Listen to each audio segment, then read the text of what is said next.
Jo podria viure perfectament només de vegetals. Si segueixes els ritmes de la naturalesa vas tinguent producte tot l'any. Sempre diguem que no hi ha cap producte que aguanti els 4 mesos que dura una temporada, però es tracta d'adaptar-ho a lo que ens dona l'hort, a lo que ens dona la natura. Welcome to la Garrotxa!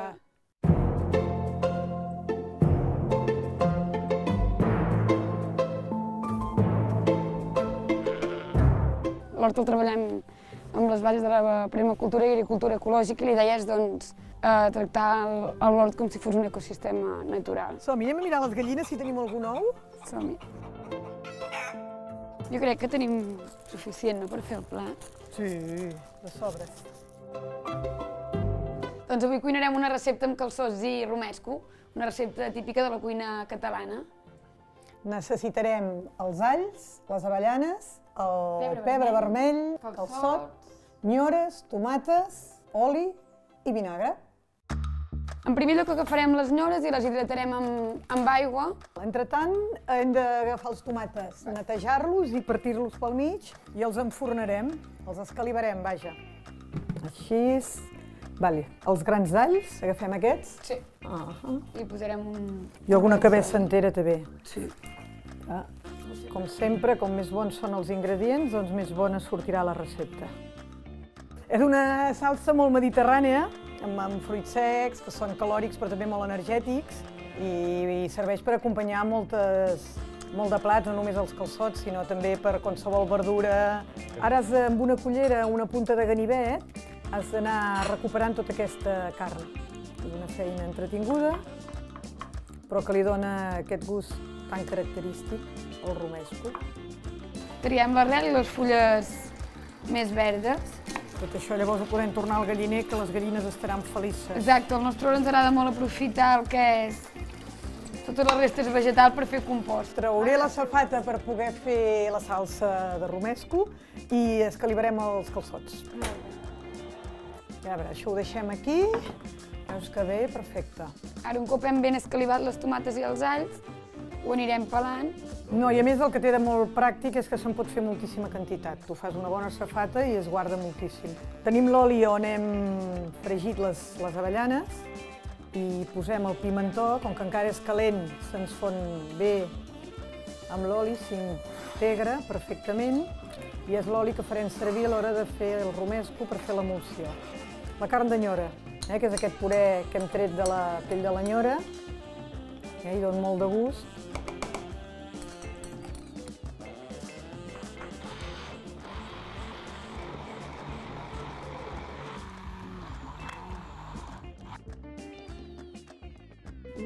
Hi falta sal, però molt bona. Doncs va.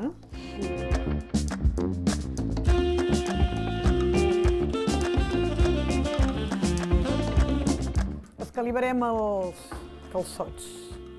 Una base de tartaleta de pasta brisa, el romesco, i amb aquests calçots farem una tartaleta que al restaurant Los Cols ens agrada molt de servir.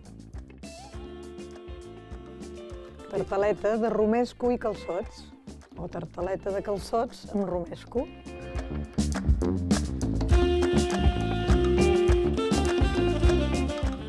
M'agrada molt, a mi m'agraden molt els llibres petits i m'agrada molt rellegir-los moltes vegades. Sempre trobo que cada vegada hi veus una cosa nova. El llibre del te m'agrada molt i aquest d'en Joan Margarit també. A mi m'ha influenciat molt en Michel Bras, que des de petites, quan hi anàvem realment al treball que fa amb les verdures i les flors, trobo que és molt interessant i que té una visió molt poètica i bonica de la gastronomia. I llavors un altre que també m'ha influenciat molt és en Ferran Adrià, que penso que el treball que està fent en quant a investigació i a documentació és superimportant i a mi m'encanta.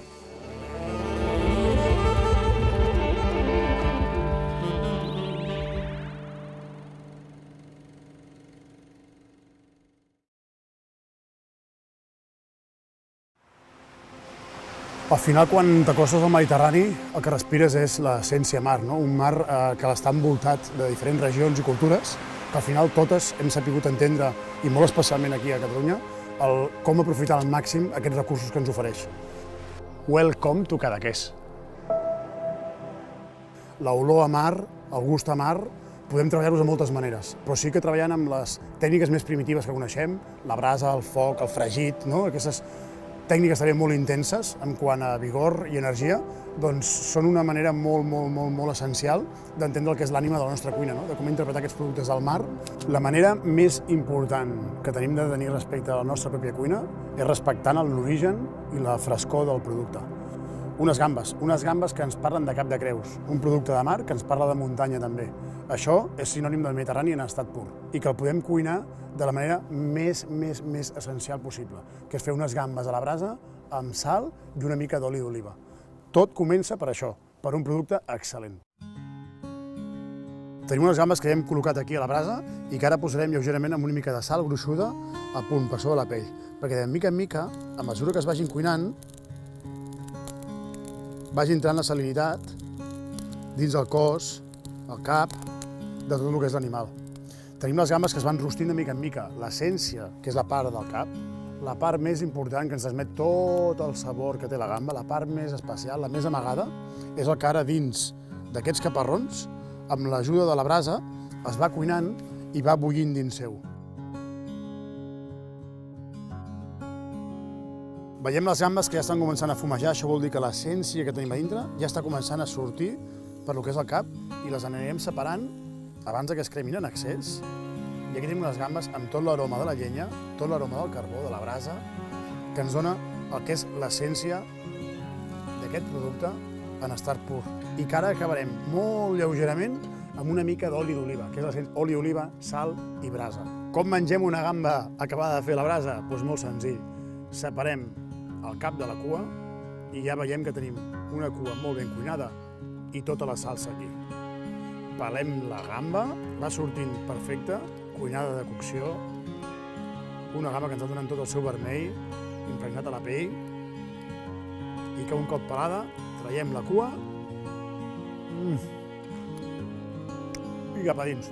Textura, temperatura, i ara ve el plat fort, el millor de la gamba, que és agafar el propi envàs que ens dona ella i succionar amb tota la força que puguem, mastegar bé aquest cap perquè ens doni tota la seva essència.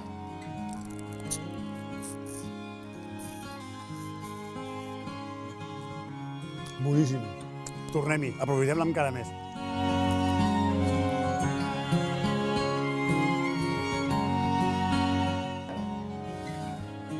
Dels meus inicis podria dir el sabor del Mediterrani, del bulli.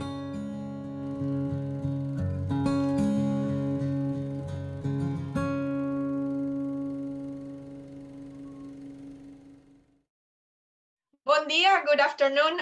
Welcome to another segment of the Literature of the Mediterranean Diet, our week-long celebration of Sant Jordi, New York City 2021, organized and supported by the Farragut Fund for Catalan Culture in the US and its director, Mary Ann Newman. My name is Rosie Song, and I hold a chair in Hispanic Studies at Durham University. I'm also author of a book called A Taste of Barcelona with Ana Riera. And I'm happy here to share today's program with Alta Price and Miriam Camerini, author of the book Ricette e Precetti, published by Giundina in 2019. Alta Price runs a publishing consultancy specialized in literature and nonfiction texts on art, architecture, design, and culture. A recipient of the Gutenkunst Prize, she translates from Italian and German into English, and her work has appeared on BBC Radio 4, Words Without Borders, and elsewhere. Her latest publications include books by Anna Goldenberg and Alexander Kluge, and her translation of Ulises' novel New Year is forthcoming from World Editions later this year. Alta will introduce our author guest of today, Miriam Camerini, and start us off telling us about this beautiful book, and we can have a conversation before we get Miriam and Alta do some readings from the book. Alta, welcome. Miriam. Rosie, thank you so much. Buongiorno. It's such a pleasure to be here with both of you, and such a wonderful coincidence that Miriam's wonderful book, Ricette Precetti, which can be translated in many ways, happens to coincide with this year's theme on the highlight of Mediterranean diet. So let me introduce you to Miriam, and then I will say that Miriam and I met in 2019 in Venice, and then met again in Milan. I was on a fellowship with Jewish Book Week, translating another fabulous author who introduced me to Miriam. So while this book does not yet have a US book deal, there has been interest, and I'm really honored to bring it to Sant Jordi today in New York and around the world. So Miriam Camarini was born in Jerusalem on Purim night of 1983 and grew up in Milan, Italy. She believes interpretation is a key descriptor of her work and artistic persona because it bridges the way we read texts and the way we put them on stage, allowing for an encounter between theater, art, and traditional Jewish study. Miriam holds a BA in Linguistics and Literature from the State University of Milan and attended an MA program in Theater Studies at the Hebrew University of Jerusalem. Her thesis was titled Gotthold Ephraim Lessing's play Nathan the Wise and the Presence of Jewish Characters in 18th Century German Theater. A graduate of the Paolo Grassi Acting School in Milan and the Pardes Institute of Jewish Studies in Jerusalem, Miriam is a rabbinical student at Beit Midrash Har El in Jerusalem, one of the first Orthodox institutions in the world to give rabbinical ordination to women. She has worked in theaters from Milan to Zurich, Venice, and Weimar. Ricette Precetti, her book about food and religion, was published by Florence-based publisher Giuntina in 2019, and she is currently working on a Song of Songs with translation and commentary for teenagers.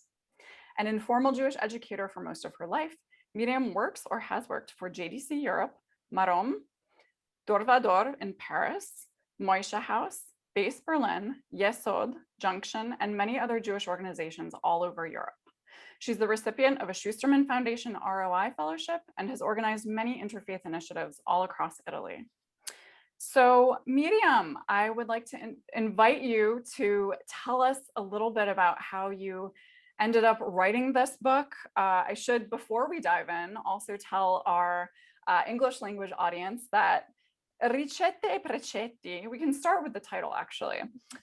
It could be translated recipes and rules or dining dictates. It's really, precetti is like precepts, but we really talk about, you know, the 613 mitzvot of the Torah.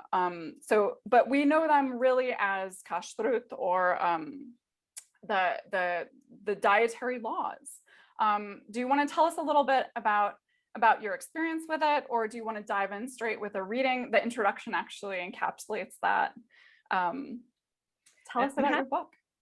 Thank you. Well, I'm actually happy to explain a little bit of the concept of the book and how it started, because as everything you said about me, thank you for presenting me so well, leads to understand that my deepest involvement, both for my personal life experience and study interest, is with Judaism. But something that I think is very special about the book is that it focuses on laws or precepts or rules, not only of the Jewish faith and tradition, but also of Christians and Muslims. And actually the context in which the book was born and conceived, I would say even before born, is actually the interfaith section of a Catholic magazine called Jesus. So to me, it's a source of huge pride, the fact that this book, the first of mine, I will also show it because it's just so much fun to hold it. So my first book was actually the result of a wonderful partnership and I would say personal friendship between the biggest Italian Catholic or Christian for that matter magazine, Edizioni San Paolo, and the, I would say, biggest and only one Jewish publisher of Italy, Giuntina. So this is already something to rejoice of. And the whole idea that was actually conceived by my chief editor at Jesus, Giovanni Ferro, a dear friend of mine, was to alternate between Jewish, Christian, and Islamic recipes or dishes, and just find the connection and the link between each dish and the holiday or the specific religious law it interpreted. And to me, this was a huge like brain gymnastic to understand that it's not the same. Like these three different religions have different approaches to precepts. And this was like a great exercise because I feel like I've been doing interfaith work for the last 10, 12 years of my life. And I feel like very often we try and compare things as if they were equal. You know, you guys have mass, we go to synagogue. You guys have Ramadan, we have Yom Kippur, but it's not the same. And I think that it like the next step in interfaith work will be appreciating everyone's unicity and difference. And, you know, that's the only place in which I believe we can find a place to have a conversation, not trying to say we're all equal. And I think that, you know, in a cheerful way and, you know, talking about something that everyone loves, which is food, this book also tries to at least bear this in mind, if not always do it. That's perfect. And, you know, mentioning that they're perhaps I might say equal in some terms, but not the same, right? There are these little differences. And one of the great things about your book is that it really displays how intricately intertwined these traditions are. And that's sort of a metaphor, I think, also, or maybe the Mediterranean is a metaphor for the connecting space, that literally a lot of these recipes traveled across the Mediterranean. Or, you know, you and I, Miriam, met at the very top of the Adriatic Sea, which is a branch of the Mediterranean, which, you know, all you have to do is hop on a boat and you can get to Spain. That there's all this intertwining of cultures. Would you like to give a little reading, a little taste in Italian from the introduction? From the introduction, sure, yes. So the introduction, you mean the Paolo Rumit's introduction or my own introduction? What do you prefer? Well, the translation that I have prepared as a sample is from yours. Okay. Yeah. Shall I go from the very beginning or shall I go from somewhere in between? What do you think? The very beginning is, I've got the first two paragraphs, page 7 and the top of page 8. Yeah, I'm happy to read it. So this is my introduction. Sono nata a Gerusalemme e cresciuta a Milano, in una famiglia di ebrei italiani da sempre osservanti dei precetti della Torah. Non ho mai appreso le regole alimentari ebraiche, kasherut. Le ho succhiate con il latte materno, che per inciso è considerato kasher solo per i lattanti cui è destinato, casomai ve lo foste mai domandato, assieme alla consapevolezza del fatto che non tutto ciò che è in questo mondo è a nostra disposizione perché stendiamo la mano e ce lo prendiamo, ma che mangiare è un atto naturale e spirituale al tempo stesso, che il nostro comportamento attorno all'atto di nutrirci è ciò che può distinguerci dagli animali che popolano questo mondo, i quali hanno ogni diritto di alimentarsi con quel verbo che in tedesco è riservato proprio a loro e che suona fressen, contrapposto all'umano essen. Siamo noi umani a dover rendere sacro il mangiare, affinché non sia rapina del creato, ma benedizione. Lovely. So here's my English. And I always feel silly reading in front of an author who's so fluent in English, but here we go. I was born in Jerusalem and raised in Milan in a family of Italian Jews who have always observed the commandments of the Torah. I never learned the Jewish dietary laws or kashrut. I imbibed them through my mother's milk, which, by the way, is considered kosher only for the infants it is intended for, in case you ever wondered. Along with it, I absorbed an awareness that not everything in this world is at our disposal simply because we can reach out and grab it. The act of eating is both natural and spiritual at the same time. Our behavior around how we nourish ourselves is what distinguishes us from the animals, which have every right to eat using the German verb reserved for them alone, fressen, as opposed to the human verb, essen. We humans are the ones who must make eating sacred, so that rather than just robbing from all creation, it becomes a way of blessing it. Shall I go on with the next paragraph that I think is good context? It touches on a little bit of what you mentioned earlier, Miriam. So beautiful in English. Thank you. I love hearing it. Well, and I love that you also tie in German, which, also a lot of this book dives into the Yiddish versions and the fact that, certain languages like fressen and essen, we don't really make that concrete, very close distinction in English, right? Also in Italian, yeah. Yeah, exactly. So this is the next paragraph of the introduction. So I've always known there was a link, in my world at least, between food and religion, between the natural act of eating and the other natural act of following the rules, believing in a creator, and the idea that everything has a reason, or at the very least, in the great eternal question that guides my every day, from when I rise to late at night. What I hadn't really explored, however, were the many ways in which other people, other cultures, and other religious traditions express their beliefs in the relationship between food and religion, between recipes and rules, or, to borrow the lovely Italian phrase, ricette e precetti. This phrase guided me and later became the title of my book, although I must credit Giovanni Ferro for articulating it. The idea had already been floating in the ether around the 2015 World Expo in Milan because its tagline was feeding the planet. Giovanni is a friend who happens to be editor-in-chief of Jesus, a monthly magazine published by Edizioni San Paolo. Thus, a lasting collaboration was born between an observant Jew and the leading Italian monthly of Catholic culture, first in the form of a popular magazine column, and now in this book, originally produced by the go-to publisher for Jewish culture in Italy. So that gives listeners a taste of the introduction. Shall we give a little, do you want to contextualize? I think I'd love to give a little taste of one initial recipe before tying it back to Sant Jordi and Catalonia. And Alda, perhaps right now would be a good moment to share your screen and show us actually the book. Yes. So we could have a quick look at how actually this book mixes the text and the recipes and these lovely illustrations as well. And I also think that just perusing the ricette, you actually go sort of in a journey, in a travel, and I think that Miriam actually uses those words to describe her work as well, right? Yes, I definitely did. Actually, if I can read just one little piece, even if we don't have it in English yet, I can share it and then maybe try and just tell you what it is about. So I wrote, sono partita dunque come si parte per un viaggio, o almeno come parto io di solito, sapendo pochissimo, con allegra curiosità e una certa pazienza. Amo i viaggi lenti. Lungo il cammino ho incontrato persone meravigliose che in ogni luogo hanno condiviso con me la loro sapienza ed esperienza. Ho intervistato panettieri e monaci, sapienti e ciclisti, cuochi, nonne, imam e rabbini.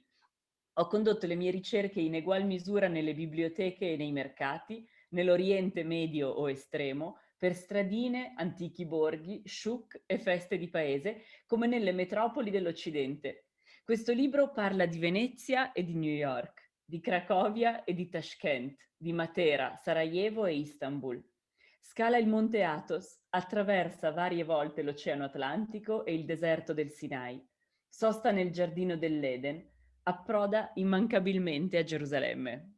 So didn't talk about my own writing as in the introduction. This is definitely my favorite part because it really feels like what it was, which is first and foremost a travel journal, which I'm obsessed with. Like wherever I go, I write journals. This is me all the time.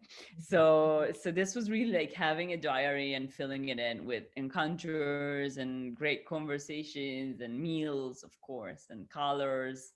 So I just loved mentioning that, you know, I'd been interviewing or just asking questions to bakers, monks, sages, cyclists, cooks, grandmothers, imams, rabbis, anyone. And that really this book was made of libraries as much as markets and shuks. And it really goes through Venice, New York, Krakow, Tashkent, Matera in beautiful southern Italy, Sarajevo and Istanbul, and it really took me up to Mount Athos and the Atlantic Ocean and the Sinai Desert, and through the Garden of Eden. I think the Garden of Eden, as opposed to what we could think, is not the final destination. I feel like the final destination is always Jerusalem in a way. All roads lead to Jerusalem. Yes. And so I also want to mention that the illustrations are by Jean Blanchard, and the hand lettering, correct, Miriam? Right. Yeah. That viewers are seeing. Each little chapter, which introduces the food and then is followed by a recipe, has a hand lettered, and of course you start in the beginning was a fish with gefilte fish. Yes. And so I'll sort of scan through so that people can get a taste of the book and the really charming illustrations. There are over 40 recipes. Yes, it's 45. Mm-hmm. And this illustration shows Noah's Ark landing on Mount Ararat, as you mentioned.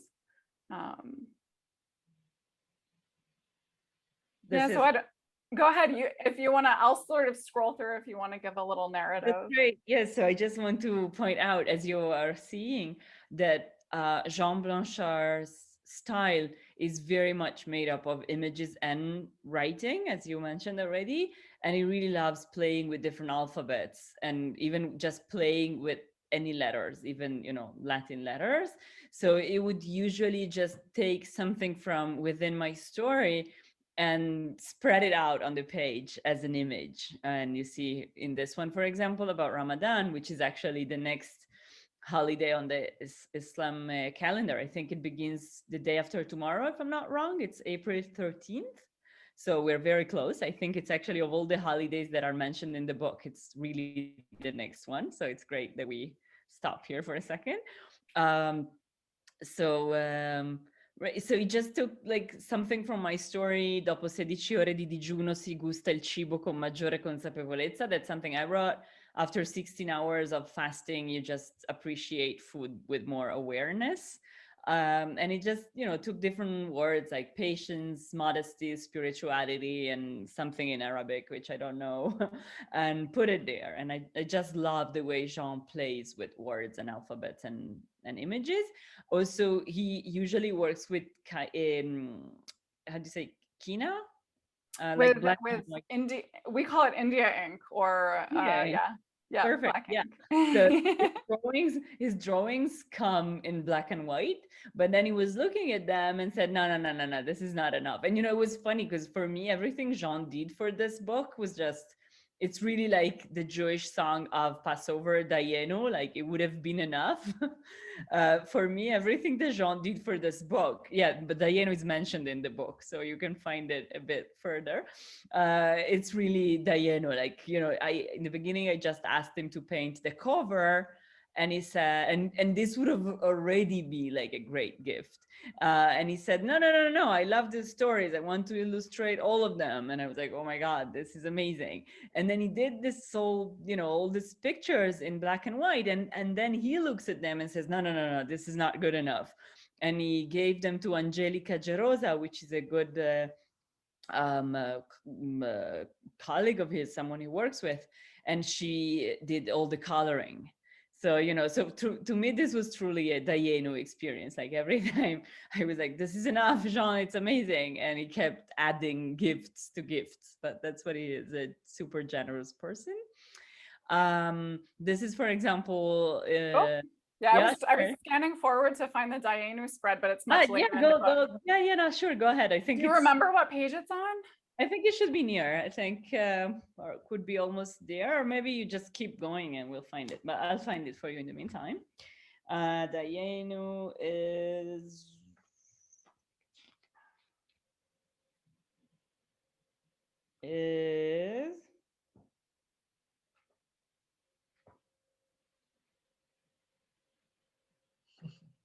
It's funny because here we are. There you go.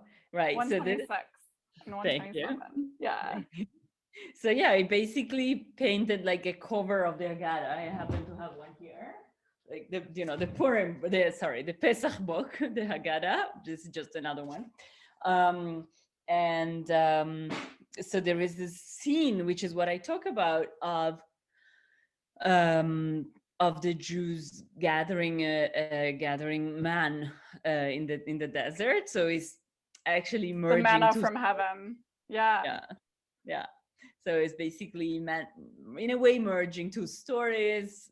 One is the story we tell at the Passover dinner at the Seder, in which we say, so in the Italian tradition, that's what's special about this recipe, is that in the Italian tradition, there is a soup which is prepared for Pesach, for Passover dinner, which is actually made up of just broken matzahs. You just break matzah and throw it into chicken broth or any broth.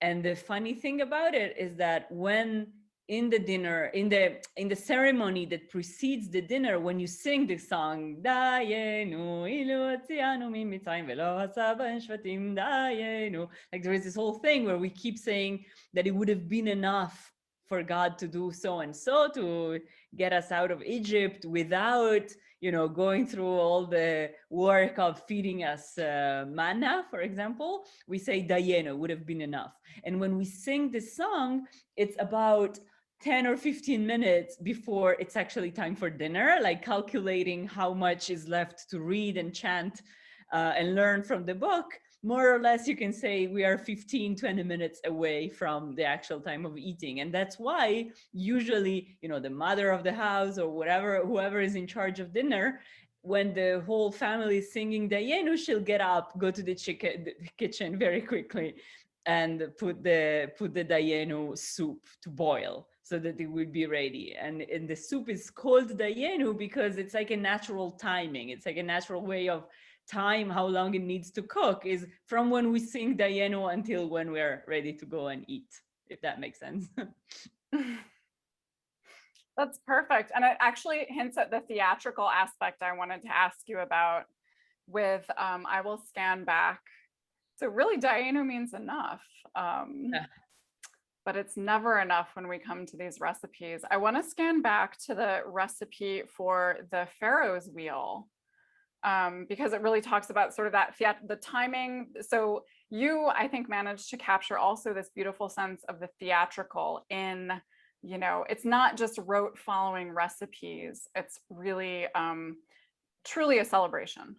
Yes, it is. And so, yeah, the recipe you're looking for, the story you're looking for now, is the other one in the book, which has to do with Yetzias Mitzrayim, with I think you were there. Yes, with the exodus from Egypt, which we just celebrated a couple of weeks ago on Passover and Pesach. So this is actually a recipe that is not prepared on Pesach for the very basic reason that everything having to do with bread and pasta is seriously prohibited on Pesach. We can't have, that's why we eat matzah. We can't have bread or pasta.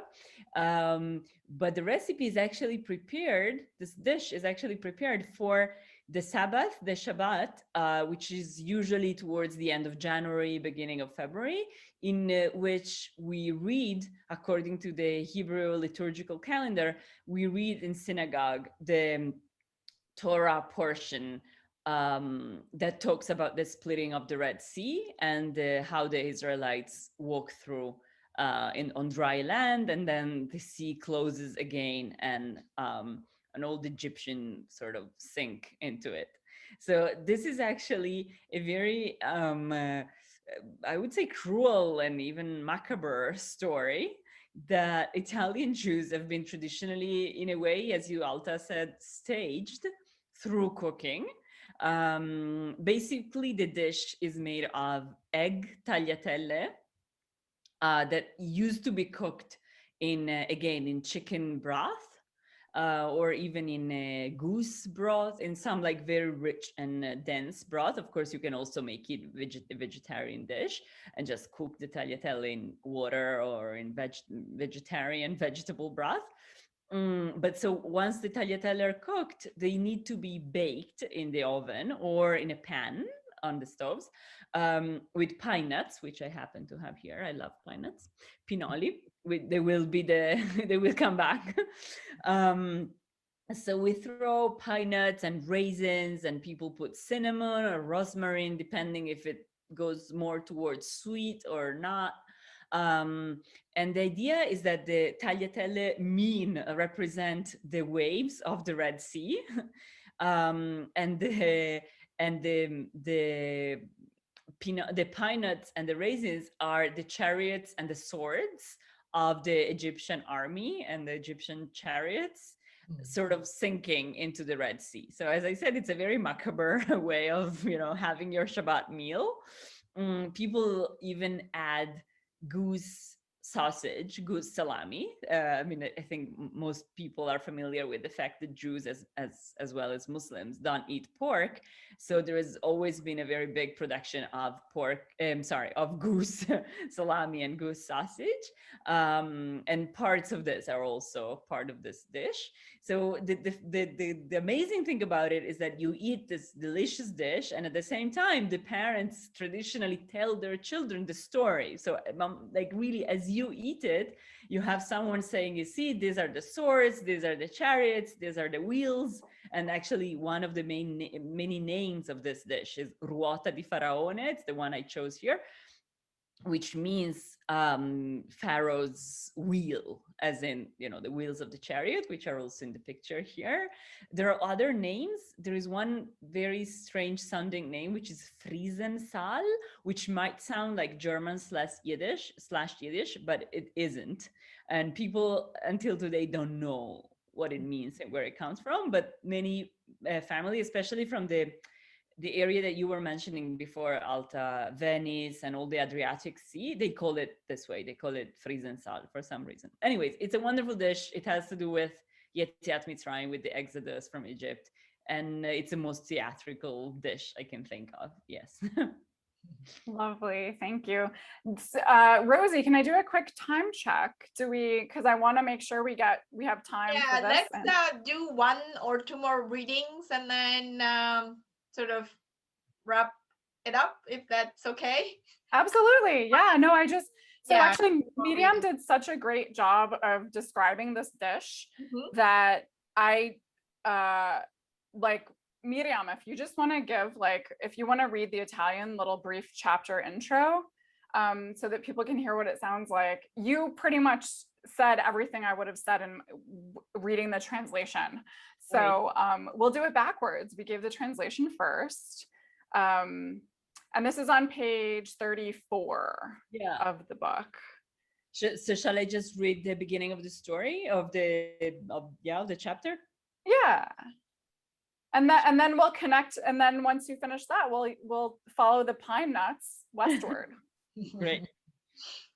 Keep them here. Great. So the title is already a pun. I'm not sure. Yeah, I guess it can work in any language. It was actually an idea I had when I was on Pesach many years ago. I was in a music festival in the Dead Sea, and we smoked a lot and drank a lot. And I just remember waking up in my little tent on the Dead Sea one day, and it was Pesach, and I was chatting with my friends there, and I said, what if instead of finding the Egyptians dead in the Red Sea, they found them red in the Dead Sea? And people thought I was completely stoned, which in a way I was. But I just kept that idea in mind and used it at the first occasion, which was writing this book. So that's the title of this piece. It's Dead in the Red Sea or Red in the Dead Sea. And it captures, there's a lot of wordplay throughout the entire book. As if the recipes weren't already fun enough, you have this really whimsical way of playing the language together, which is one of the things I'm enjoying most about translating it. Go ahead. Well, thank you. Well, the fast food, I guess, is fun because, fast as in a food you eat for fasting. That was something that it really entertained me. And even my very severe father found it interesting. And since my father is the person I learned to play with words from, when he said that was genius, that was the day of my life. Anyways, so the title of this piece is Morti nel Mar Rosso o Rossi nel Mar Morto? Alcuni piatti sembrano dei teatrini. servono a rievocare storie, incuriosire I bambini e gli adulti, interiorizzare una tradizione mangiandola. Yeah, really there is this idea that like you interiorize a tradition by eating it. It's something very primary, very tribal in a way. È il caso di un piatto molto amato dagli ebrei italiani, soprattutto veneziani e ferraresi, as I was mentioning, like Jews, especially from the Adriatic coast of Italy, dal misterioso, forse ashkenazita, nome di Friesensal. Noto anche come ruota di faraone, viene preparato in occasione di Shabbat Beshalach, ossia quel sabato di gennaio o febbraio in cui si legge nel libro dell'Esodo la porzione di Torah relativa al passaggio del Mar Rosso. We are in Exodus chapter 14-15, in case any of you wants to go and read the story from the Bible. Racconta il testo biblico che gli ebrei attraversarono il mare aperto ai loro lati, mentre gli egizi che li inseguivano per condurli nuovamente in schiavitù restarono inghiottiti e annegati. Macabro e poetico. I really think this dish is like macabre and poetic at the same time. Il Friesenthal rappresenta come in una performance culinaria. It's really like a culinary performance. Il drammatico momento cantato anche dal Manzoni del marzo 1821, sì quel Dio che nell'onda vermiglia chiuse il rio che inseguiva Israele. I will stop here from the reading. I just want to say that one of the most important Italian authors, writer, poet, Alessandro Manzoni, which is, you know, the guy we all have to learn in school and be bored about. So he dedicated a poem to this, I mean, not to this, but he mentions this biblical episode in his poem, March 1821, which actually talks about Italian Risorgimento, the struggle to make Italy one independent country. And I mean, this is like a whole other chapter, we won't go there today, but there are lots of images that are taken from the Jewish history, especially of the Exodus, that made it into Italian 19th century culture and literature and opera. So this was also something I've been working on for many years. It doesn't necessarily come into this book, but it was definitely something that it was present in my mind. So I loved quoting this verse from this poem because it really bridges Italy and this biblical story. Thank you so much.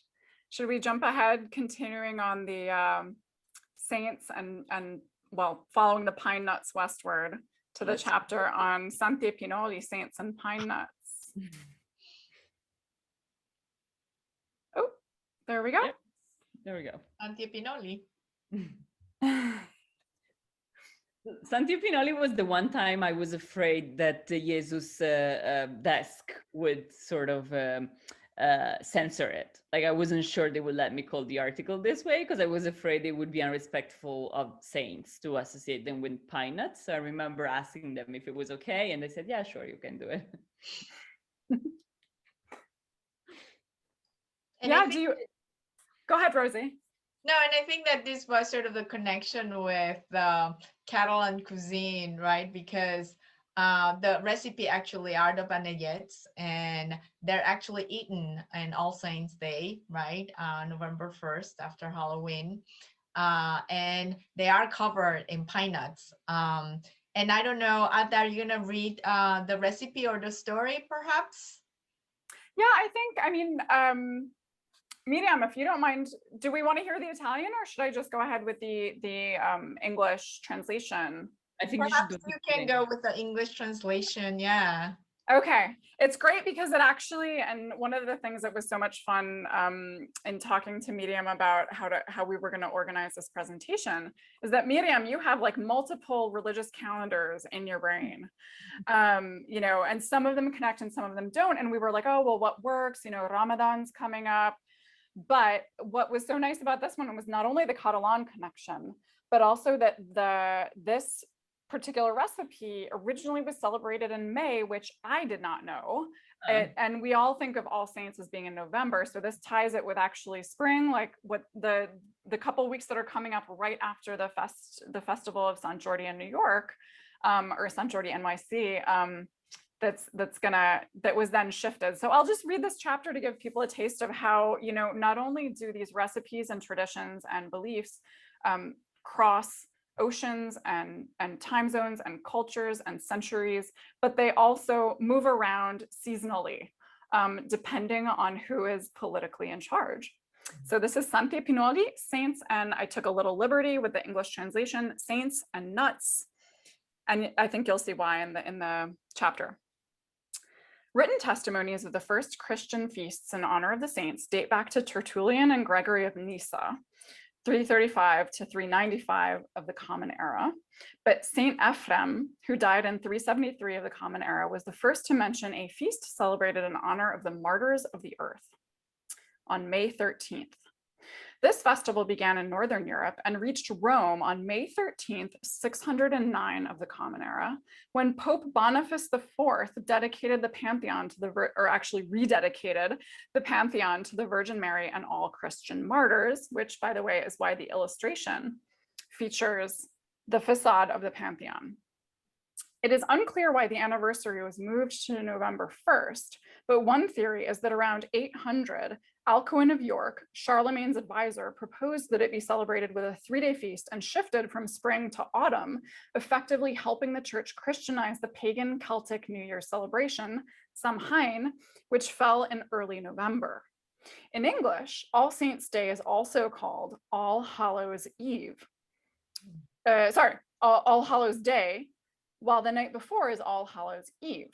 Common pronunciation transformed it into Halloween, which we all associate with trick or treat and the costumes popularized by American films.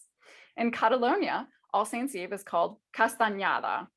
Correct my pronunciation, Rosie, if I've got that wrong. Like Halloween in Anglo-Saxon countries, this holiday is rooted in ancient pre-Christian funerary rites. Barcelona hosts many popular castañades, street fairs with vendors serving sweet and sparkling wines, moscatel or cava, to accompany chestnuts, sweet potatoes, and panellet, a treat of marzipan covered in pine nuts or chocolate, traditionally served as a holy food following the Feast of All Saints beginning in the 18th century. The origins of this dessert are debated. Some believe it comes from Northern Europe, while others believe it has Arab roots, as the typically Middle Eastern combination of almonds and pine nuts would suggest. And at this point, we can introduce another variation on the recipe because Rosie has actually made some panettes today, which I wish we could all eat together. I wanted to say this is the only part in which being apart It doesn't work. Not the same. So everything that you said about the panettes is correct, right? Actually, this version I made it with sweet potato. And another common or very popular version to make panettes is actually to roll them on coconut, because pine nuts are getting increasingly expensive and hard to purchase, right? I mean, a few years ago, we had a huge shortage of pine nuts. So these are very easy to make, but clearly associated with the holiday. So you don't need them all the time, but I make them whenever I need a quick sweet. It's a favorite of a lot of people. So mine is coconut, rolling coconut, and slightly, I don't know if you can see it a little bit, slightly orange because of my sweet potato. But the lemon zest, I don't know if you have the lemon zest. Un limone bio, right? Yeah. I love it that you have the bio. That's good. I also use an unwaxed lemon zest for my panayette. So. Yeah, organic is very important when you're taking the skin of it. Yeah, right. There you go. Yeah, and also people put to make it like for raspberry flavor. If you add a couple of drops of raspberry liquor or any other liquor that you want, clearly it wouldn't be too religious in that sense, but definitely for just popular consumption. It's a recipe that gets played a lot with. And you can always say that you're sticking to the traditional, conservative, traditional version of it by celebrating it in May. So you're back to the origins of the holiday. There you go. That sounds great. Yes. All right. Ada, I don't know if you want to stop sharing the screen. Yes. Sorry. Because there are some final words. Thank you so much. This is really illuminating, and I really hope that this book finds a home in English. I think that we'll all enjoy reading. Actually, I was busily revising my Italian as Alta was reading. I'm like, oh, I understand that, and I can totally follow that. So this has also been very enjoyable to me personally. Any sort of last words? Where are we all actually? Let's make a quick connection. I'm right now based in Newcastle upon Tyne in England. Where are you all now? I'm beaming in from Chicago in the United States. And I've recently arrived to Jerusalem from Paris.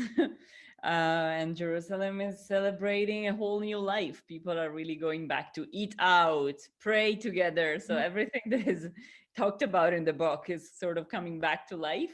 And it's great to see. That's good. Maybe Alta and I can join you there as Yes, all you're very welcome. will read to Jerusalem. And perhaps after this ends, we can all meet and enjoy a meal together.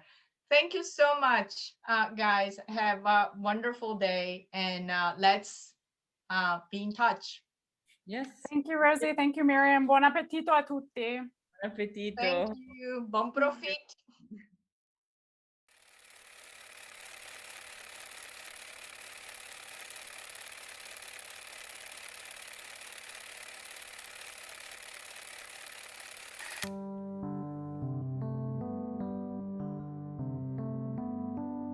The full moon sat down tonight to share a meal with us. The checked cloth on the table was a scrap of the night sky. Once we were through with dinner, love came to read our cards. When first we tried our luck, we felt our colors flush. The second time around, the wine spilled on the cloth. And when the third time came, our china moon fell down.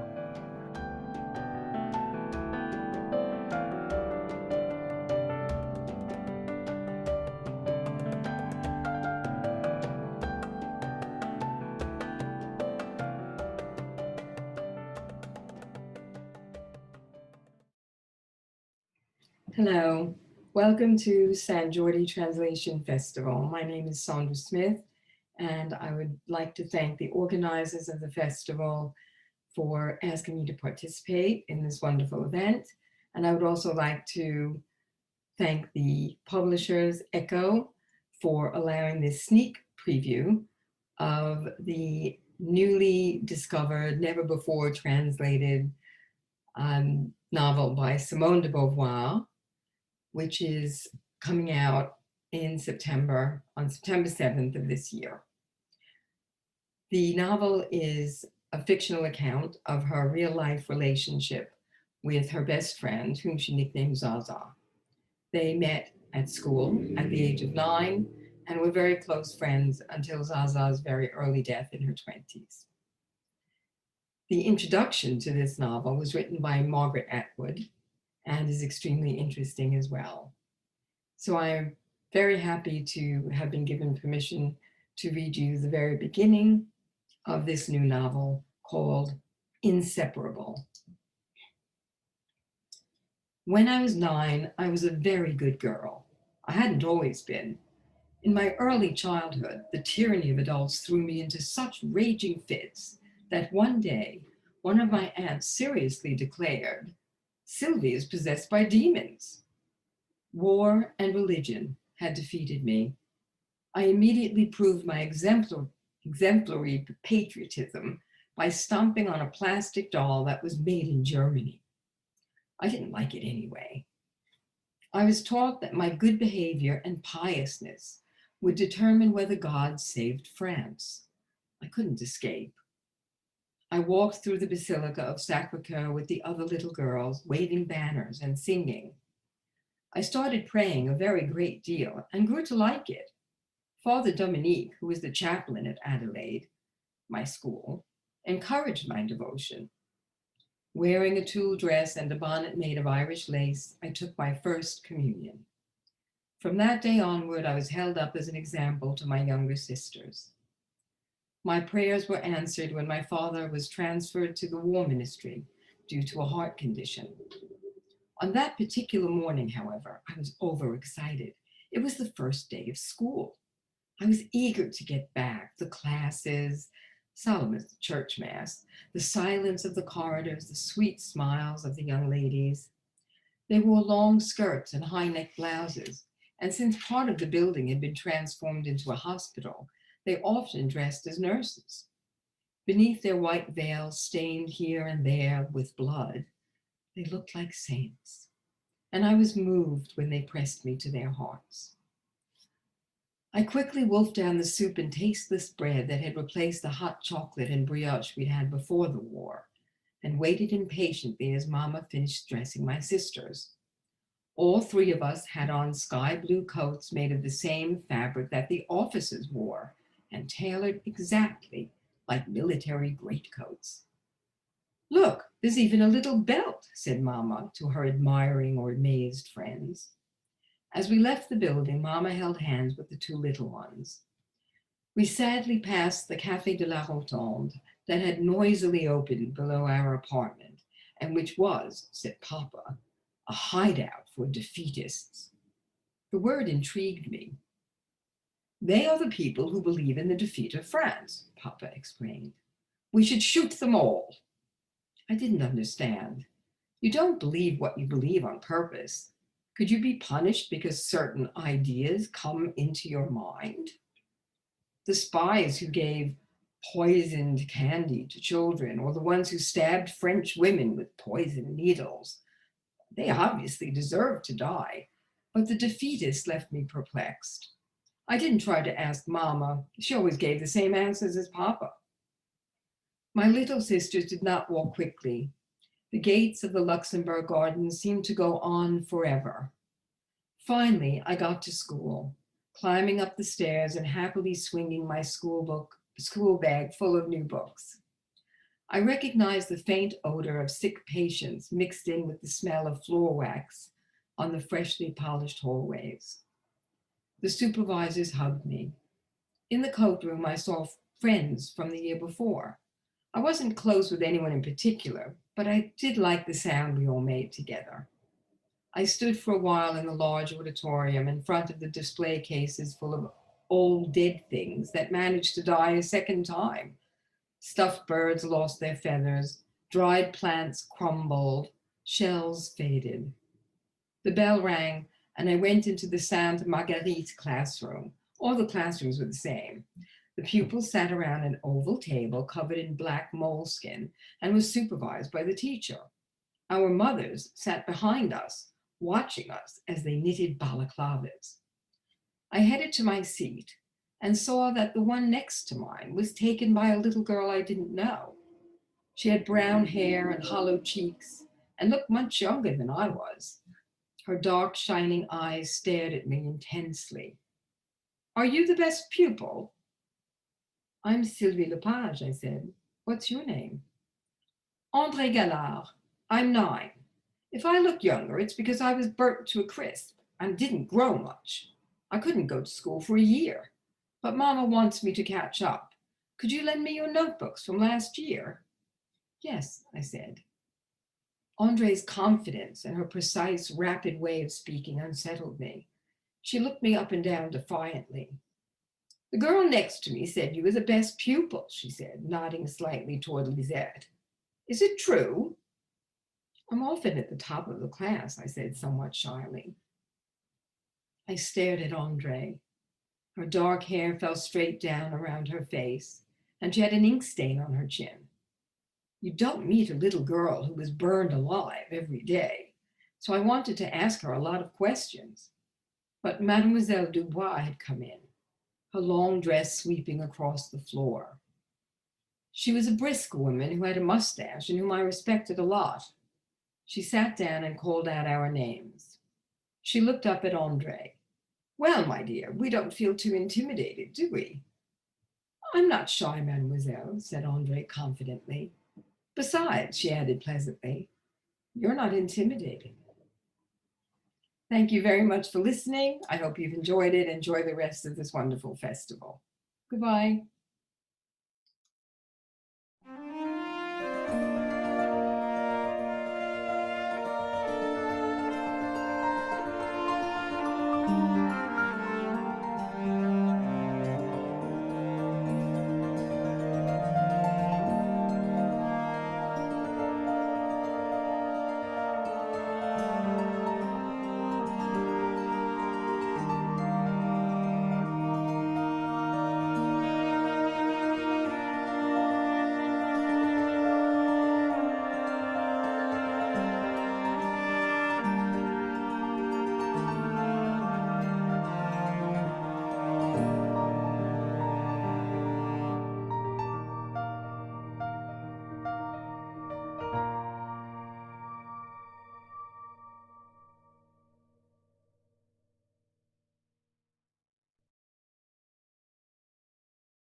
Hello, I'm Jill from Archipelago Books.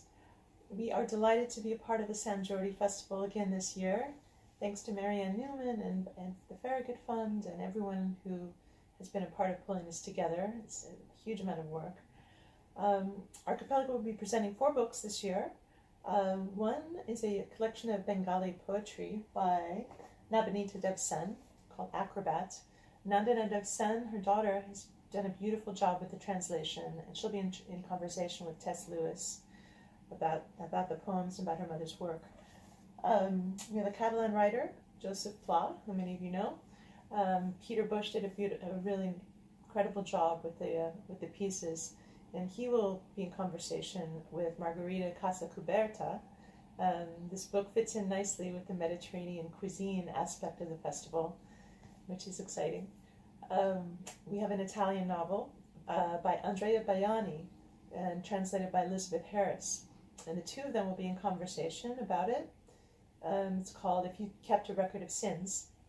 And we also have an Argentine writer, Ebe Uhart. It's the second book we've brought out of hers. It's called Animals. Robert Kroll has done a marvelous job with the translation, and he'll be speaking about Uhart's work with Julia Kornblum, an Argentine writer. And we're excited. I'm very eager to see the whole festival, see as much as I can, and we look forward to it all. Thank you so much, and we're very honored to be a part of it.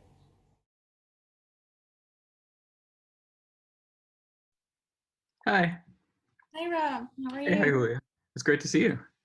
Good to see you too. It's been a minute. Yeah, definitely. How are you? Where are you swimming from? I'm in Western Massachusetts right now, Oh, cool. In the Berkshires? in Amherst. So, Oh, that's right. lovely. Yeah. What about you, in New York? Yeah, I'm in New York. I'm still Mhm. here. Great. Wonderful. So I guess we could start. Sounds good. Great. I'm recording on Zoom and also on my screen just in case. Sounds good. Hello.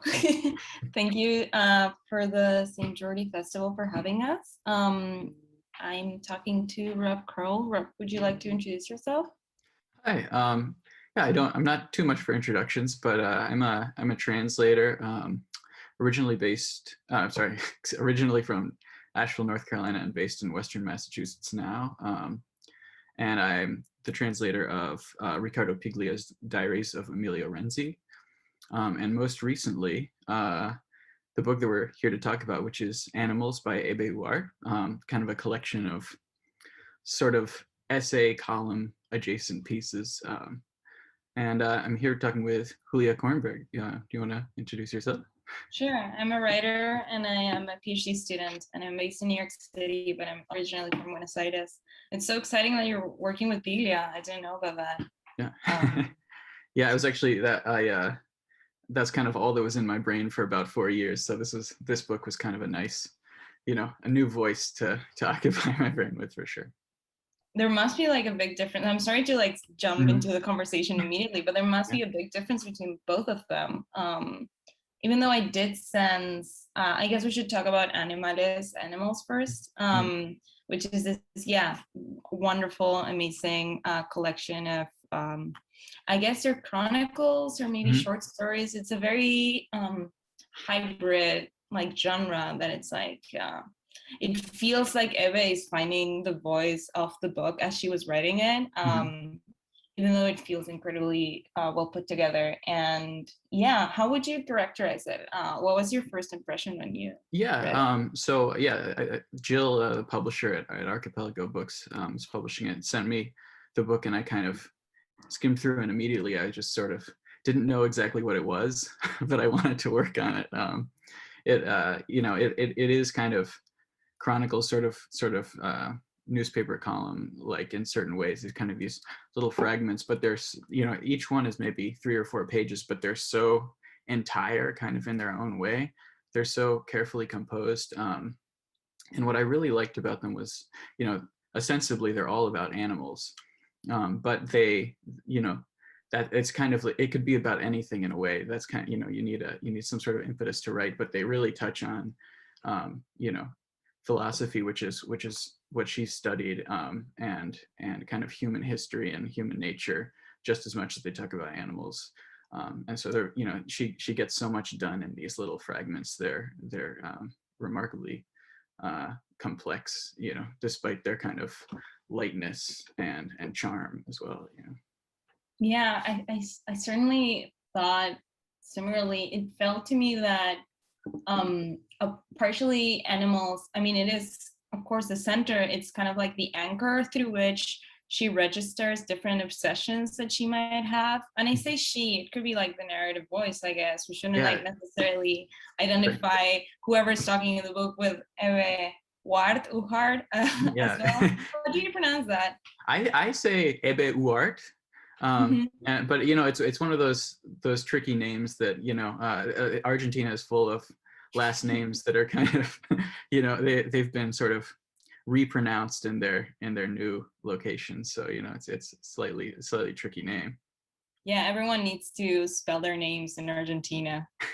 But going back to the text, I guess that was my first impression. At the beginning, I thought it was a little bit more about the people that are obsessed with animals than the animals themselves. All of these like ornithologists, biologists, which are like these voyeurs of the animal kingdom. But it is also about the city and the spaces of the nature. I thought that was really interesting as well. It felt to me as I was reading it as a very sincere exploration, as opposed to Piglia, for example, who you read him and you're like, oh, he knows it all. He has it all figured out. Yeah. He understands. I mean, he's fantastic in doing that.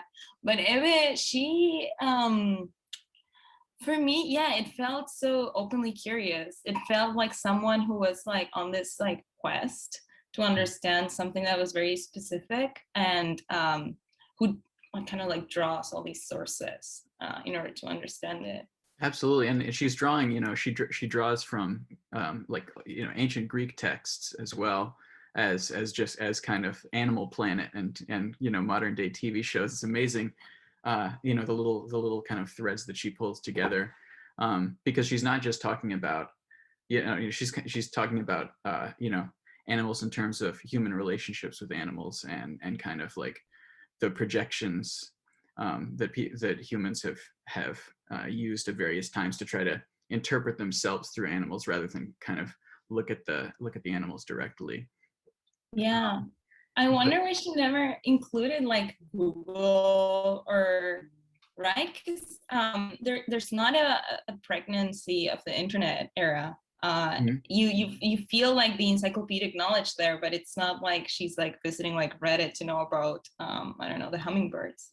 Yeah, absolutely. And more of the kind of recent references in the book are sort of more, you know, flipping through a TV channel rather than kind of accessing information. It's kind of just receiving information as it's being sort of widely presented.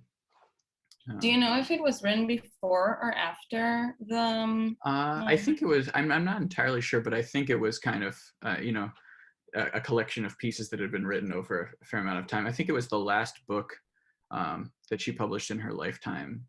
So it was 2018, basically. So I'm sure, you know, there's definitely overlap with the internet era, but I think, you know, it's a shame that we don't have a chance to read her kind of reaction to that as well, because you know, it could be kind of overwhelming in certain ways. But I think she would find a way to kind of you know, portray the experience of being overwhelmed by it. Yeah, I would love to see like what Eve used to Google. That would be a very interesting. Exactly. And have you read her like earlier books? Only I know that some. I've only read a few stories, but I think she really started publishing widely relatively late in her life. So so and this is the second of her books to be translated into English. There's a story collection Archipelago published a few years ago, and I was actually noticing some overlap between that and these pieces, which is, you know, it's really interesting. That was something that I experienced a lot with Piglia, is how he kind of used his diary entries as a direct material for fiction. Yeah. And I noticed, you know, some elements of the same thing in Uart's essays and her short stories, but also not necessarily, you know, direct kind of textual references, but more kind of obsessive ideas that keep coming back in her work. Certain, you know, you can kind of trace which elements are kind of more autobiographical in her work, based on, you know, these kind of recurring things. Like it might be a particular animal or a particular plant that she keeps thinking about and uses here and there. Do you have any examples of that? Like See, I'm any thinking of there's a story in that short story collection. It's called The Scent of Buenos Aires. The story is called Guiding the Ivy, I think, and she talks about these kind of white daisies, flowers similar to daisies that she calls like red bug flowers or red mite flowers, that were kind of like, it was sort of like a childhood reference for her somehow. And in that book, she had used them, you know, as kind of just a small detail to sort of flesh out this atmosphere. And she uses it again in Animales, kind of, you know, but more kind of overtly autobiographically describing, like, you know, a period in her life. But you can kind of see how these elements recur. And I think hopefully, you know, now that her kind of collected chronicles and stories are out, I think hopefully scholars will start to actually, you know, really draw all of those elements together and figure out, you know, the kind of progression of an idea through various texts. Yeah, what she recycled, but like self-plagiarizing, I guess. Yeah, exactly. Even though it's not really the same when you have like an obsession that's simmering and suddenly like emulsifies in a story or the other.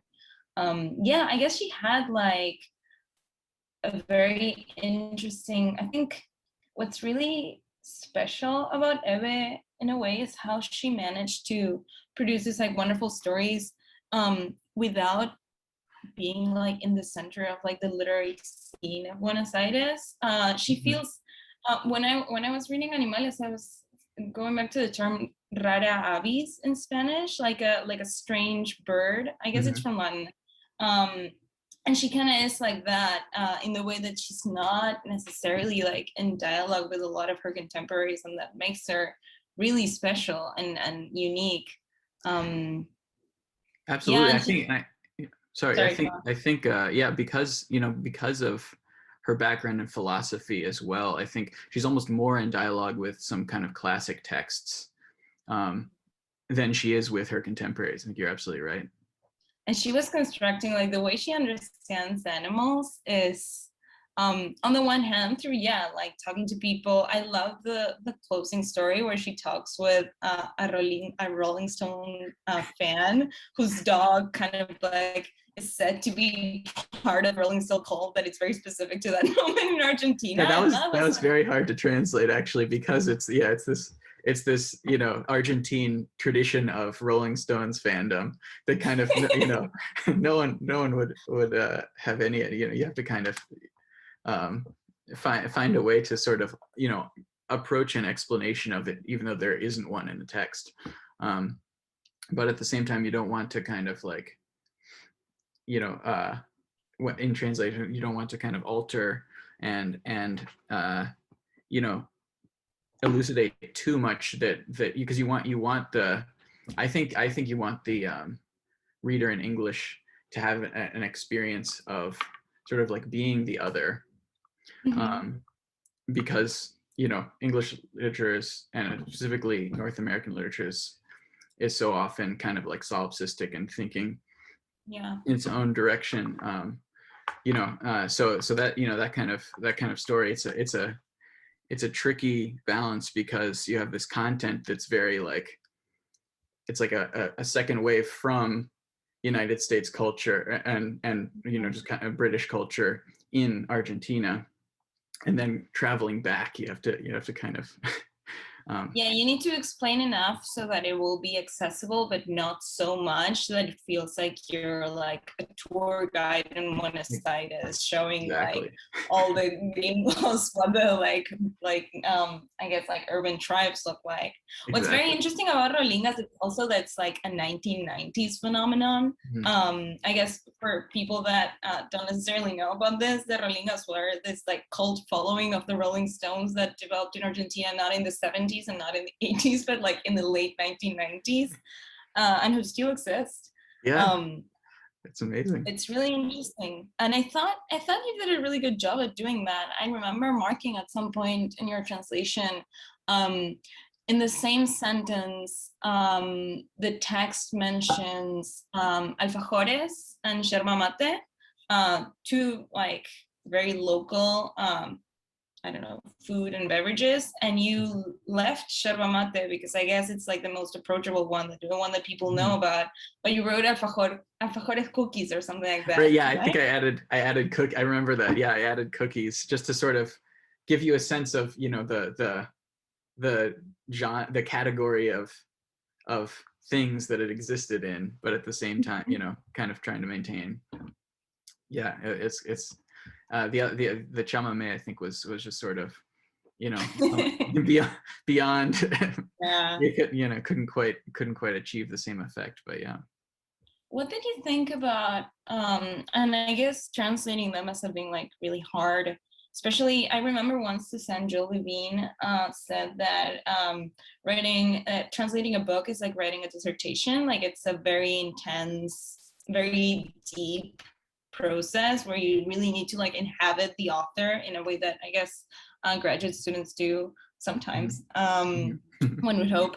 But how was the experience of translating, I guess, her language, which in one way feels very accessible and approachable? I think Eve is someone that you could recommend to people that are not necessarily, she used to be called a writer's writer, but she's very accessible. And on the other hand, how did you deal with the humor and all of these like refrains that come up again? I remember that one chapter where that one text story chronicle where she like asked about all the like origins from the refrains that come from birth to a veterinarian, was it? Yeah. Which was both hilarious and incredibly specific. So yeah, I would love to know about that process.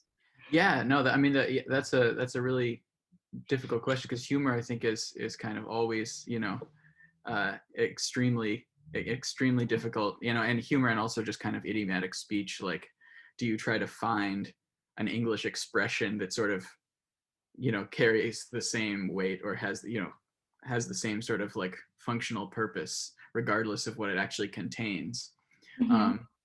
But you know, with these, because they were all specifically organized around animals, you can't exactly do that, because the English expression that might, you know, describe a person in the same way might not use an animal in the same way that the one that she's using does.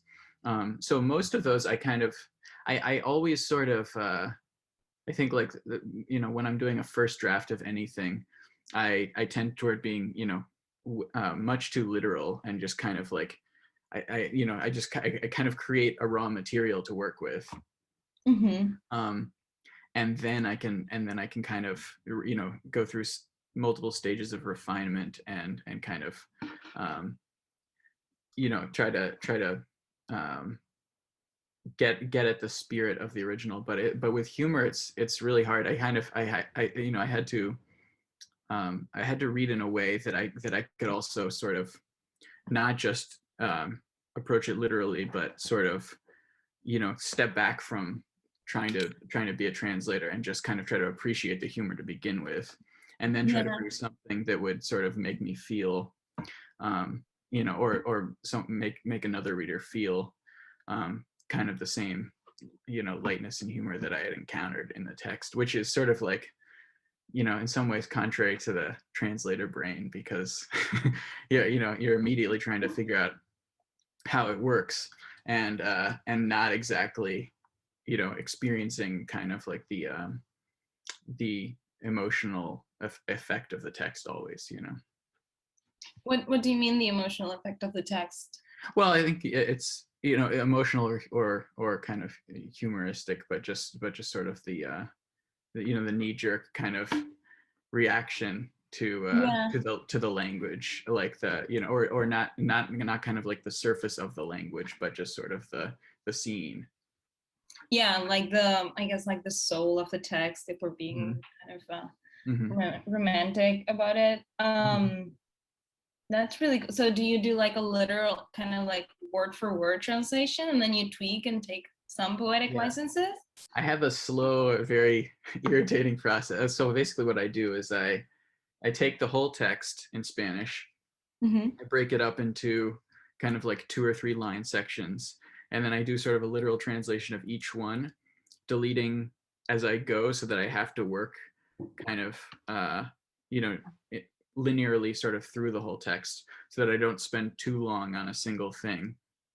Wow. And then, and you know, as I'm doing that, oftentimes I'm kind of looking up almost every word, even though I know them, partly to, you know, just in case there's a sense that I haven't encountered, but partly also to kind of like slow myself down, because kind of like in the act of sort of searching for things, I'm kind of like my mind is working on the style sort of, and phrasing, so that then when I come back, it's kind of a little bit more coherent. Wow. And then I basically edit that sort of literal version that I've created, without necessarily referring to the original as much, and just kind of trying to make it flow and sound good, kind of like on its own terms, sort of, you know, as the content seems to make sense to me. And then I compare that back to the original, and try to, you know, find places where, you know, if I'm kind of like diverging too much from the original. So that's kind of like the technical breakdown, and then I kind of do the boring work of looking for consistency and things like that, you know, kind of just sort of globally, how, you know, is the same thing treated in the same way throughout the text. So like certain problems or certain questions about words or refrains that need to be like treated in the same way in order to like create one coherent view. And I guess you must have to like maintain, because I guess a lot of translation must have to do with the active reading. Like I feel like producing a translation has to do with understanding the text in a certain way, and maybe the translation you did of Piglia might be slightly different from someone else's, not only in style but also in their understanding of Piglia's book or Eve's book. So that must be, yeah, you need to have like one consistent reading for the long time that it takes to do the expression that comes to mind is trabajo de hormiga, like an ant's work, an ant. That's really fun. I just the next translation I have coming out is a children's book about an ant. So that's, yeah, that's a perfect. Is it from Spanish? Yeah, it's called One Hormiga, and it's yeah, I'll send you a copy or something. Yeah, I would love to check it out. That sounds really interesting. So yeah, it sounds very like exhausting, but also you need to be disciplined, I guess. Yeah, it's an interesting mixture of, you know, they're kind of like phases where it's sort of like very creatively fulfilling and fascinating, and some stages where it's kind of, you know, more on the exhausting end of the spectrum. Yeah. But you know, do you ever let the translation like breathe? Like, is there like a week or 2 months where you like don't see it at all and then come back to it? Yeah, I definitely, after I finish the first draft, I like to take at least a month before I start really editing it in depth, so that I can kind of, you know, clear my head a little bit, and then kind of approach it with fresh eyes, you know, and so that I can kind of like, I'm less attached to what I've created. And so I can really just look at it and look at the original and see, you know, if it's doing what it should be doing. Did you ever meet Eve? while Didn't- translating it. She No, died I- in I, 2017. Yeah, I actually I haven't. There's one author who's one or two authors whose work I've translated that I've sort of met virtually, but actually have not met any Wow. in person. So it's kind of a shame. Yeah, Ebe, I think you get such a like a warm personality coming through these texts. It's kind of it's definitely a source of regret. I would have loved to meet her and not necessarily even talk about the work at all. She sounds, I mean, I was listening to some interviews by her. I've never met her either, even though she has kind of like a cult following in Buenos Aires. And she was part of this circuit of like literary workshops, some of them which seem to work really well and some of them don't, but Ebe has had like a Taliban kind of following, where everyone that went to her workshop like stay there for a very long time. And actually, I think her classes came out, like one of her students compiled all of her teachings in one book. I was browsing through it. It's really interesting. And there was one advice that she gives in that book and that people love to quote, which is this idea that literature starts in the butt, like not in the butt like the ass, but in the like contradictions, in the pero. She says that for her the literature that's interesting is the one that has some fissures, some kind of like contradictions. And I feel like that kind of like happened in animals a lot. This like constant tension between the animal world and the urban world and the zoo, and like what seems very local but what's also like not alienating to a lot of people as well. I would have loved to meet her. It's very sad that that's a really great piece of advice, actually, because I think that's absolutely right, that she's looking, when she looks at human thought, she's finding all these contradictions.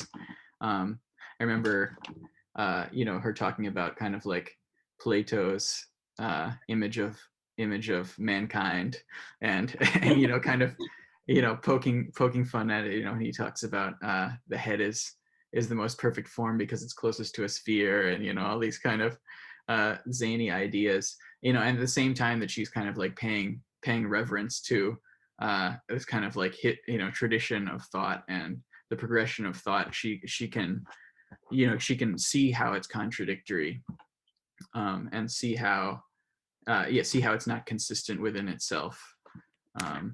And I think that's kind of a lot of this. The writing in this book is fairly light, but there are these sort of glimpses of politics and ideology that come through in really really powerful ways. And I think that's another kind of another way that she approaches contradiction, and she can kind of see the beauty of a place, and then see the ways that it's being destroyed, and or it's destroying itself. And she sees, even when she's talking about meerkats, she sees how sort of like charming and overtly cute they are, and then how they kind of have sort of like violent courtship rituals and fight amongst themselves. And it's fantastic. I'm glad that you brought up this idea of her kind of like system of quotation is really interesting, because on the one hand you do have this kind of like very, I guess she studied philosophy and she knew like the literary and like Greek and like 19th century canon very well. She quotes Humboldt and Bonpland and all these like expeditions, and at the same time she counteracts this very specific quotations with like terminology from indigenous tribes, or what the biologists say in Animal Planet. I'm sorry I keep going back to that, but it feels like in her way of perceiving animals, she's always encountering the other in as many ways as possible. And I think that's something that's it's almost like anti-imperialist. Yeah, exactly. Because it's not saying, it's not a consistent image of what the other is, and where it's being seen from. So it's much more complex than that, and she often, there are a lot of references to indigenous names for animals, or just kind of like how they fit into traditions. And she seems to think that a lot of those notions are also are kind of like much clearer because the animal is not standing in for some kind of like imperial image. So yeah, I think it's a really good point. Yeah, I would love to keep talking, but we're running out of time. I think we said half an hour. So I was wondering, would you like to close off by reading a section of your translation?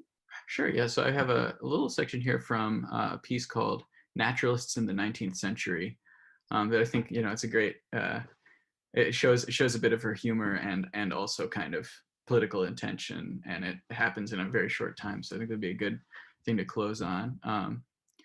So she writes, not only was there then a clear relationship between botanists, zoologists, and fiction writers, but they were linked to the politics of the era as well.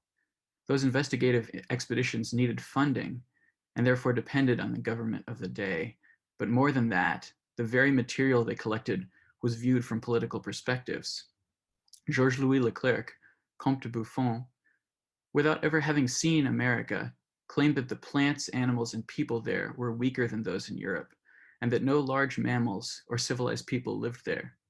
The President of the United States, Thomas Jefferson, stung by these observations, sent him word that even the weasel was larger in America than in Europe, and dreamed of finding a living mastodon somewhere so as to put a lid on him. Buffon, who came before Humboldt, had, based on his statements, an irascible habit of judging. He said that the jungle was full of venomous insects and decaying plants, that the toucan's bill was a monstrosity, and that in America everything was mediocre. He never deprived himself of making value judgments. Beautiful. I would have giggled throughout that whole reading. Exactly. Thank you so much for sharing that. And I hope you get to do like a live presentation soon once all of this is over, hopefully. And thank you for talking to me. Yeah, it was wonderful to talk to you.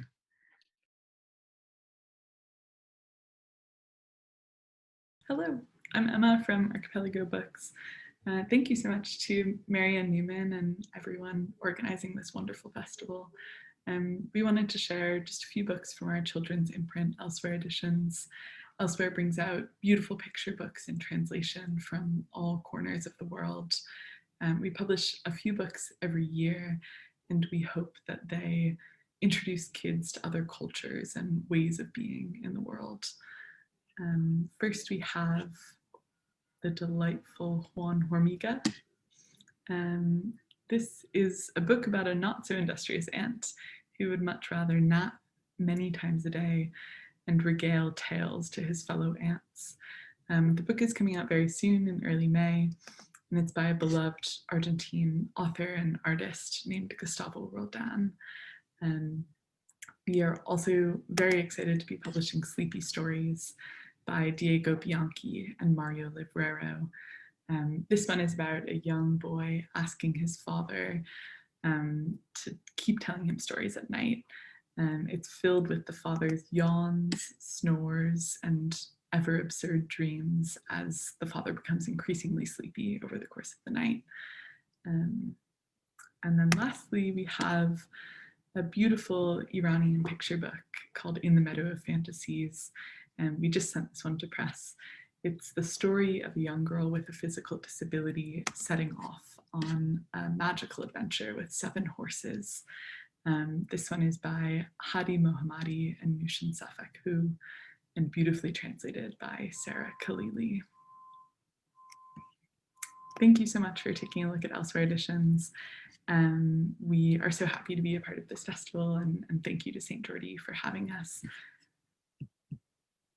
Take care. Thank you.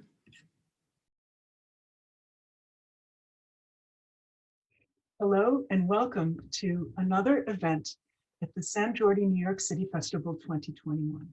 I am honored today to welcome Vandana Sen, who will be presenting her forthcoming translations of Navneet Dev Sen's poems. The collection is called Acrobat, and it will be published by Archipelago Books on May 11th of this year. So first, I'd like to begin, Vandana, with setting the stage for everyone. Who was Navneet Dev Sen, and how does she fit into the landscape of Bengali poetry? First, Tess, it's so lovely to see you. I've really missed our conversations, and it's amazing to have this opportunity. All my thanks to the organizers of Sant Jordi Festival as well, and also to the stellar team who have made it possible for me to finish this book, Archipelago.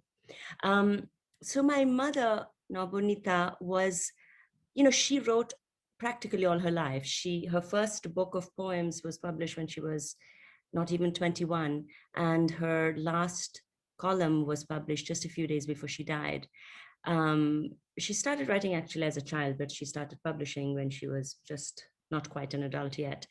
And throughout her 60 plus years of writing, she was recognized early as a strong voice, and she was a leading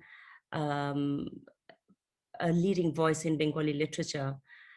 What was really extraordinary about her was that she was deeply influenced by the Bengali literary tradition, which, as you know, is a very powerful one. But at the same time, she broke away from all the traditions and created her own tradition. There was really no one like her in the Bengali canon. And not only because of how she wrote and what she wrote, in every way. She basically wrote in every genre. She wrote for every age. She had an incredible versatility in the way she wrote. So she wrote prose that was very lighthearted. She wrote poetry that was deeply soulful. She was also a formidable academic, and so her academic work was very kind of brilliantly brainy. So she was seen as a really unique voice in the Bengali literary tradition, because there was nobody like her, and she sort of was a source of inspiration for the younger generation of female and male writers. I should also say that she was very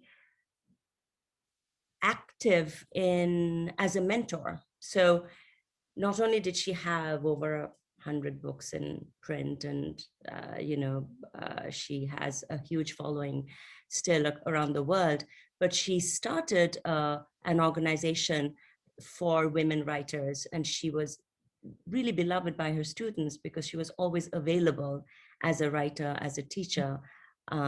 So all of these things kind of placed her in a kind of unique position within the Bengali literary world.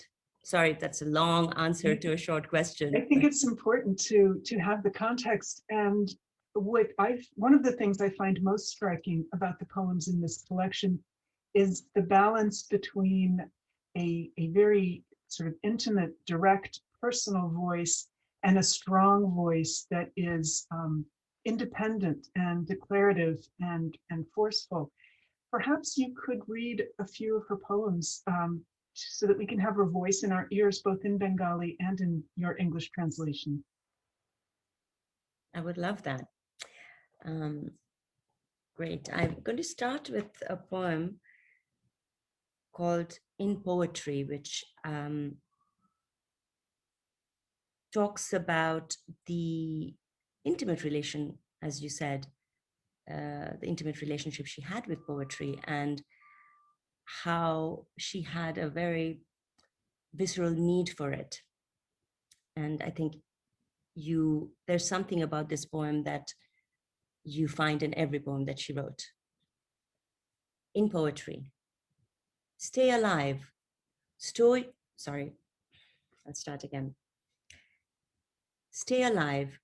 Show yourself clearly like an unfailing passport photo. Stay awake in every line, you, like an unquenchable thirst. Yes, you, the pain that tears my heart apart.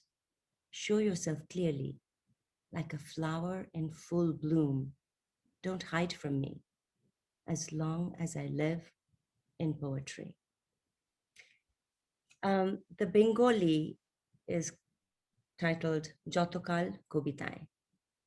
Beche thako, phute thako, অমোঘ passport ছবি হয়ে প্রত্যেক লাইনে তুমি জেগে থাকো আকণ্ঠ তেষ্টার মতো ছাতি ফাটা যন্ত্রণা আমার ফুটে থাকো লুকিয়ে থেকো না যতকাল কবিতায় বাঁচি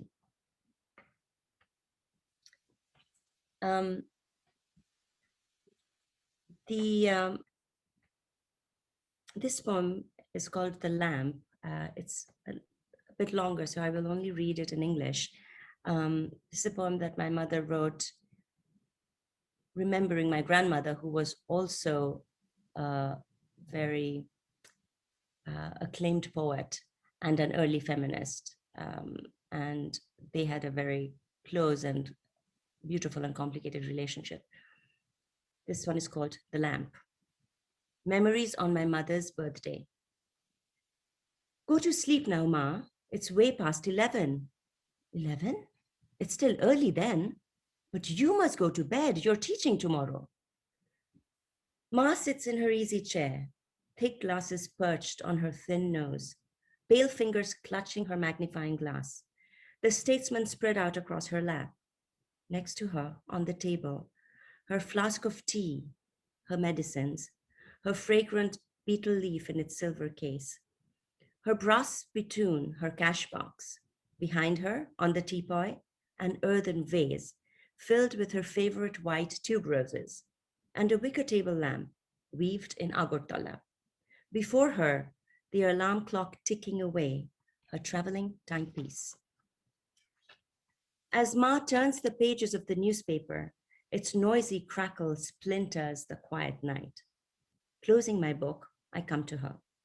As soon as I step inside, I drown in the deep perfume of those tuberoses. The nurse is dozing in her chair. Ma, please go to sleep now. It's 1:30. 1:30? She scolds. And you're still awake? Don't you have college tomorrow? Swallowing the rebuke, I keep on wheedling. You'll get sick, Ma, if you stay up like this. You must take care of your body. My body? Ma breaks into laughter that sparkles like jewelry shimmering from head to toe. How much more sick can it get? And what use is my body anyway? I go to her one more time before I sleep. It's 2:30, Ma, do call it a night. Come, let me take you to your bed. Yes, I'm coming, just coming. There's only this one tiny bit left. Reading isn't so easy now, you see. It's the gift of these cataracts. With a slight smile, embarrassed, apologetic, she buries herself again in printed words. Under the glowing light of the table lamp, with her focus on the magnifying glass, the ticking of the alarm clock fades away. As I walk back to my room, I hear her speaking softly to the nurse. No, no, my dear, don't turn off the light. Keep that lamp switched on, please. I have just one more page left. Just one more page left. One more paragraph. One more sentence. Give me one more word, dear nurse. Just one more day.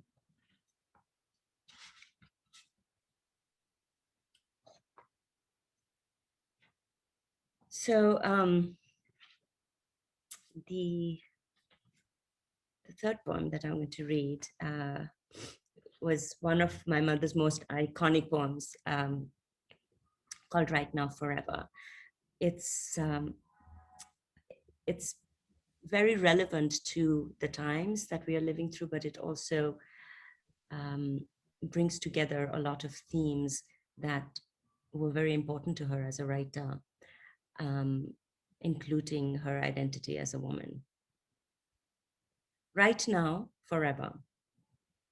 Time has not the power to extinguish me. Don't think for a moment that I wait upon time. Let time keep on playing his absurd battle game. Every time he strips me, I rise clothed without shame. With the force of prayer, of spells magic and divine, all that was untimely will turn auspicious, sublime. In a just war, the rebel stands forever unafraid. For her ally is eternity, who, divinely arrayed, guides her chariot, destroying the enemy line. Thus, a divisive age will be defeated and spurned. Though it brings on great wars, it will lose every time. From all our scriptures, this is the truth I have learned. Please know that I am cherished by an undivided, infinite age. Time will never have the power to scorch me with its rage. What those poems that you've read show very well is the range of her voice, the versatility, especially in poetry. In the Bengali, we heard not just the rhymes, but the internal rhythms, the repetition, the echoes in the beginning and the end. And so I'd like you to tell us briefly what the main challenges that you faced translating these poems, and also because you grew up immersed in your mother's poetry, I imagine filled the house almost as a separate family member. Did your relationship to these poems change as you worked through them and revised them and read them again and again? That is a wonderful question to ask. You know, it's my relationship to the poetry did change. I grew up with her poetry and I loved it. I translated some of her poetry with her years ago. I was very familiar with most of them, but I think I kind of took them for granted because they were all around me and I loved the words, knew the words. It's not until I started doing most of the work in Acrobat that I fully understood how much poetry functioned as a coping mechanism for my mother. I understood parts of her life so much better. I understood the separation that happened between my parents in a very different way. I knew the facts of it. It happened when I was really very young. So honestly, I had no memories of it. I knew about it, of course, and in a factual way, but to understand it, almost like living through it, through her poetry, I understood the very complex relationship she had with my grandmother, who was an extremely strong, fearless, and in some ways a very formidable force in my mother's life, and our lives as well. We were very deeply influenced by her as well. But there were certain aspects of the relationship that had been mysterious to me until I read all of her poetry. It was almost like I was reading a journal, because I was also trying to read them, you know, I kind of put them in a kind of chronological sequence for myself as I was working on the book. So I think my understanding of her life changed because of the poetry. Also, my understanding of what poetry meant to her became much more nuanced because of the poetry that I read. in terms of the translation, you know, it's there are so many challenges, and they were really beautiful ones because she has a voice in her poetry which is so different from the voice she has in all of her other writing. As I mentioned earlier, she is beloved she's extremely popular for the prose that she wrote, in which she made fun of herself, and they're all where she wrote narrative nonfiction based absolutely on things that happened to her. None of the incidents she wrote about were made up. So there was a truth in them, but that truth was expressed in such a different way from the truth that she expressed in her poetry.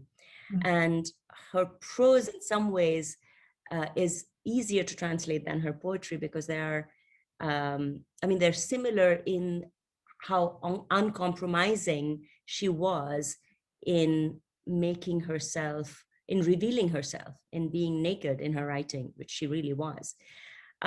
So with her poetry, one of the things that I love about her poetry, and I made a commitment to that when I did Acrobat, which I hadn't done when I had done this book, which I know I think you have a copy of from years ago. I decided that every poem she had written in rhyme, I would translate in rhyme. So I went back and redid some of the poems that I had done here, where I hadn't translated them I had kept the sort of metrical structure the same, but I hadn't kept the rhyming scheme. So this time around, I knew it would take longer, but I wanted to do that because she loved rhymes. She used rhymes to underscore emotions. She used rhymes to surprise, to reveal ironies. She used rhymes masterfully in a way that I felt that to take it away from the translations would be doing a disservice to the wholeness of the poem. So that was not easy, and it took time, but it's something that I love rhymes as well. So it was a challenge, but a beautiful challenge to embrace. She also made up a lot of words, which is a little bit easier to do in a Sanskritic language, which Bengali is. So you can join two words just like you join consonants. So you join consonants and create consonants that don't exist except, as consonants, except in conjunction. So the last poem that I read has many examples of that. And that particular poem is also has a very clear rhyming structure, but it's very dense. It's not a simple rhyming structure. It's not a rhyming structure that's sort of an AABB or ABAB structure, which she used in some of her other poems.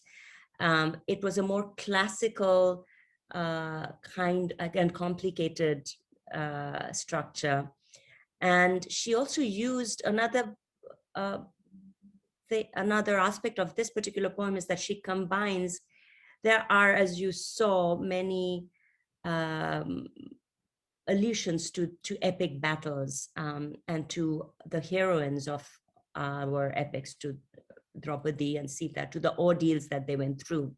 But she, of course, makes the poem into a poem about every woman.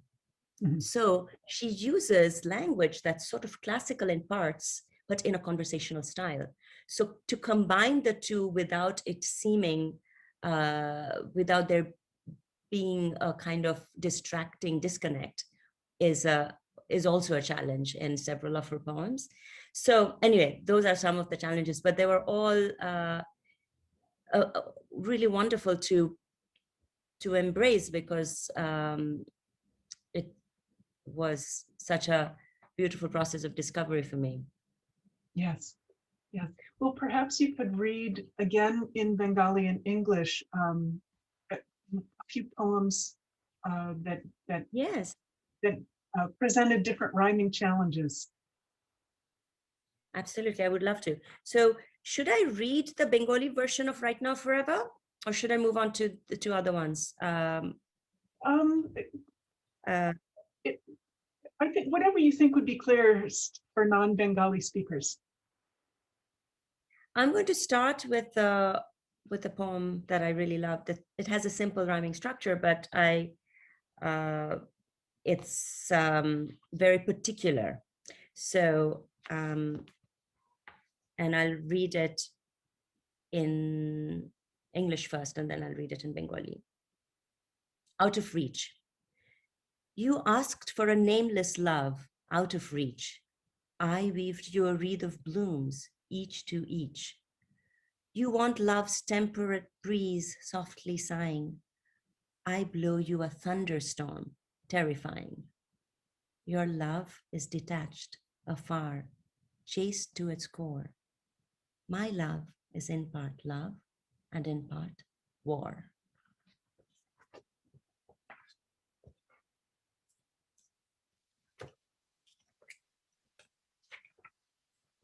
ভালোবাসা 12 তুমি চেয়েছিলে নিরুপাধি প্রেম অনধিগম্য আমি গেথে আনি লবঙ্গলতা তোমারই জন্য তুমি বুঝি চাও প্রেমের বাতাস নাতিশীতোষ্ণ আমি বইয়ে দিই কাল বৈশাখী ভয়াল কৃষ্ণ তোমার প্রণয় প্রযুক্ত নয় দূর বিশুদ্ধ আমার প্রণয় কিছুটা যুদ্ধ. So in that one, I kept the rhyming structure the way it was. And I also wanted it to look and that I kind of tried to do that with a lot of, as many of the poems that I could. I did that with Right Now Forever also, so that they actually look the same on the page. Mm-hmm. They have the same rhyming and metrical rhythmic structure and the same, they occupy space in the same way, in a written way as well as in a spoken way. Let me read to you, perhaps I will read to you this one, which is called Growing Up Lesson, which also has a very particular rhyming structure, which I retained. I retained the scheme exactly as it is in the original. But one of the things that, of course, I did when I kept the rhyming structure was that you're not able to rhyme it word for word. So the word that was rhyming in Bengali wasn't necessarily the word that was rhyming in English, but within that line, I found the rhyme somewhere. And then the other thing, speaking of challenges, which is sort of relevant to the poem that I read, in Out of Reach as well as Right Now Forever, is that there are references that are kind of culturally specific or religiously specific. Mm-hmm. So it was a challenge to write it in a way that you would get the essence of that, even if you didn't know the literary or historical context, So this one is called Growing Up Lesson. I'll do it the other way around. This time I'll read it in Bangla first.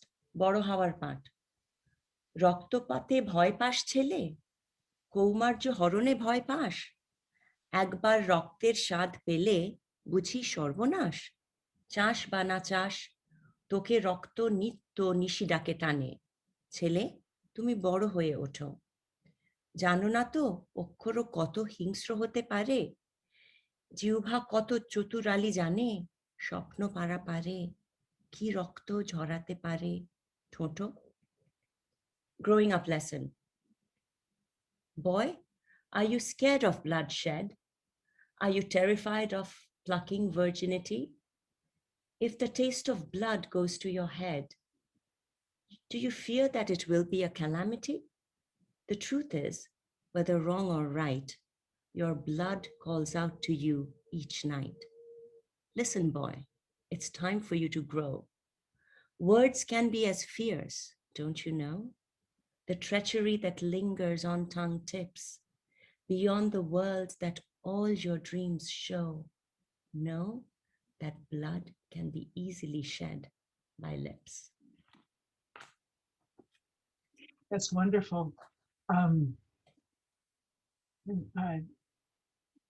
One thing that is very engaging about the collection Acrobat is the number of themes that she addresses in the poems. And it gives the reader a sense of who she was and what was important to her, not just the vital force that poetry was for her, but also, expressing desire, physical and emotional, and the experience of being a woman in a man's world, very much a man's world. Her aspiration and the tradition, the delight and difficulty of balancing domestic life with a creative life. Her voice is angry, but it's humorous. It's soft. It's cajoling. It's teasing. It's quite lovely. We have time for maybe 3 or 4 more poems before the one that I've saved for the conclusion, which I love very much. Perhaps you could read 3 or 4 poems that address those themes. Yes, I would love to. So let me, since you speak about the humor in her poetry, let me start with one that is that I know we both enjoy. This one is called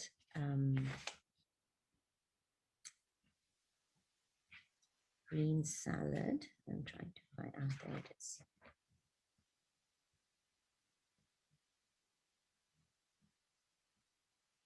Green Salad for my husband.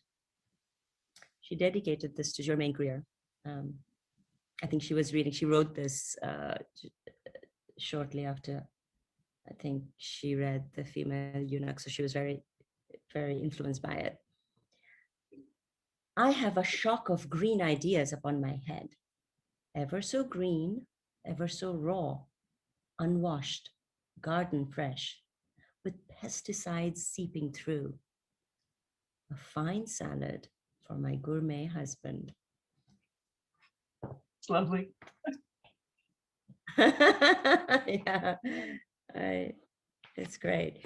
I want to say, because we were talking, since we're talking about translation, she wrote a lot of poems in English, and this is one of them. And some of them she translated then into Bengali, and they were published. But some of them she didn't, like this one. And there were a few others that she did not, because she felt that they could only be written in English, because there was a freedom that she felt, which was, whether it was in terms of, she felt a certain kind of intimacy with Bengali, but she also felt a kind of moral censorship that she felt. She felt that the language limited, in some ways, for instance, some of the sexual imagery that she used in her English poems, or some of the naughtiness, such as in this poem. And she felt that there was a kind of a sincerity in her Bengali poetry that she couldn't quite bring into English, and there was a kind of a freedom of being able to go to forbidden places in English that she couldn't quite translate into Bengali. So it's interesting that this was one poem that that came to her in English. This poem is called, in terms of her understanding of poetry and her passion for poetry, she felt very strongly that poetry was central to a woman's freedom, and she wrote about, not only was that something that inspired her to be a poet, but also she wrote about that extensively, and she did a great deal of work on women's poetry, not just from around the world, but from the villages of India.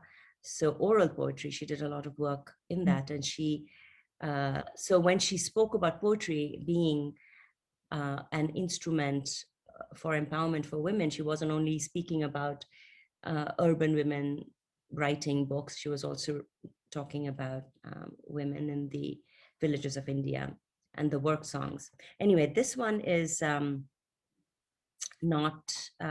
this one is a poem called Take Back the Night. And what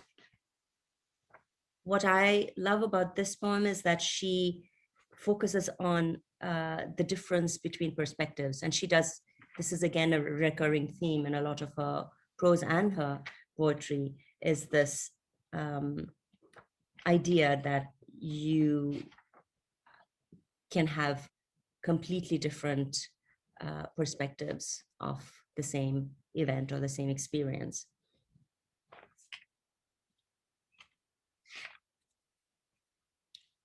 Take back the night. Man. In the twilight, I could still hear the lark. Woman. The night was moonless, oppressively dark. Man. In the flowering woods, a night fairy walked. Woman. In the Sundarbans, the man-eater stalked. Man. In that fragrant springtime air, woman, blood-drenched remains lay there.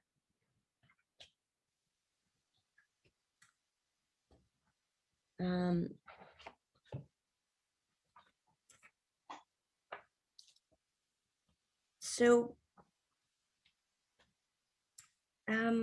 just thinking about what there are so many poems to read that I love. I'm wondering if you have a favorite of all the ones that you've read that you'd like me to read. Well, I think one that gives a sense of her stamina and resilience is Crash. Yes, absolutely. I love that.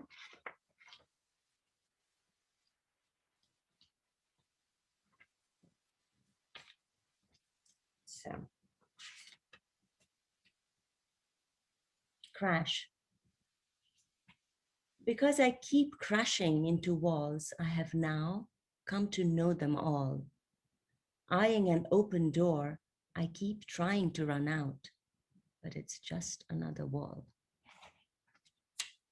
She has a marvelous gift for capturing a whole universe of emotion and sensation in just a few lines. We're running out of time, unfortunately.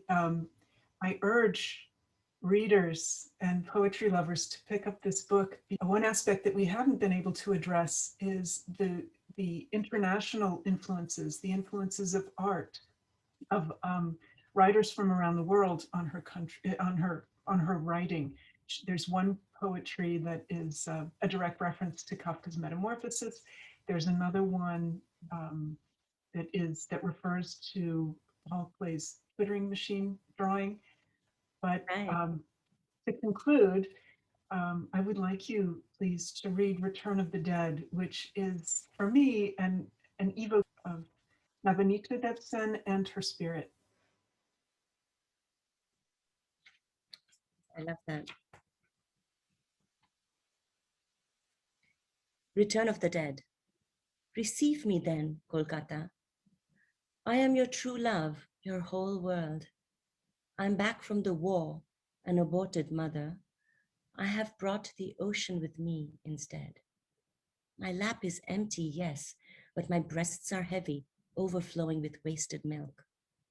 Look at the fathomless salt water in my eyes. Come then, look at me. See how virginity burns on my brow again, fiery as the setting sun. Touch me, for my newborn flesh belongs to you now. Receive me then, Kolkata, in your waiting arms. Your loneliness is over at last. I have returned, just as you had wanted me to. Why this stunned silence then? This anxious glance, this gaze? Lift your face, don't shift your eyes, speak to me. Your prayers were heard. Here I am, returned from the dead. Look at me. It's your childhood sweetheart, your world of passion, your old flame, your very own No Bonita. That's lovely. Thank you so much, Nandana, for Thank you. sharing your mother's poetry. We both would like to thank Archipelago Books and Marianne Newman, of course, and all the organizers and sponsors of the Sant Jordi Festival. And thank you for sharing this moment with us. Thank you so much. This was a lot of fun.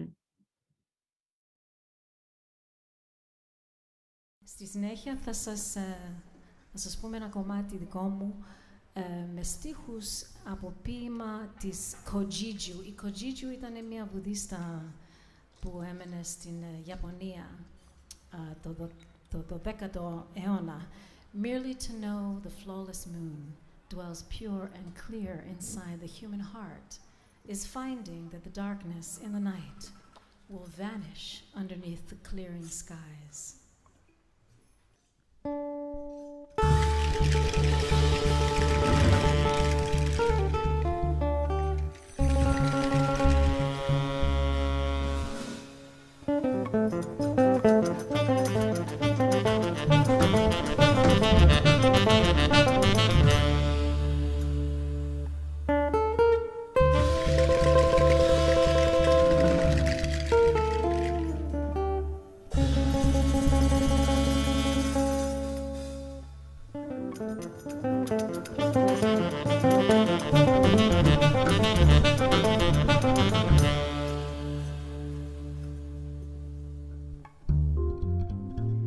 Merely to know the moon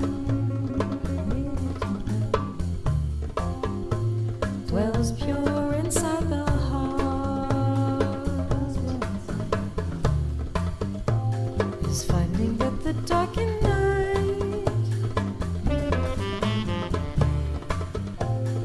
vanish under bright skies.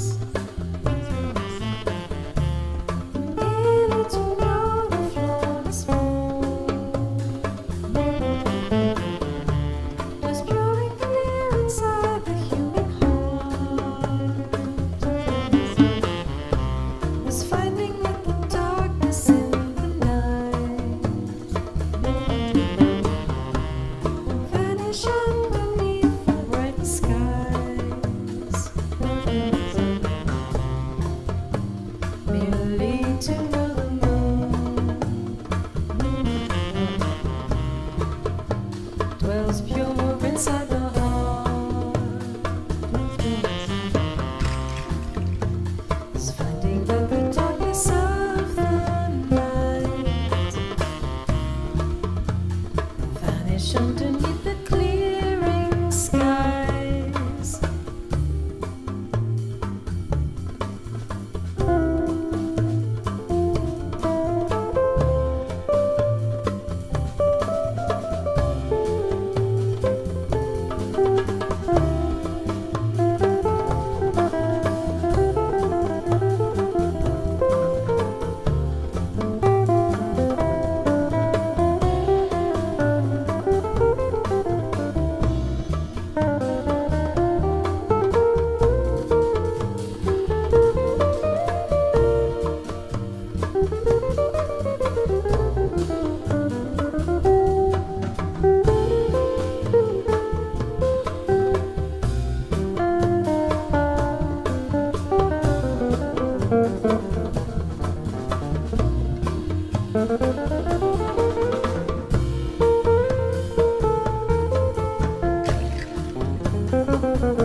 Merely to know the moon dwells pure inside the heart, is finding that the darkened night vanish under bright skies. Merely to know the flawless moon was pure and clear inside the human heart, is finding that the darkness in the night vanish underneath the bright skies. Merely to know the moon dwells pure inside the heart, is finding that the darkness of the night vanish underneath the clearing skies.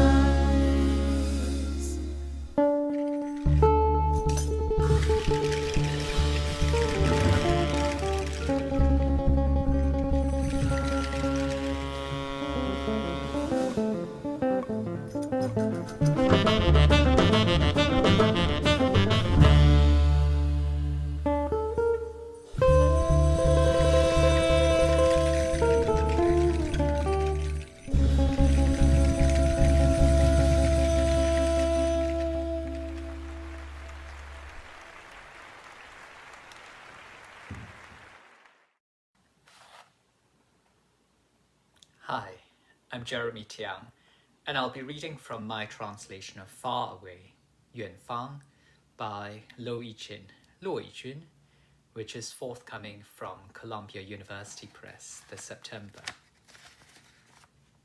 In 1949, Lo Yichin's father came to Taiwan along with the Kuomintang nationalists after the communist victory in mainland China.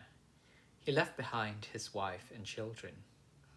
In Taiwan, he remarried and had 3 more children, including the author, Lo Yichin. In this work of autofiction, Lo recounts the events of the summer of 2001, when his father returned to mainland China to see his first family, only to have a stroke and collapse. Lo has to leave his pregnant wife in Taipei to travel to China with his mother, navigating a Byzantine hospital system and working with the half-brother and cousins he barely knows, trying to find a way to bring his comatose father home. Lo Yichin is one of Taiwan's most prominent writers, and this is the first of his books to be translated into English. I'll read a little from the original of Yuan Fang. 我不知那间高级酒店里的人们是怎么看我们的，这对母子。这间酒店既是父亲参加的旅行团在由庐山这一站时安排住宿的饭店，据说是九江这个穷内陆城市里最高级的酒店。Far Away by Lo Yichin.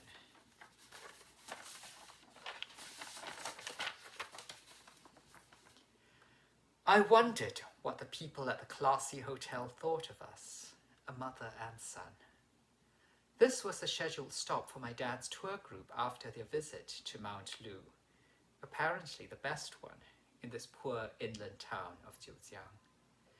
And it was here that a blood vessel burst in his cerebellum, and he was carried through the ritzy revolving doors to the ambulance waiting outside by the duty security guard. Eldest brother, fourth brother, and the tour guide, too many people trying to help in a tangle of limbs. Interestingly, this is where Mr. Chen from the travel agency chose to book us a room. Meanwhile, the rest of the group were continuing their tour. Mr. Chen himself had gotten on a plane to Xi'an to lead another one. We moved my father's luggage, the rucksack he'd packed with medicine and spare clothes, plus all the objects he'd indiscriminately bought at various sightseeing spots, fake calligraphy, fake teapots and tea leaves, into our room, for which we were able to get the same 20% discount as the tour group. Everyone was provided for. Each morning, this mother and son went down to the ostentatious breakfast buffet, choosing the same foods from the selection that never once varied. The mother's preference was as follows. First, a plate of lettuce, on which she'd randomly place, these things were impossible to imagine when we were outside the hotel in the dusty air, surrounded by carts stacked high with watermelons for sale. Desserts made of buttercream and rather stale cake, then a cup of thin soy milk made from powder. The son's palate demanded a large bowl of congee and a platter of fermented bean curd, salted peanuts, pickled mustard greens with pork, and a fried egg. But the staples of Taiwanese breakfast were missing. No salted eggs, century eggs, pickled cucumbers, or gluten balls. Next, 2 dry blackened slices of French toast, sweet crullers known as greases, or dough fritters stuffed with tofu. No American-style omelets, no French crepes with maple syrup, no fresh milk or yogurt. Did they know one of us was a widow in waiting, and the other an orphan-to-be? We spent a month there and had the same breakfast every single day, watching the other guests come and go like migratory birds. Most of them were high-ranking cadres from other provinces, in town on official business, or else nouveau riche business people blundering their way across the country, looking for things to invest in. The sort who'd learned to wear designer, though perhaps fake, leisure wear, but whose words and behavior remained vulgar. They disported themselves so loudly, with as much abandon as if they were alone, leaving their tables in a filthy state and treating the waitstaff with disdain. Now and then we'd see a table of 3 or 4 cadres in the uniforms of the People's Liberation Army, or sometimes public security, and it was these who seemed intimidated by the opulence of the dining room, with its air of a European concession, lifted from such Italian court paintings as the Muse Terpsichore or Minerva expelling the vices from the Garden of Virtue, leaving them silent as they obediently spread their napkins and used the cutlery etiquette demanded. There would also be a handful of Westerners each day, shaking their heads in puzzlement at the powdered milk or excruciatingly sweet coffee. For a few days, we also had the company of an entire Taiwanese tour group, grannies and grandpas in cheap leisure wear, chatting away merrily but also nervous about annoying their guide, with the same innocence and timidity as an elementary school class on an excursion. I wanted very much to go over and hail fellow well met these countrymen, then weepingly confess my sorrows. My father, like you, happily traipsed up Mount Lu with his group, but now he's collapsed and we have to bring him home, so we're stuck here in that broken down hospital and this cursed chilly hotel. And also, my wife back in Taiwan is almost 9 months pregnant, but I don't know if I'll be back in time for the birth. But nothing at all happened. Everyone came and went, leaving us behind, mother and son. Each night we returned to the hotel, exhausted in body and soul, in no mood for dinner. My mother would stay in our room, kneeling in front of the makeshift altar on the bedside table, reciting scriptures to the Bodhisattva statue she'd placed there, while I went downstairs to the ground floor breakfast room, which became a coffee lounge in the evenings, and sat at the same table, by the full-length window. In the hallucinatory light, I was like an object in a display case. White coffee cup, white sugar bowl, white condensed milk jug, white ashtray, and a little white vase holding an artificial red rose that looked almost like the real thing. In addition, the waitress solemnly recommended an extraordinarily bland cup of freshly ground Blue Mountain coffee for 18 yuan. But everything else about the scene was exactly the same as a coffee shop in one of Taipei's 4-star hotels. On the other side of the display case, a shirtless worker walked past. A scrawny guy pedaled his trishaw with a couple of labourers in the cab. Small taxis explosively honked their horns non-stop. These sorts of taxis kept their coolant tanks behind the back seat, where Taiwanese taxis had speakers, so each time they screeched to a halt or turned a corner, passengers heard sloshing behind them. A gaggle of girls laughed arm in arm, so fashionably dressed you blushed to look at them. And across the road, beneath a sign proclaiming China Maritime Authority, an old man and woman leaned against a maple tree and stared shamelessly at the contents of the display case. You.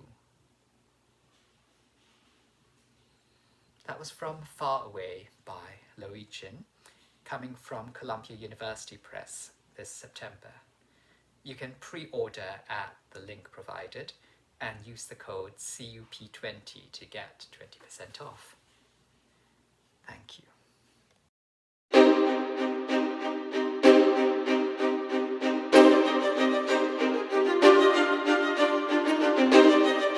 Jo no conec cap país que tingui la tradició pastissera que tenim a Catalunya. Vinga, molt bé. Anem a fer crema catalana.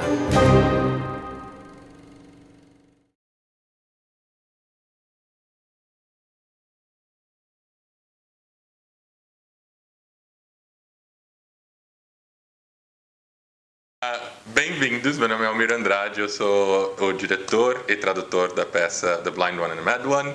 Nós estamos no Acta Center para a nossa temporada de abertura do Latin American Season at the John Towell Studio. Uma iniciativa do Untold Collective, que fez uma curadoria de 22 espetáculos latino-americanos aqui em Londres. Mas é o primeiro ano. E é o primeiro ano, é a primeira vez que isso acontece. Camila França, oi. E eu sou... eu sou atriz, diretora, produtora, marketing, tudo isso. Nessa peça eu sou atriz com a minha colega Trin Garrett. E juntas a gente tem uma companhia de teatro aqui em Londres que chama Foreign Affairs e que está completando 10 aninhos esse ano. My name's Trin Garrett and I'm originally from Denmark, but I've lived in the UK for half my life, and I'm a trained actor and a self-taught theatre director, producer, sometimes marketeer, and I also teach. Foi escrito pela Cláudia Barral, que é uma autora de Salvador, Bahia. Nós começamos juntos na escola de teatro e o texto foi escrito quando ela tinha apenas 19 para 20 anos, porque era para comemorar o aniversário de 50 anos do grande amigo do pai dela, o famoso ator no Brasil, José Lilgoy. Ele chegou a fazer uma leitura junto com o ator Arildo Deda, antes do texto ficar completo, lá na Escola de Teatro da Bahia, mas ele nunca viu uma montagem do texto, porque ele morreu antes. I play Minka, and she's the older sister of the two, and she enjoys cigarettes and cassasha. And she has a wild and mad spirit, and she doesn't restrain herself. Yeah, Minka is my spirit animal. Yeah. Did you smoke my pipe? No. Are you sure? I've never been a woman of conviction. Have you seen my aluminium cup? I'm blind! Eu faço a Renata, que é a irmã mais nova e que é assim um pouco mais contida, digamos. É uma relação assim bem de irmão, irmã, eu acho. Eu que sou filha única falando, né?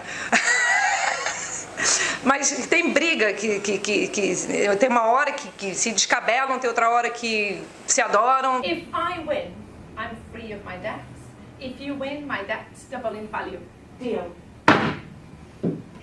E a Renata é um pouco amarga, eu acho. Tem uma amargura na vida dela, mas ela, nos momentos de loucura da Minka, da irmã, ela dá umas respiradas e ela vive nessa loucura através da irmã. How many women did you let walk out of your life before even allowing them to walk properly in?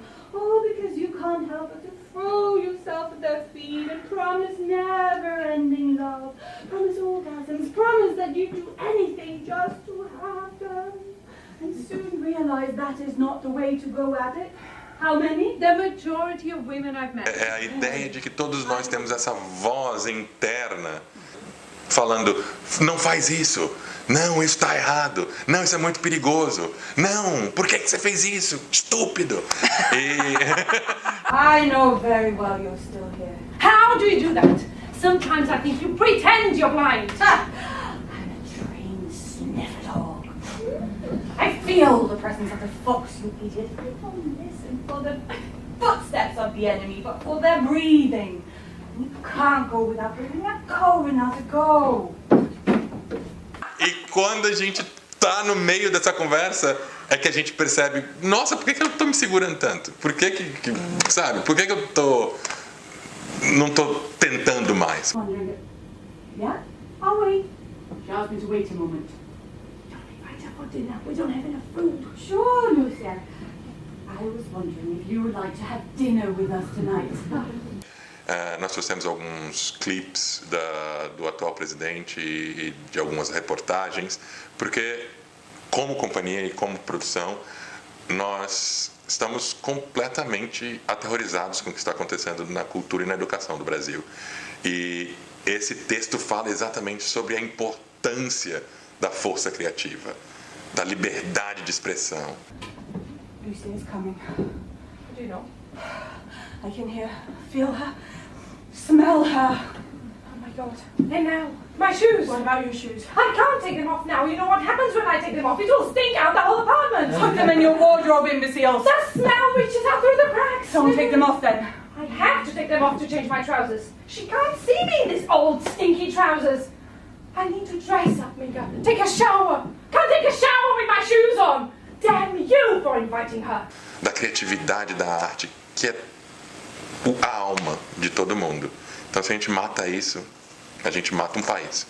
Don't be upset with me, dear sister. Funny stories are all that I have left.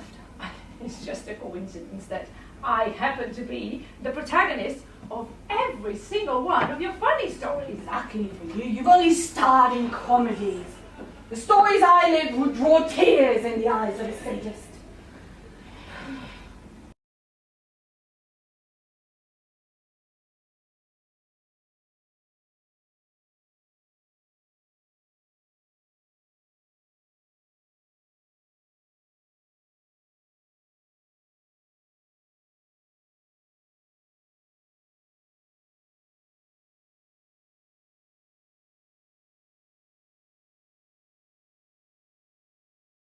Welcome everyone. My name is Amanda Saracen. I'm a translator from Portuguese, and I'm here today with Alex Leila, the author of Springtime in the Bones, Primavera nos Ossos, and Eric Silva, our interpreter and English teacher and lover of literature. Springtime in the Bones is a novel set in the Bahian city of Salvador and opens immediately following the sexual assault of its protagonist, Luisa. As Luisa gets her bearings and begins to process the trauma, She imagines conversations with her ex-husband and great love Michel, conversations in which the words "I was raped, my love" always seem to fall short. Michel, having recently returned to Salvador after divorcing his husband, finds Luisa changed, consumed with a desire for revenge against her rapists, and struggles to follow the sinuous logic she hopes will justify her plans. Michel, too, has a secret he can't bring himself to name. Breathlessly musical streams of consciousness alternate with maddening dialogue in a complicated dance of evasions and approximations. A novel in fragments and cycles, Springtime in the Bones lays bare the isolation of language, the foreignness of the body, and the persistence of love. And now I'll turn to Alex, who will read a bit of Primavera nos Solstos in the original, and then I'll read from my translation, the same passage in my translation. Alex?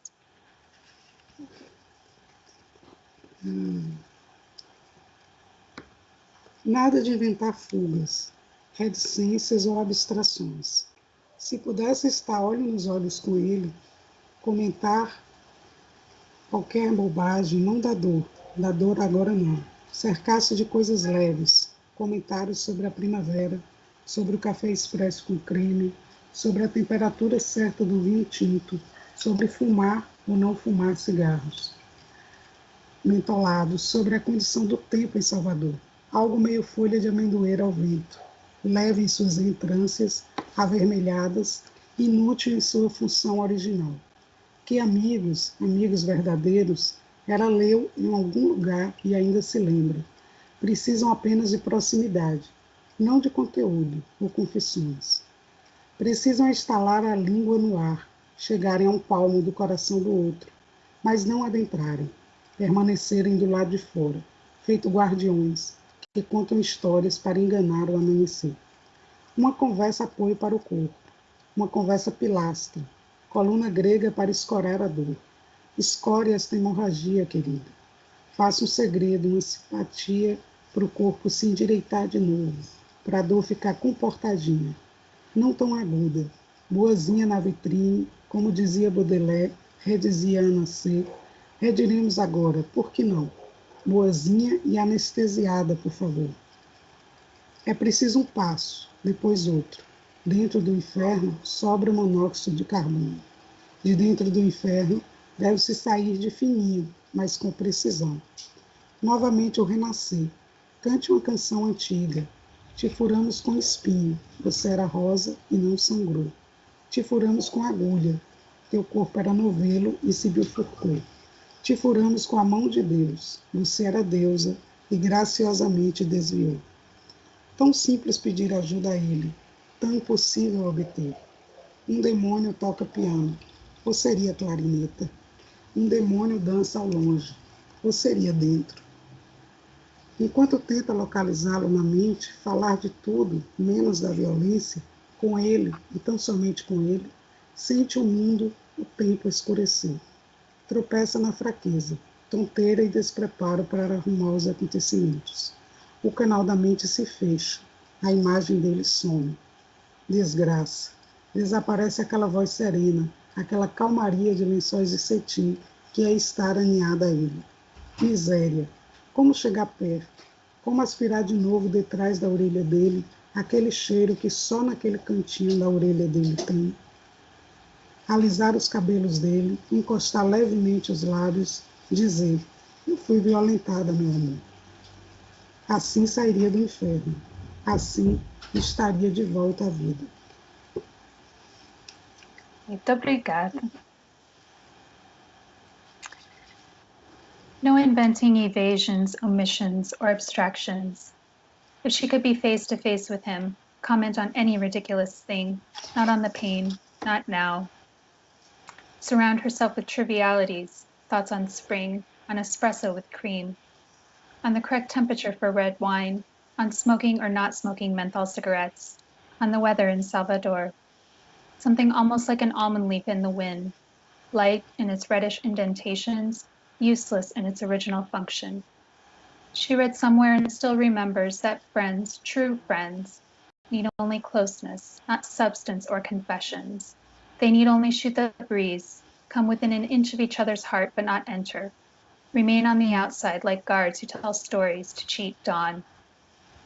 A talk to bolster the body, pillar talk, Greek column to brace the pain. Help me withstand this hemorrhage, dear.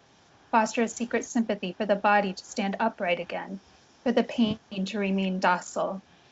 Not too sharp. Good little girl in the shop window, as Baudelaire said, as his translator Anasay said again, and will say it again. Nice and anesthetized, please. One step, then another. In hell, there's carbon monoxide in abundance. You must sneak out of hell, but carefully. Once again, rebirth. Sing an old song. We wounded you with a thorn. You were a rose and you didn't bleed. We wounded you with a needle. Your body was a ball of yarn and you threaded yourself. We wounded you with the hand of God. You were a goddess and gracefully you swerved. Help, so simple to ask of him, so impossible to obtain. A demon plays piano, or is it clarinet? A demon dances far in the distance, or is it inside her? As she tries to locate him in her mind, to talk with him and only him, about everything except the violence, she feels the world, the weather, darkening. She trips over her weakness, dazed and unprepared to set the events in order. The mind's channel closes, the image of him fades. Catastrophe. That calm voice, that lull being nestled into him, like the feeling of satin sheets, all of it disappears. Misery. How to come close, how to once again breathe in from behind his ear the scent which only that little nook of his ear has. To smooth his hair, lightly touch his lips, say, I was raped, my love. This is how she would emerge from hell. This is how she would come back to life. So to begin, Alex, could you tell me a little bit more about the genesis of this story, how the idea came to you, and how you settled on this structure, this cyclical fragmentary structure? A ideia do romance Primavera nos Ossos surgiu enquanto eu assistia um documentário na TV a cabo. Era sobre mulheres vítimas de violência sexual. A matéria perguntava às mulheres o que elas sentiram, qual foi o primeiro sentimento ou reação que tiveram diante da agressão. A maioria respondia que o primeiro sentimento, o primeiro impulso era matar o agressor, ou pelo menos se vingar, imputando-lhes o mesmo tipo de dor ou violência que elas sentiram. Todavia, elas não buscavam concretizar isso. Elas tratavam de esquecer, procurar apoio em familiares, na religião, psicanálise, etc. Quando o documentário acabou, eu fiquei pensando, e se houvesse uma personagem que levasse a cabo esse primeiro impulso de vingança, que levasse às vias de fato? Então, desse ronronar de pensamentos, surgiu essa personagem, Luísa, que é uma publicitária, que é violentada e precisa lidar com esse trauma. Paralelamente, ela também tem a afetividade quebrada, em razão de um divórcio recente. Quanto à estrutura, eu tentei me aproximar do fluxo da memória humana. E, de modo geral, a gente não lembra as coisas de forma linear. E não lembramos tudo por inteiro, né? Vamos lembrando pedaços, fragmentos. E nem sempre nós temos controle sobre isso. Então, eu tentei que o romance tivesse também esses parágrafos curtos, fragmentados, dando ênfase a imagens, sensações. Eu busquei uma linguagem que pudesse dar conta disso, né? Com frases entrecortadas, para dar corpo a esse fluxo mental da personagem. E como os traumas são cíclicos, além do fragmento, eu explorei essa sensação dessa dor sem saída da personagem, que precisa realmente encontrar uma forma de lidar com essa violência que ela sofreu. The idea of the novel Primavera nos Ossos, Springtime of the Bones, came up while I was watching a documentary on cable TV. It was about women who suffered sexual violence. The article asked the raped women what was the first feeling or reaction they had in the face of such aggression. Most said that their first reaction was revenge, that they wanted to kill the rapist, or at least to put him the same pain and humiliation they went through. However, they did not want to concretize this first impulse. They tried to forget and look for some support from family members, religion, psychoanalysis instead. When the documentary ended, I got asking myself this question. What if there was a character who took this impulse for revenge to the end instead? Then from the purring, from that wandering of thoughts and stimuli, Louisa came out. She's a publicist who was violated and needs to deal with this trauma, and who, at the same time, also has had her affection broken to a recent divorce. As for the structure, I tend to approach the flow of human memory. Generally, we do not remember things linearly and completely. We remember fragments, images, sensations. So I looked for language that could handle this, a language with short sentences, short paragraphs, to incorporate this mental flow. As long as the traumas tend to be cyclical, in addition to the fragment, I explored the sensation, a sort of pain with no way out that certain kinds of violence may cause to its victim.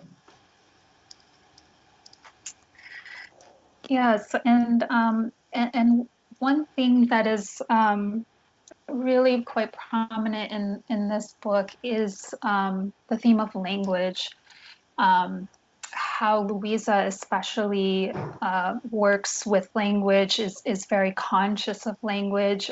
This was something I particularly responded to as a translator. This gulf between what she experiences in her body and how she's able to express it. But Michelle, too, is also struggling with language in this book. So I wonder if you could talk about that, Alex, just about how you work to show language and body as sites of isolation and betrayal, and how you used that theme to craft the voice of this book. Esse abismo entre o que se sente, né, e o que se consegue expressar, eu creio que é a tensão que mantém viva a nossa própria sede de linguagem, de se expressar, de escrever. Eu creio que se a gente conseguisse expressar tudo o que a gente sente e pensa, a própria necessidade de falar e escrever perderia o sentido, porque estaria tudo acabado. Porém, é preciso aceitar que essa busca ocorre com atropelos, né? Com dor. Pois a fronteira, ou essa fenda que existe entre o corpo e a palavra, o coração e a palavra, a mente e a palavra, é um espaço de luta, né? E nem sempre essa luta traz ganhos. Às vezes se consegue, né? Nós conseguimos o que eu chamo de ganhos extraordinários. E a gente consegue como que solidificar essa subjetividade. Eu não ocultei esse processo, esse abismo entre corpo e palavra dos personagens, né? São lacunas, né? E eles têm consciência desse limite. Eles têm consciência. Luiz e Michel são personagens que gostam de literatura, de cinema, de arte em geral. E eles discutem, inclusive, dialogam, inclusive, sobre essa luta entre a busca e a palavra, né? Entre tentar se expressar e conseguir isso. Eu acho que é preciso expor, não apenas quando eles conseguem dar voz ao que sentem e pensam, mas também os momentos que eu chamo de ganhos extraordinários, né? Do sujeito com a linguagem. Mas também os momentos em que tudo falha, que não conseguimos encontrar a nossa própria voz, eu acho que são momentos ricos para se explorar também na linguagem, né? Esse momento em que tudo assombra o nosso íntimo e a nossa voz falha ou desaparece.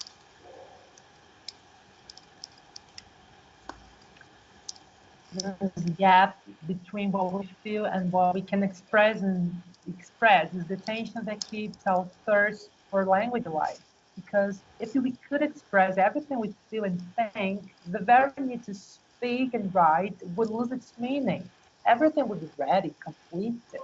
However, it's necessary to accept that the seek occurs with accidents, with change, because the border or gap that exists between the body and the force, the mind and the force, the heart and the force is struggling, not always with gains that give meaning or solidify our subjectivity.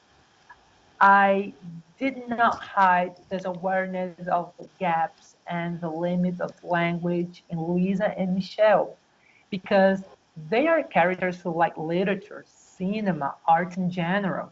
They are aware of the struggle of pain and the search for words. I think it's necessary to expose not only when they are able to give voice to what they think, moments I call the subject's extraordinary gains with language, but I also found it remarkable to show the moments when everything falls apart, so we are unable to find our own voice to talk about what we really scare us inside. And this is what so attracted me to this book, because it's like that gulf between the body and language, those limitations that Alex is talking about, they sort of repeated themselves in the process of translating it. And you're never more aware of the limitations of language than when you're translating. So that's something that I worked on too when bringing this book into English, is how to recreate those gaps and those struggles in English by really focusing on that rhythm that Alex talked about, and prioritizing the rhythm over meaning. So that was a great joy in trying to work on this book. But speaking of rhythm, Alex, this book has a lot of musical references. It also has a lot of literature references. Can you talk a little bit about your inspiration, your influences, and how this book converses with those authors and musicians?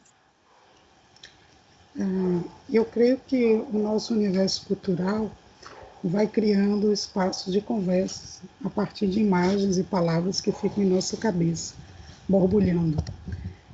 Na literatura, geralmente quem lê meus livros costuma me comparar ou me colocar numa linhagem que seria de uma literatura, uma escrita mais intimista, que na língua inglesa viria de uma Virginia Woolf, e no Brasil está mais relacionado com Clarice Lispector, Cornélio Pena e Caio Fernando Abreu. Mas eu também me sinto influenciada por Graciliano Ramos, embora ele tenha uma linguagem muito mais seca que a minha, eu creio que eu sou mais verborrágica que ele, mas eu admiro muito. E Thomas Mann, um escritor alemão por quem eu tenho verdadeira paixão, e Julio Cortázar, que é um escritor argentino. Eu gosto imensamente de ler bons poetas, como Camões, Cecília Meirelles, Carlos Drummond de Andrade, Ferreira Goulart, e entre outros, né? São leituras recorrentes e eu acho que a minha escrita procura essa poeticidade na língua, né? Mesmo quando eu estou trabalhando com cenas mais descritivas, eu busco uma metáfora, uma figura que consiga traduzir com beleza e ritmo aquela sensação, aquela imagem. Eu escrevo geralmente ouvindo música e eu tenho por vezes esses diálogos espontâneos que as pessoas encontram nos meus textos, com canções também, né?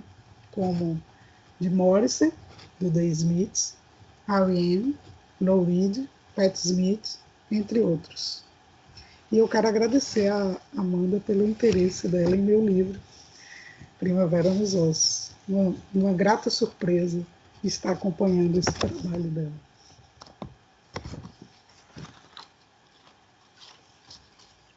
I believe that Our cultural universe making room for conversations from images and words that remain somehow bubbling up in our head. In literature, those who read my books usually put me in a kind of more intimate writing, which in English would come from Virginia Woolf, and in Brazil it's related to Clarice Lispector, Cornélio Pena, and Caio Fernando Abreu. But I also feel influenced by the dryness of Graciliano Ramos, although I cannot reach it. Because I am more verbose, and I really like Thomas Mann, an author I love with all of my heart, with passion, and I'm really influenced by Júlio Cortázar.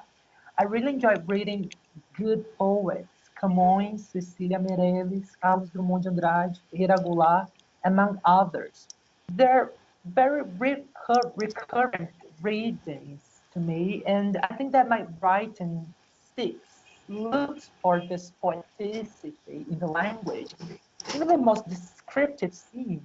I usually write listening to music. I sometimes have spontaneous dialogues with songs by Morrissey, R.E.M., Lou Reed, Patti Smith, among others. I want to thank you, Mona, for your interest in my book and say that I'm really happy, really glad for it. Thank you. Well, thank you, Alex, for this wonderful book.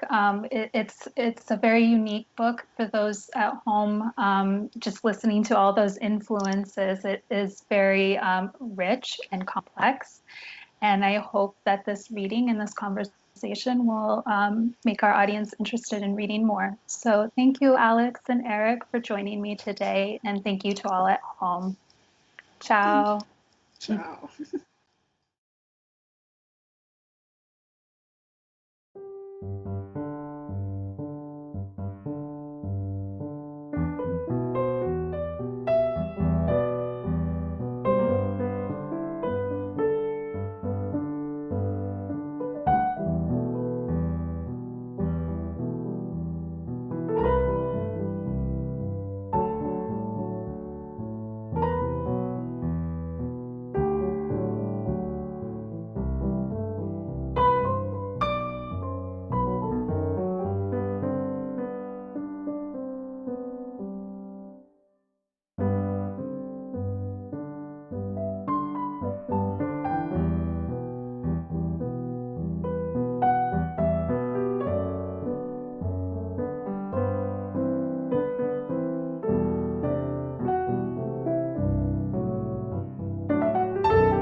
O sinão do livro.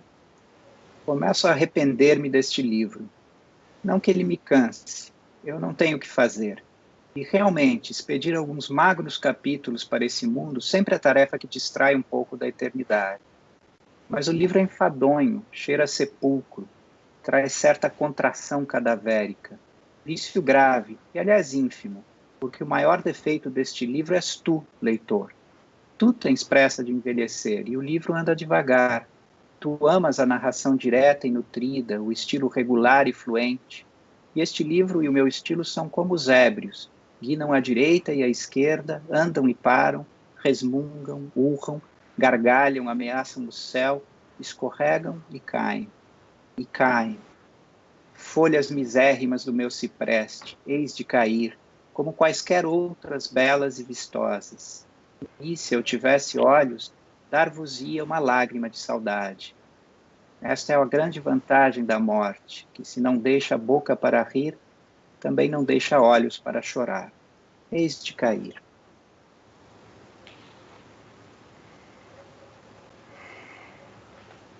I'm Pedro Meira Monteiro. I'm here with Flora Thompson DeVoe, who has translated Machado de Assis, The Posthumous Memoirs of Brás Cubas, As Memórias Póstumas de Brás Cubas.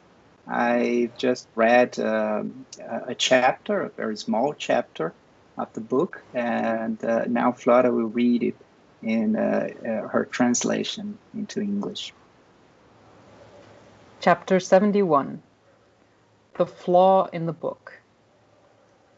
I'm beginning to regret that I ever took to writing this book. Not that it tires me. I have nothing else to do, and dispatching a few meager chapters into the other world is invariably a bit of a distraction from eternity. But the book is tedious. It reeks of the grave. It bears a cadaveric grimace. This is a grave defect, and yet a minor one on the whole, for this book's greatest flaw is you, reader. You are in a hurry to grow old, and the book moves slowly. You love direct, robust narration in a smooth and regular style, and this book and my style are like drunkards. They veer right and left, stop and go, grumble, bellow, cackle, threaten the skies, slip and fall. And they fall.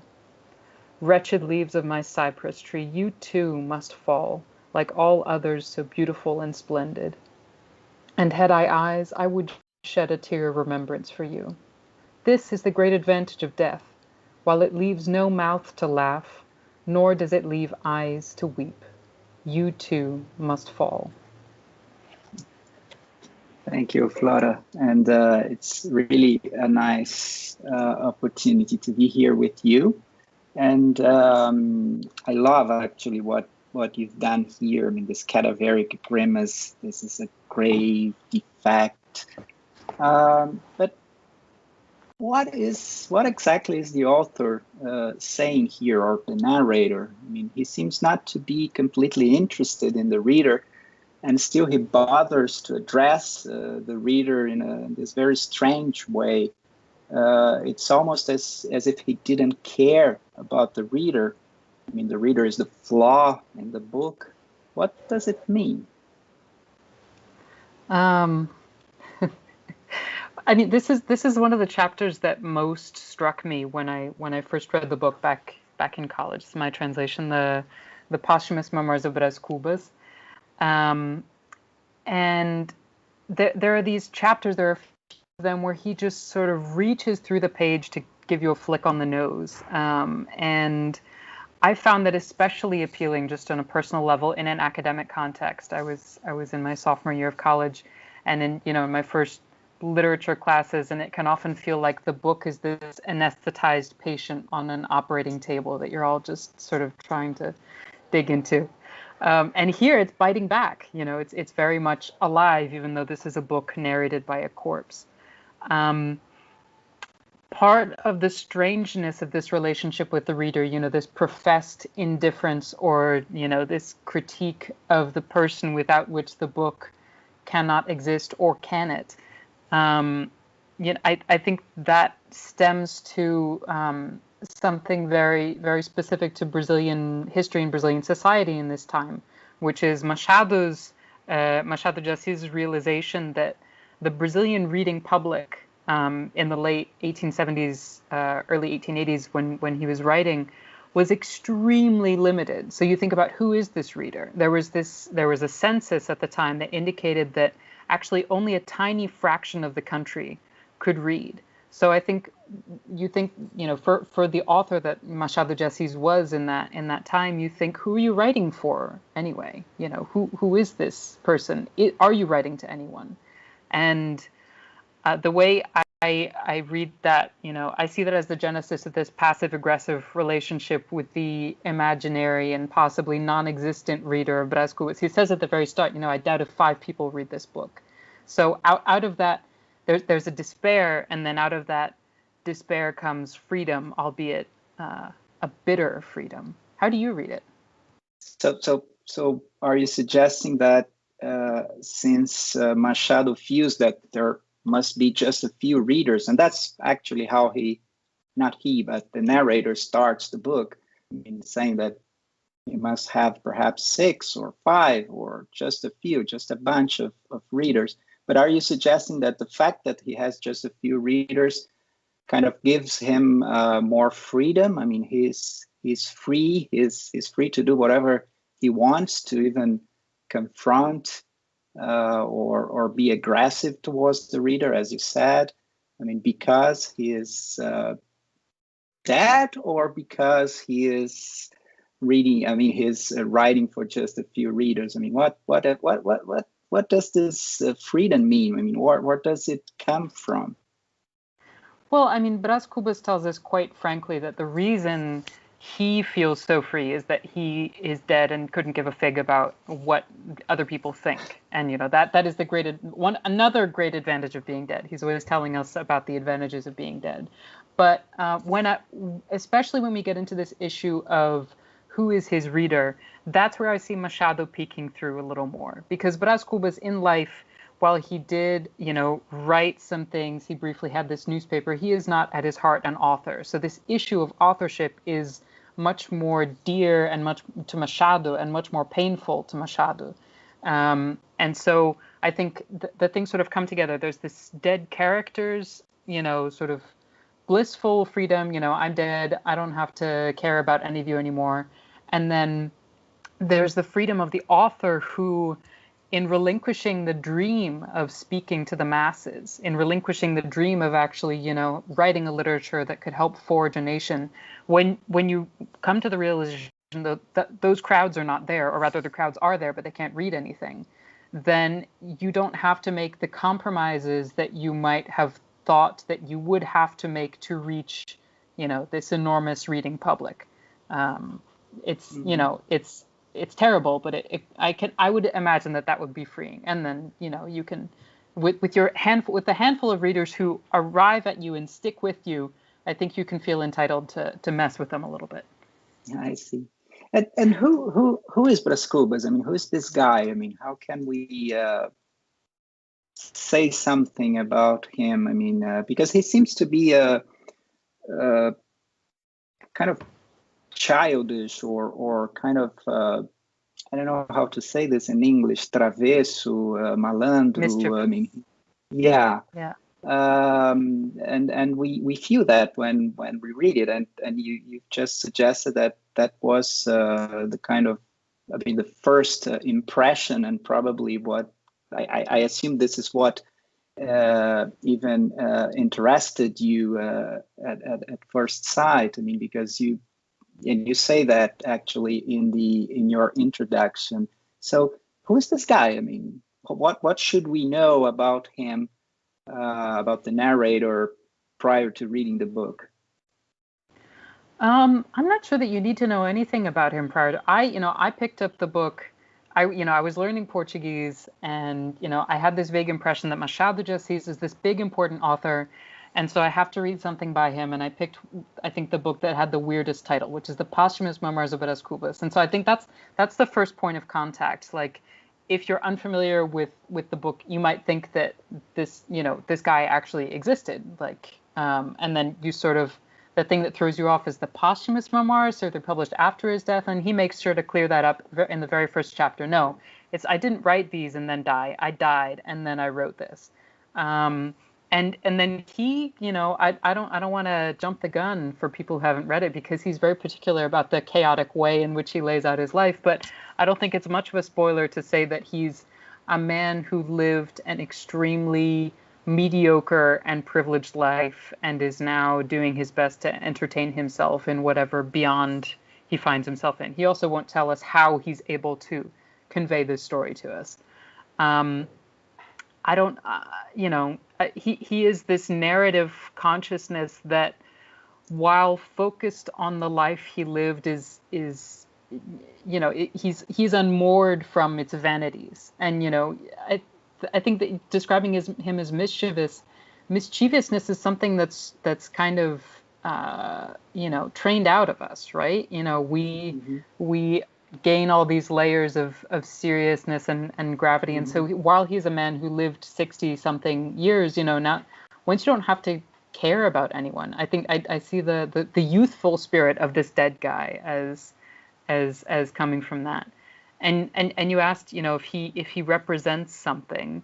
There's a bit of a hint that was lost with the 1946 spelling reform in Portuguese because before then he was Brás with a Z.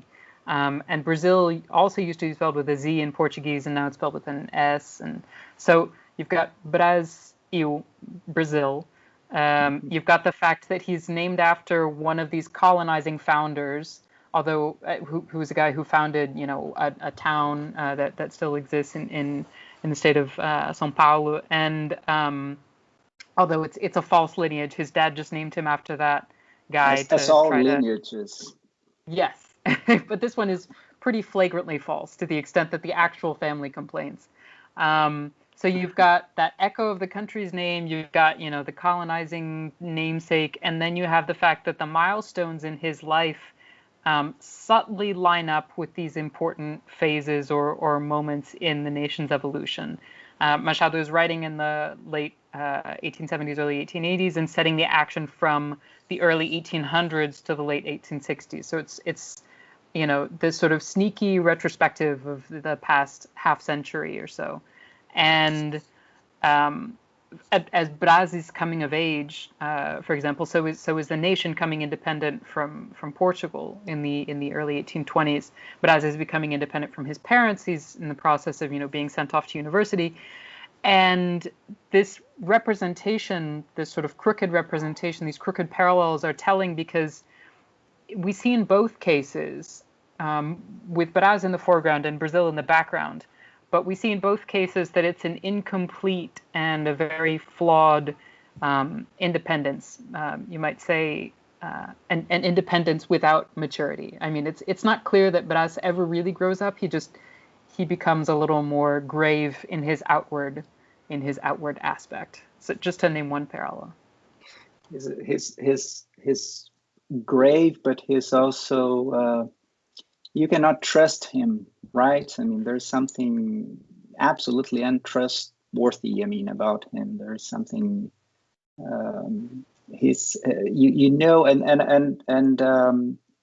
I think this is really something that Machado worked in a very interesting way. I mean, you cannot, it's an unreliable narrator, so you cannot really you should not really follow exactly what the narrator is telling you, because the narrator is basically playing with you all the time, right? And you're suggesting that this tells us a lot about perhaps certain social classes in Brazil, so certain I don't know what do we learn about Brazil? I mean, it's a question I guess this book can bring. I mean, absolutely. There's the parallel that's most often made in the English language canon with this book is a way of sort of explaining what it's about. The most easy referent is Tristram Shandy, and the way I don't like to leave it at that. I like to describe it as Tristram Shandy if the the formal inventions were infused with a societal critique. So you have some of that in Tristram Shandy already. You have this very feudal country gentleman trying his hardest to get down his recollections in his life, and he only manages to be born in I don't know which volume. So you have the sort of the distraction and the frivolity. But Brás Cubas takes that to a darker place, because there's the very important study, Machado de Assis, a master on the periphery of capitalism, which attempts to show just that, how the way in which Brás Cubas is playing this cat and mouse game and taking all these liberties and, flicking the nose of the reader and saying, and now we're going to jump to here, and now we're going to jump back here. This is an expression of the absolute capriciousness and and the power, the outsized power wielded by these very this tremendously unequal this elite in this tremendously unequal society, and these profoundly mediocre people in the case of Brás, who have this amazing economic and political clout. I mean, at the point of the book where he's a teenager or a young man, he falls for this Spanish lady, and he's buying her all these expensive gifts. And one of the things that I tried to do in my translation was to do some sort of monetary conversion, because that was something I'd always been curious about. It's very clear that his father is furious that he's spending too much money, but how much money is too much money? So I actually spoke to an economic historian, and then before then I tried to run it through a couple calculators, and all the numbers just seemed way too big. So I was like, I'm not doing this right. I went to talk to an economic historian, Bill Summerhill, who studies 19th century Brazil, and he did the same calculation. She's like, no, that's it. So it's like this teenager is blowing like $250,000 on his girlfriend somehow. So that, I think that that's something that might be even lost to most Brazilian readers, because you can, 11 contos, we could have go no out to idea be like, what that is now. Yeah, you're yeah, right. it could be $500, it could be 5,000. No, it's a small fortune. So you have these very silly, untrustworthy people, and they're just ruling the world. That's interesting. It's so interesting what you said, because you just mentioned Roberto Schwartz's book. I mean, and I've always been struck by this idea that actually you have something playing at the level of the form, of the literary form, and something playing at the level of history, of the structure of society, so to speak. So this guy basically he can do whatever he wants with the reader, because he can do whatever he could do whatever he wanted when he was alive, and he was a spoiled little trickster. I don't know. He was anyway. He's a despicable creature. It's interesting. He's despicable, so but he's charming. You can't, if he were purely despicable, you wouldn't want to stick with him. Yeah. That's the problem. That's the trap of the book. I mean, and it's the same thing with Bentinho, the narrator of Dom Casmurro, the other of Machado's novels. I mean, who's trying to convince you that his wife actually betrayed him, but who knows? I mean, you are just listening to the jealous and patriarchal husband. That's so interesting. But Machado is. Yeah. I was just going to say, Machado's he's the kind of writer whose books are an apprenticeship in reading. There are certain writers whose books serve that function, because they're, you think you're just following this or that story, but you're actually being trained, and you might fail the test. You might not pick up on the ways in which these guys are trying to mess with you and trying to pull the wool over your eyes. There are examples in the Machadian of critics and the entire reading public only realizing things, half a century after he'd written them. And he wasn't the kind of guy who'd come out and write a piece and say, you all missed the point. He'd just sort of let it slide. Look, I know we are kind of running out of time, so I just wanted to ask you about something I know you've studied a lot. I mean, when you were working with this translation, because there are many topics actually covered. I mean, in the book. I mean, madness, selfishness, economy, philosophy, literature itself, history. But there is slavery, and but at the same time, enslaved people are not always at the center of the plot. I mean, with the exception probably of one or two chapters. But it's there. It's very important. So I wanted to hear you about this, and also I think you actually wrote a beautiful piece for Piauí magazine on that, right? So I wanted to understand. I mean, what is this book telling you as a Brazilianist also? And a translator. I mean, because you're translating the country as well, not only a literary work. It's a hell of a responsibility. It is, but you've done well. You've done a good job. I mean, one thing that's fascinating is when you speak about, slavery is in the novel, but it's not at the center of the novel. When you look at the history of a criticism of Machado's works, there are decades, and you'll still see this to this day. Well, I mean, Machado is alternately praised and excoriated for not talking about slavery openly with, all of the square quotes possible. So in his day, people would say, oh, he doesn't, he's not taking this militant approach, and that's good. That shows that he's a true artist. He's not concerned with these things.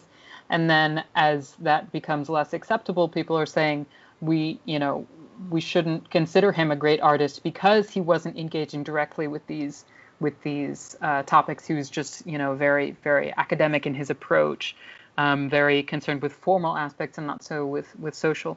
And one thing that's very important to remember is that slavery was still legal in Brazil and would be for nearly a decade almost until after the novel came out. And Machado himself was the grandson of former slaves, a mixed race man. It's almost easy to forget. People have this dangerous tendency to conflate Brás Cubas and Machado. But while it's true that enslaved people are not at the center of the plot here, and in all of his work he only dedicates a few short stories and other pieces, much more in the daily press, but in sort of his short stories and novels he only dedicates a few pieces to speaking quite explicitly about slavery. Slavery is sort of the air that all of the characters are breathing in Brás Cubas. It's something that doesn't need to be mentioned because it's just such a fact of life. And once you start noticing it, you can see that it's everywhere, but it's always without emphasis, which is a stunning depiction in and of itself. The extent to which it's just in every nook and cranny of this society.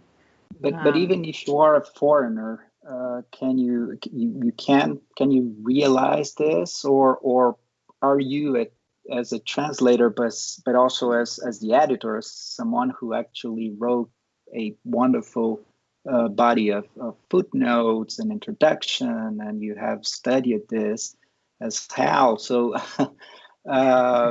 did you feel that you needed to explain something that the book itself does not convey for a foreigner? I tried not to explain because I think the not explaining is the point. That these characters don't need to explain any of this to one another. But one thing that I did do was there are many words in Brazilian Portuguese that have slavery camouflaged in them, that imply slavery without putting it on its face, like moleque, mocama, that, or you can just say, the houseboy. But I made a point of always translating these terms as, enslaved woman, slave boy, to just have that word, this little red siren flashing. But that was within the body of the text. That's about as much as I permitted myself to do. The example that I wrote the essay about was, I think, perhaps the epitome of what Machado is how he's approaching slavery, which is Brás Cubas talking about his brother-in-law in allegedly kind and generous terms, talking about what an upstanding guy he is, and saying, he had his enemies. But the worst anyone could say of him was that he sent his slaves to the calabozo, and then they would come out in dripping blood. And I'm like, what's this calabozo thing? And I look it up in the dictionary. It means dungeons. Like, does this guy have a dungeon in his basement? Is that normal? What's going on? And this just led me down a rabbit hole to discovering this system of prisons, of slave prisons. There was this institution in Rio that was known as the calabozo, the dungeon, where the government had set up these places where masters could have their slaves whipped by the government, because at one point the beatings were so severe that the government felt a need to step in, and instead of banning the punishments, they said, no, you stop doing it, we'll do it. So Cotrim, this is the brother-in-law, instead of getting his hands dirty whenever he wanted to whip another human being until they bled, would just, dispatch them to this place downtown and have the job done for him. And this is just, it's just one word in the middle of the paragraph. And the way that Machado constructs it, he's trying his hardest to show just how unimportant this is for all of these wealthy white people in Brazilian society. They don't care, simply. Mm-hmm. No, they could not. I mean, the only thing they might care about is the bill from this place where they have their slaves whipped. Yeah. It's interesting because you, in a certain way, you are teaching the Brazilian reader with your translation things that he or she wouldn't know actually, because since you have this level of estrangement, I mean, towards the text, and I wonder if this is not an interesting topic. I mean, translation and strangeness, and I mean, how much you try to make something familiar, but actually this thing that you're trying to make to turn into something familiar becomes completely strange. And then the Brazilian reader sort of takes a ride in this North American edition, and then he or she will realize things that otherwise he or she would either take for granted or not really pay attention to, like Calabouço, for instance. I'm pretty sure that 99% of the readers in Brazil would never, have never thought about that. So you are unearthing things. He's not drawing attention to it, and that may be the toughest thing about Machado, is the absolute deadpan, lack of emphasis, and you have to preserve that because that's key to his style. He's not. It's the kind of thing where your instinct as a translator, as a person who's trying to introduce people to this work, is you want to make everything really clear. You want to make sure they got this amazing joke. You want to make sure that they understand how horrible this is. And yet you just have to try to preserve that absolute nonchalance of a narrator who has the mindset of, if this joke goes over your head, then so be it. So you end up laughing or smiling at things that are just awful and terrible, and which makes us as readers feel kind of bad. That's so interesting. We should. Comedy has that function as well. I think it's completely valid. Wonderful. And Flora, just to finish, this is wonderful. It's wonderful to listen to you. Tell us a little bit about the process of translating and editing this book. From the point of view of someone who was already a sort of a Brazilianist, who had already become a Brazilianist when you did it. You already lived in Brazil. You were married to a Brazilian. It's a whole world there. And but you are you are not as young as you used to be. Obviously, but you were pretty young when you when you started working on Brazilian literature, publishing, translating, etc. And how do you feel as a gringa, as a North American young woman translating? Producing one of the best translations of Brazil's main novelist. This is scary. I think it wouldn't have been so scary if I were less familiar with Brazilian literature.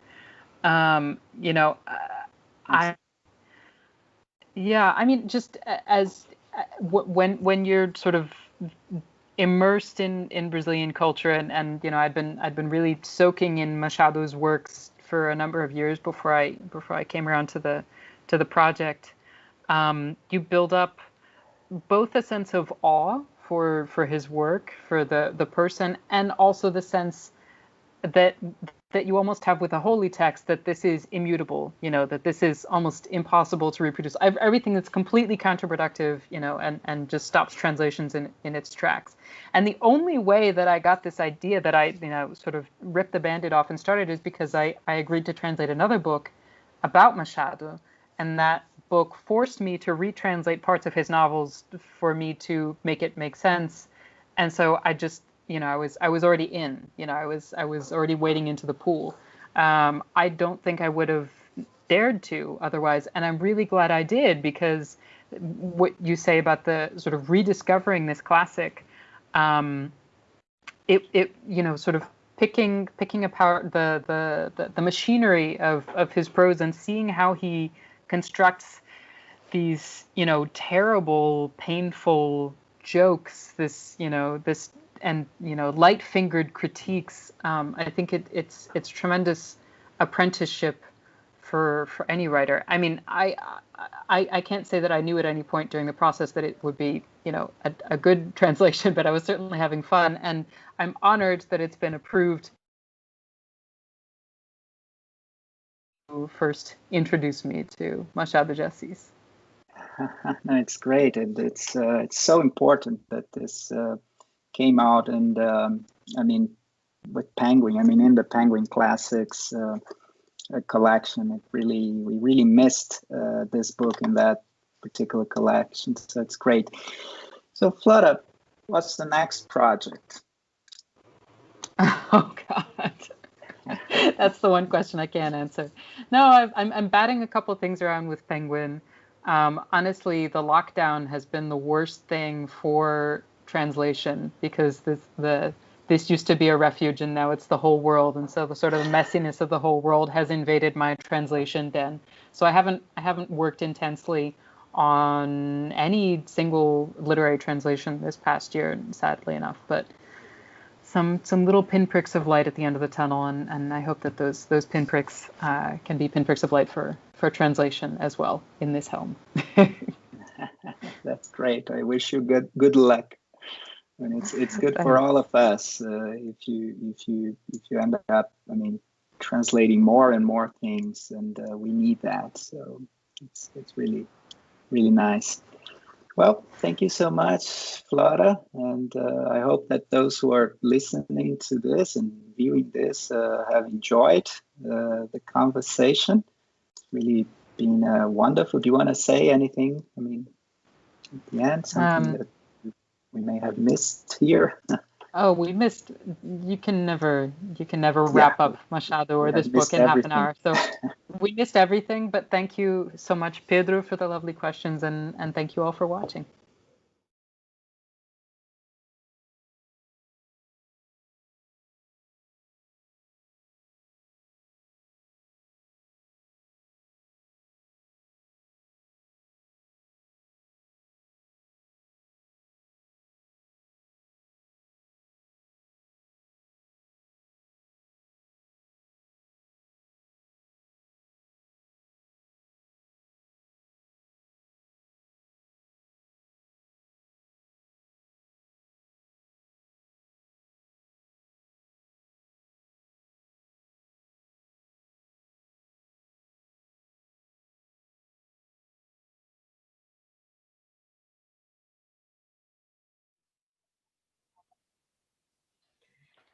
Hello, my name is Elizabeth Lowe, and I'm here with my colleague Padma Viswanathan.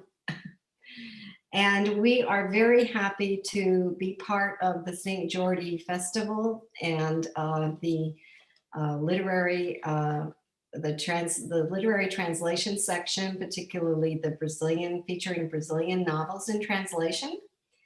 And we want to thank Amanda Sarasian and Mary Ann Newman for the kind invitation to join this important event. We're going to be talking about our translations of two important novels of the Brazilian Sertão, and the title of our presentation is Who Was I? Memory and Masculinity in Two First-Person Narratives of the Sertão. First, we're going to just give a brief explanation of what the Sertão is. Here is a picture of the covers of our two books.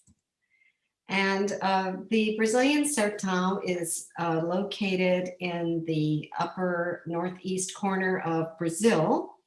It refers to one of the four subregions of the Northeast region, and somewhat similar to the specific association of outback with Australia in English.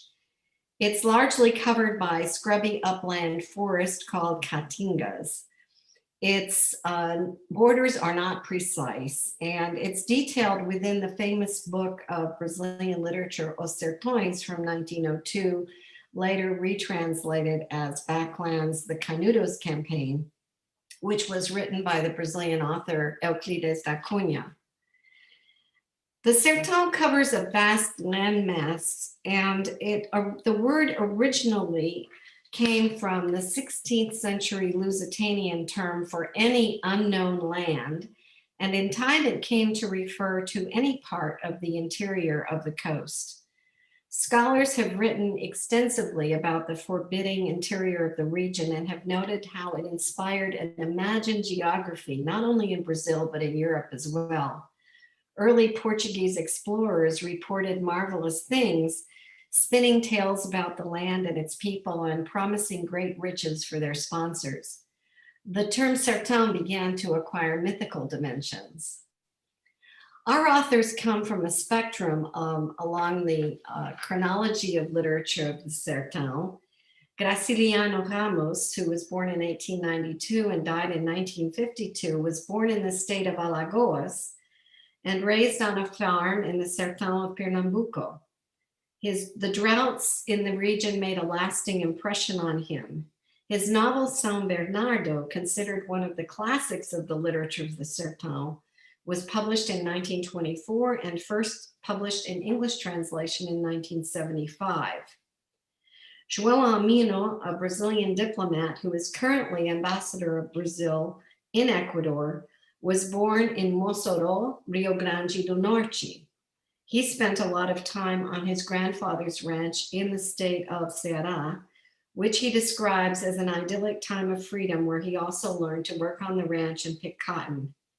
He is the author of the famed Brasilia Quintet, and The Last Twist of the Knife is his most recent work. So now Padma is going to talk about her translation and read from her book. Thank you so much, Elizabeth, for that wonderful translation. And yes, thank you, Amanda and Marianne, for this very kind invitation. I'm really excited and privileged to be here with, especially with Elizabeth, who's so decorated in our field. So as Elizabeth said, yes, I'd like to read from my retranslation of São Bernardo, which was published last summer by the New York Review Books. This is the design, their iconic New York Review Books covers, which is a great privilege, of course, to bring this book out, which, as Elizabeth said, is a classic of Brazilian literature on this series that's achieved that, that stature here in the US. I'm going to read a little bit, starting from the third chapter of the book that introduces the narrator by his own identity. So I don't think that's going to take too much more explanation. And then I'll follow by talking just briefly about some of the biggest challenges to me in translating it. Let me start by declaring that my name is Paulo Nario. I weigh 89 kilos and I turned 50 on São Pedro's Day. The age, the weight, the bushy gray eyebrows, and this whiskery red face have brought me quite a bit of respect. I got less respect before acquiring those features. Frankly, I use São Pedro's Day in that year because they're in the parish book of baptism registrations. I have a certificate mentioning godparents, but no father or mother. They probably had their reasons for not wanting to be identified. So I can't celebrate my birthday precisely. In any case, if there's a discrepancy, it's probably not big, a month, give or take, doesn't matter. We don't have exact dates for lots of important events. So I'm the first of a family line. On the one hand, that might not sound like a happy condition, but on the other, it means I don't have any poor relatives to support, those shameless nuisances you usually find slithering alongside people working their way up. If I tried to tell you about my childhood, I'd have to lie. My guess is I drifted around. I remember a blind man who used to pull on my ears, and old Margarida who sold sweets. The blind man disappeared. Old Margarida lives here at São Bernardo in a clean little house. She doesn't bother anyone, costs me 10 mil-réis a week, hardly enough to pay her back for everything she gave me. She's lived a century, and one of these days I'll buy her a shroud and bury her near the high altar in the chapel. Until I was 18, I hoed a hard row, earning 5 tostões for 12 hours work. That was when I committed my first act worthy of mention. At a wake that ended up in a free-for-all, I moved in on this girl, Germana, a sarará, a blonde mulatta, flirty as hell, and tweaked the stern of her ass. The kid about wet herself, she loved it so much. Then she flipped and made up to João Fagundes, a guy who changed his name so he could steal horses. The upshot was that I knocked Shermana around and knifed João Fagundes. So the police chief arrested me. I was beaten with a bullwhip, took my medicine and stewed in my own juices, rotting in jail for 3 years, 9 months, and 15 days, where I learned to read with Joaquin the shoemaker, who had one of those tiny Bibles, the Protestant kind. Joaquin the shoemaker died, and Shermana was ruined. When I got out, she'd gone downhill, had an open door policy, and the clap. By that time, I wasn't thinking about her anymore, though. I was thinking about making money. I registered to vote, and Senor Pereira, a moneylender and political boss, loaned me 100 mil reis at 5% interest a month. I paid back the 100 mil reis and took 200 with the interest cut down to 3.5%. He never went any lower than that, and I studied math so as not to be robbed any more than suited me. Like a beast at the gelders, to put it crudely, I thrashed in Pereira's claws. He sapped me muscles and nerves, the scum. I got my revenge afterward. He mortgaged his property to me and I took it all, left him in his breechcloth. But that was later on. At first, Capital kept giving me the slip, though I chased it nonstop, traveling the backlands, trading in hammocks, livestock, pictures, rosaries, knickknacks, winning some here, losing out there, working on credit, signing notes, carrying out extremely complicated operations.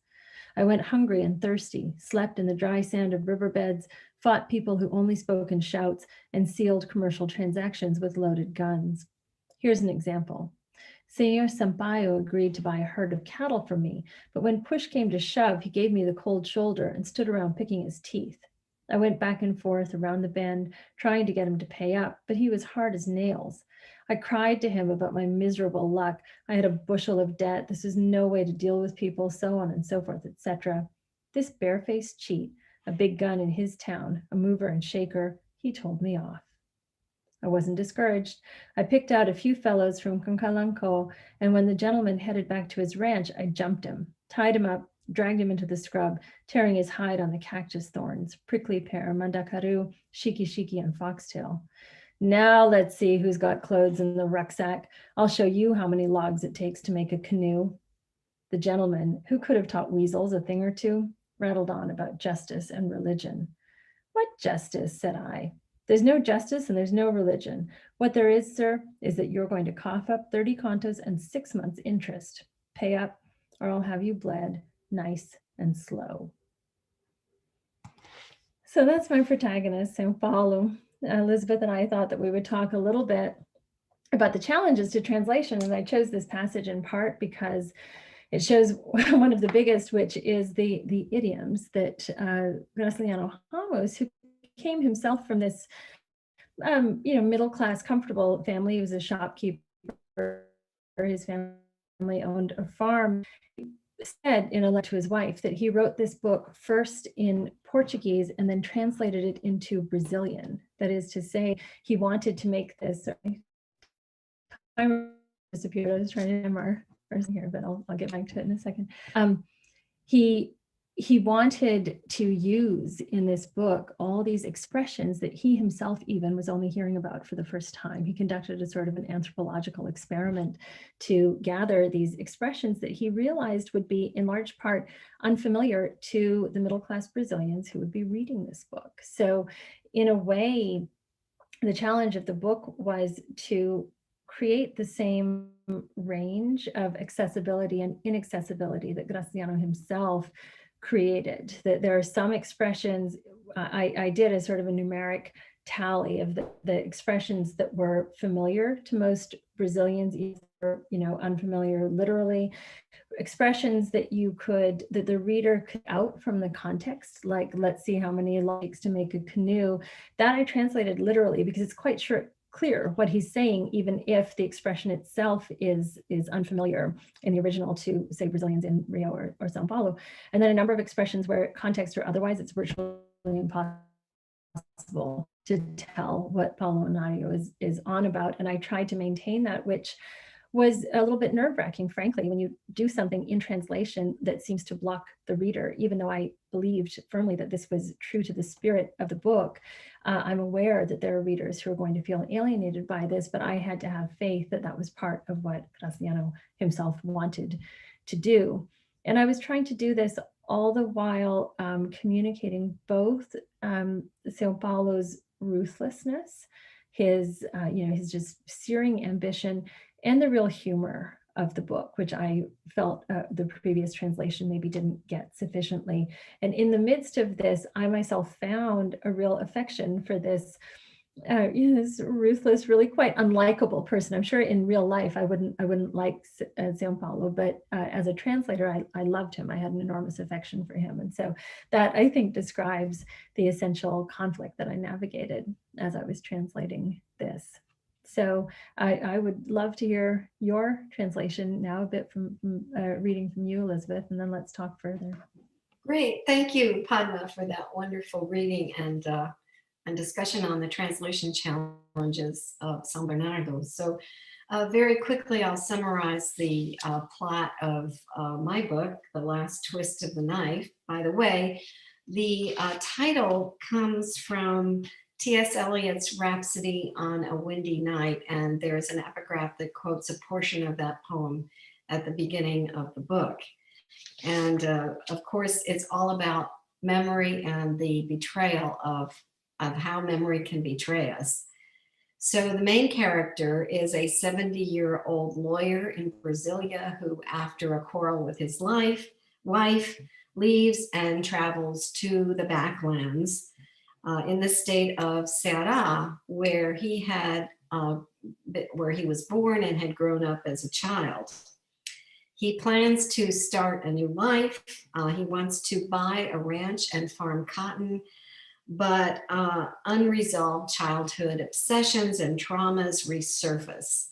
He becomes consumed with thoughts of avenging his father's murder. And he discovers that he may have been the love child of his rich godfather, the man who ordered the hit, and therefore might be the half-brother of the girl, now a woman, a widow, who was his first love and who is the object of his current desire and quest. So João Almino creates a complex, damaged narrator who is betrayed by his own memories. And that is the major theme of the book, is the unreliability of memory, the fact that you cannot go back. It's very Proustian. You can't capture lost time. So I'm going to read from a section of the book towards the end of the book, where the narrator, and this is also like San Bernardo, it's a memoir, where he addresses he is fully aware that his search might be in vain. So he dates every notation. It's supposed to look like a diary, and he has the dates of, whenever he gets down to writing again. So this is June 18th. I know that I've come in search of a time that is gone. Has it changed for the better or worse? Maybe both. At Black Creek, there is now electricity 24 hours a day, paved streets, internet, and almost everyone has a cell phone. There was none of this in my childhood, just a lot of dust and mud. Nevertheless, I looked around when I arrived in this town that used to be mine. It was the same old poverty, just more spread out. Where there were fields and dryness, there are poor neighborhoods that are immune to the political winds and the different schools of interpreting reality, some devouring others, and none of them capable of changing the interior of this country in a profound way. When I started walking down Avenida Central, I didn't see the Várzea Pacífica of today because everything I saw was with the eyes of the past. I was blind and deaf because attention precedes the senses. Little by little, my attention allowed the times to mix, with elements of the present being assimilated by the past. Children walked past me laughing and talking. I had the impression that two of them were talking about me. I imagined myself as a child looking at an old guy like myself walking the city streets. Would those children of today view me with the same respect and fear with which I viewed old people when I was a child? I don't think so. Children today are more adult, independent, and think they know more than old people. Do any of them lie on their front porches to look at the girls on the sidewalk as I did? Do they wait for the wind to pick up their skirts when all they have to do is go to the computer and see a lot more? It was sad to walk along the main street where the carts still circulated, to pass by my godfather's old house, my school, Clarice and Miguel's school, to climb up to the porch of the church to get a general view of the town. I entered the church. The saints are all the same altar in the back. I saw myself as an altar boy during Mass. I knelt as I had not done in a long time, but I did not pray. The silence was broken only by the footsteps of a devout woman who seemed to have come from the past and who made a sign of the cross. I had the sensation that it was an acquaintance frozen in time. I left dizzy, wandering along the side streets until I came across the ruins of our old house and a grocery store on a dirty corner. I felt like talking to that wall, my wailing wall, which knew how to listen to my secrets. Since I had learned that Miguel was in town, I looked for him at the factory. He received me in his office. He was cold and formal, despite pats on the back and forced laughter over almost nothing. Rather, my plans to plant cotton. He already knew about my purchase of Black Creek, my separation from Patricia. He asked me about Zulaide. I limited myself to saying she was still in Recife with her husband and that the 5 children were doing well. I stayed just long enough to drink an espresso. I felt there wasn't much to talk about. Even so, we agreed to meet again and exchange cell numbers. Come visit me at the house at Black Creek, I suggested. Yes, I will, for sure. I'll let you know. June 19th. The Black Creek Ranch is, of course, not the way it was when I was a boy. Uncle's land has been parceled out. Not even the big house remains. Mr. Rodolfo, Arnaldo's father, is dead, as I had thought. At some point, he had become owner of a piece of the old Black Creek Ranch, a small one to be sure, a piece that Arnaldo inherited. Vittoria is still alive and remembers me, Arnaldo told me. I might visit her one day. Lucia does not visit these lands anymore. She's separated from her husband, contradicting my prediction. One of her sons was arrested for drugs. I don't know what's become of him. After Lucia got married, I ran into her once by chance in Fortaleza. She had lost her beauty despite her flowing hair and the swish of her red skirt. Her suntanned skin was covered with spots. She had gained weight, a lot. To be nice, I said, "We have to get together." She looked at me in disgust as if I'd made an indecent proposal. What are you thinking? Get a grip, guy. So among the challenges of translating this novel was the duality of voice. So the narrator is speaking in 2 voices, the voice of the present and the voice of the past. And these 2 voices intermingle and fuse throughout the book. So keeping those different registers and different tones was something that required some concentration and continuity. The other thing is that the Brazilian Portuguese is blessed with many forms of the past tense. And the author very skillfully uses all of these many past tense forms to create the narrative scheme. And it is a rich way of depicting the past that does not exist in English. And so it was really, I had to stretch to try to recover some of that nuancing and shading of past tense that the author very deliberately tried to achieve.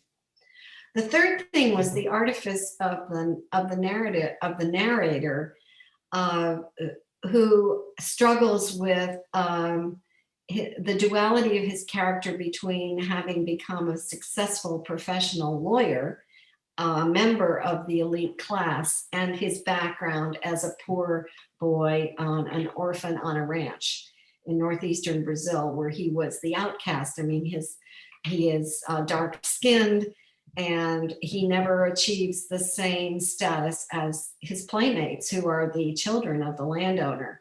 And so that duality of character is reflected in the language, which shifts from literary language to his language of the language of his boyhood. And then finally that the challenges of describing the sertão in all its mystery and beauty, which is such a different landscape than one is familiar with, than our readers are familiar with. And one often must resort, as Padma did, I can see in her translation, to keeping the original words for plants and animals, which come from, often they are of indigenous origin. In Brazil, there are 150 indigenous languages, and the Northeast is a demographic mix of Brazilian Indian, Black, and Portuguese. So, and also various other European colonists. So the language of the Northeast is a very particular language, and its landscape requires a special language to describe it. Padma has referred to the rich lexicon of expletives that come from the Northeast, and a few of those appear in my book as well. So the translator has to be rather nimble in traversing this terrain, which can be treacherous. It's a travessia, a crossing. One of the famous books of the sertão is by João Guimarães Rosa, and that word travessia appears very often in his narrative as well, that we as readers, as translators, and as writers embark on a dangerous journey when we attempt to cross the sertão. So now I think we have a few minutes to talk about our books and compare them a little bit. And of course, there are many similarities. One of them being the two protagonists are very similar. The treatment of time and memory is similar.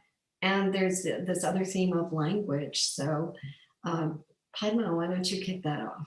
Yeah, absolutely. I was so struck when I was reading The Last Twist of the Knife, which is brand new, right? It only came out. Yeah, it just came out in a couple of months ago. Yeah, and so I never read it in the original. I loved it in this translation, and I was so struck by the similarities in theme, even though these two protagonists are approximately 2 generations apart. It was very interesting to me how each of them is contending with this desire to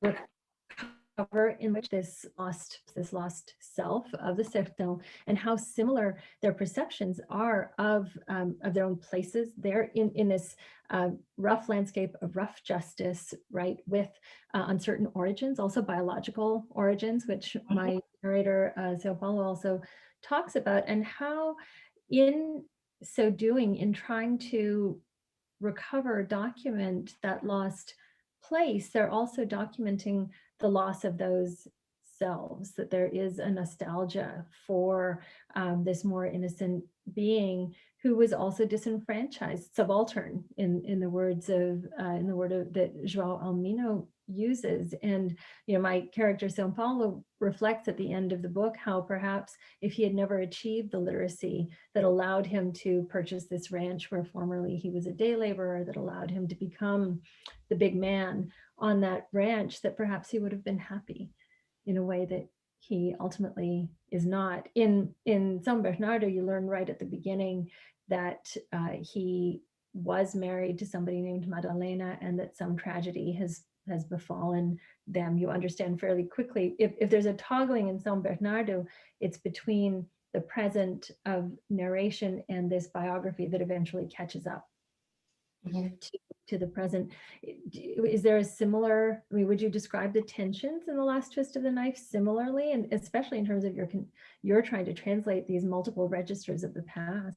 Exactly. Yes, and they both are mourning women they've lost. So even though my protagonist has divorced from, separated, I guess, and divorced from his wife, he does mourn her loss, and then eventually, when he realizes he can't capture his old love, he goes back and nurses his ex-wife during her final illness. So there is this constant chasing after almost a mirage or a dream. And I just want to say, in terms of the literature of the Sertão, these two books talk to each other. And I think I would venture to say most of the important novels that are situated in the Sertão are referring to each other in very direct ways, are paying homage to each other.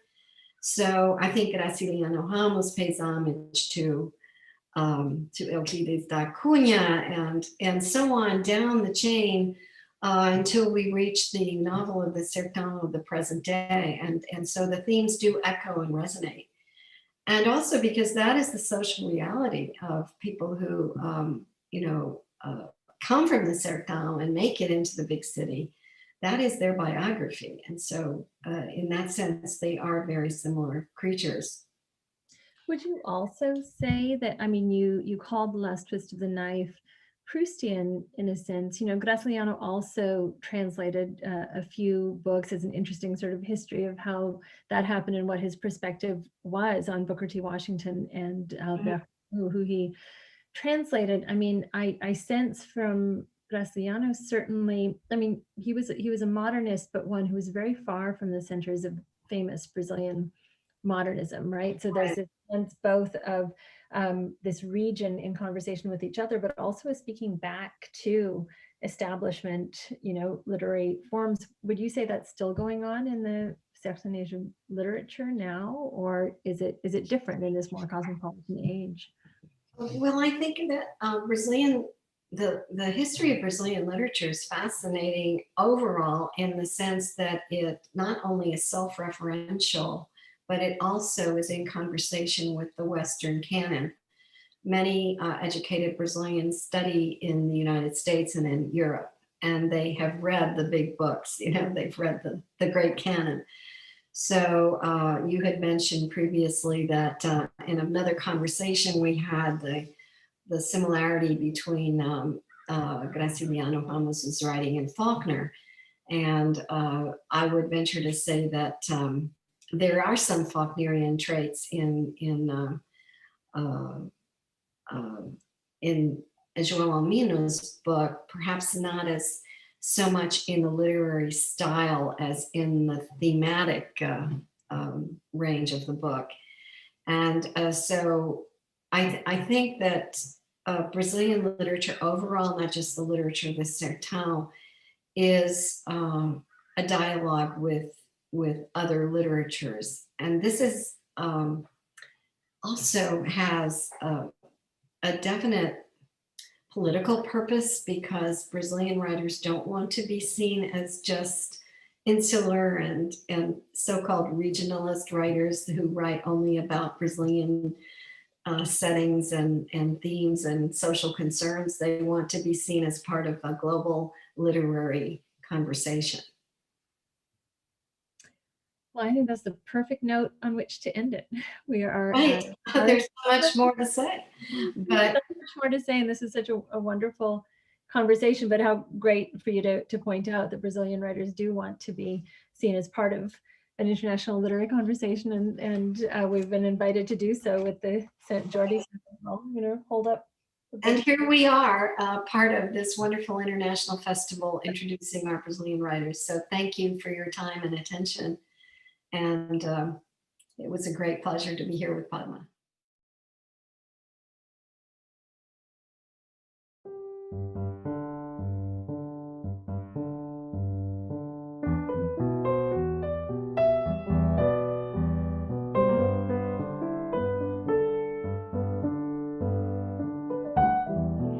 Juro que em cada esquina tenho medo de virar, pois na última que virei eles tentaram me matar. Dizem que não me amava, não me via na TV, que eu era muito grave e só queria me comer. Levantou a mão, bateu, o ferro logo puxou, 2 tiros foi disparado, pá, pá, mais uma trava que ele matou. A polícia inocenta, quem arranca coração. Travesti não tá segura nem na igreja nem no busão. É por isso que eu falo, só enxergue a maldade. Nasça pro seu corpo cis e conheça a liberdade. E no contratempo dos nossos avanços falo de desabafo.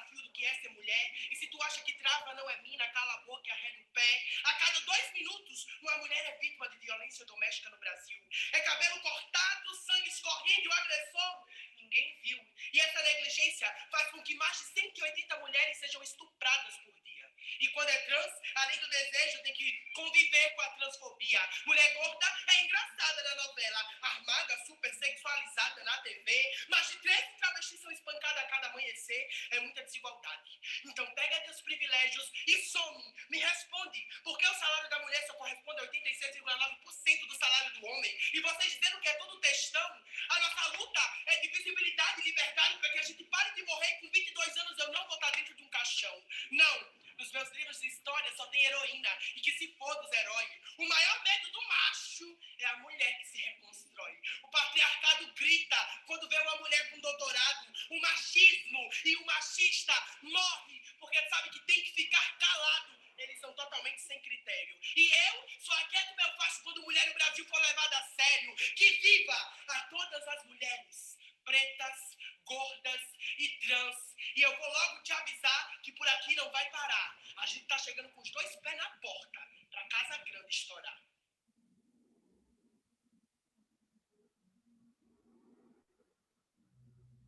My name is Elton Juliana, and I'm a Brazilian translator based in London.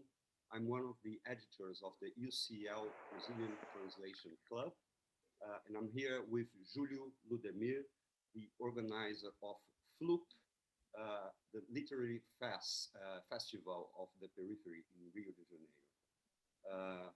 We have just showed you the work of this sensational Black trans multimedia artist, Bicharti, and Júlio will speak to you a little bit more why we decided to do this unannounced introduction. Júlio. Hello, everybody.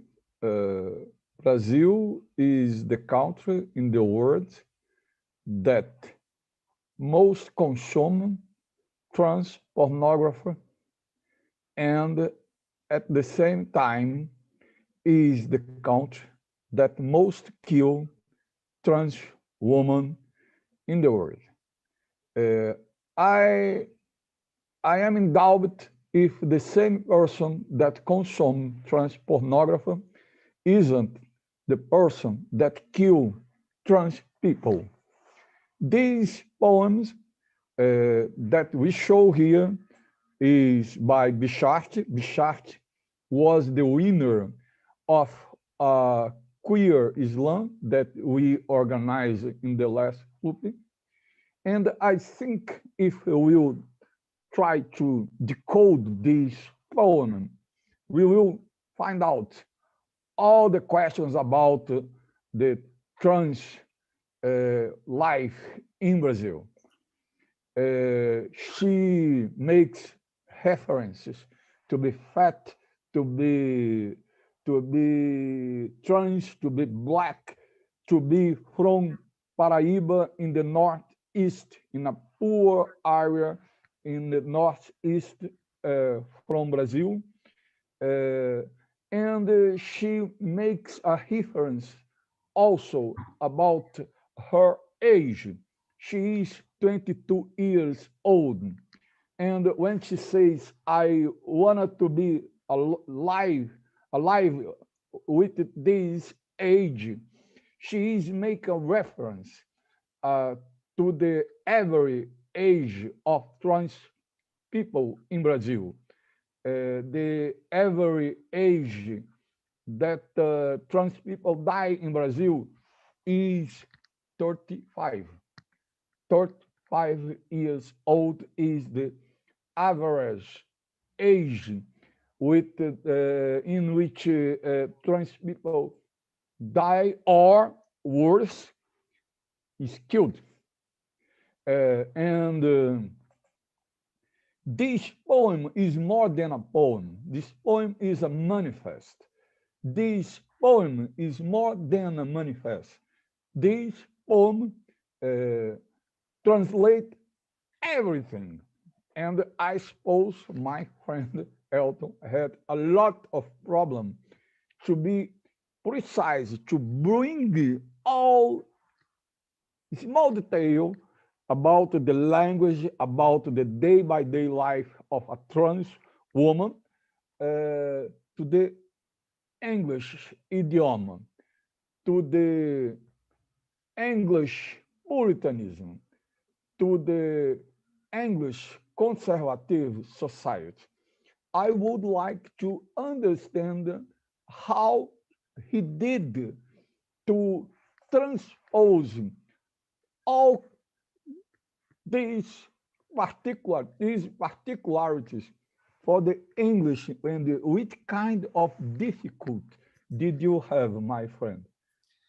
So, Julie, this is a very sensitive question. And one of the challenges that this translation posed is that Bichat, she is not only reclaiming, re-signifying words like, for instance, as you heard, and there is a slight discrepancy with the subtitles, the translation at times, like transvestite, tranny, trava, travesti, which is, she's also engaging in a semantic war.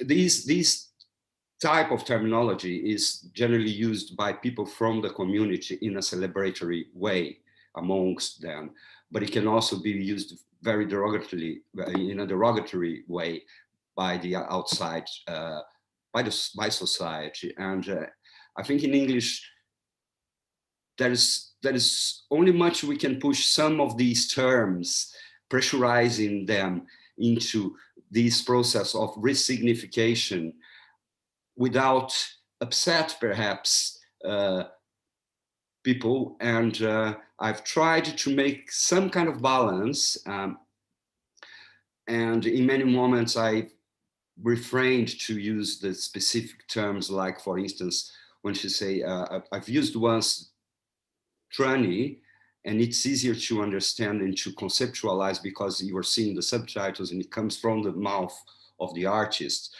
But I guess on an independent reading, that would also cause some problems. My concern is that trying to smooth out, to clean up this type of terminology, and I cannot avoid the impression that at moments, this is exactly what happened. I'm also disallowing the artist or the author, that the speaker of these poems, to inhabit that same space they inhabit in their cultural environment here in the Anglophone, for the Anglophone audience. And it's a delicate balance. I'm not sure if I've solved, and it's a translation that is in process of revision as well. But I would like to contribute to some of these battle of reclaiming, making these terms, providing allowance for some of these terms coexist, and allowing the identity of these ethnical gender minorities, including myself as an LGBT translator, to belong and to appropriate these terms and to reinstate them. How long do you live in UK, and how did you adapt to the society as a LGBT person? What you can show in your day-by-day life, and what you show only for your friends in a private way? What is forbidden and what is allowed for you? Well, this is manifests itself in terms of language, of register as well. Obviously, in the academic context, I can only use certain words with my friends, especially if I'm speaking in Portuguese. Then we can call each other viado, faggot, or queer in a very naturalized way. It's not an issue.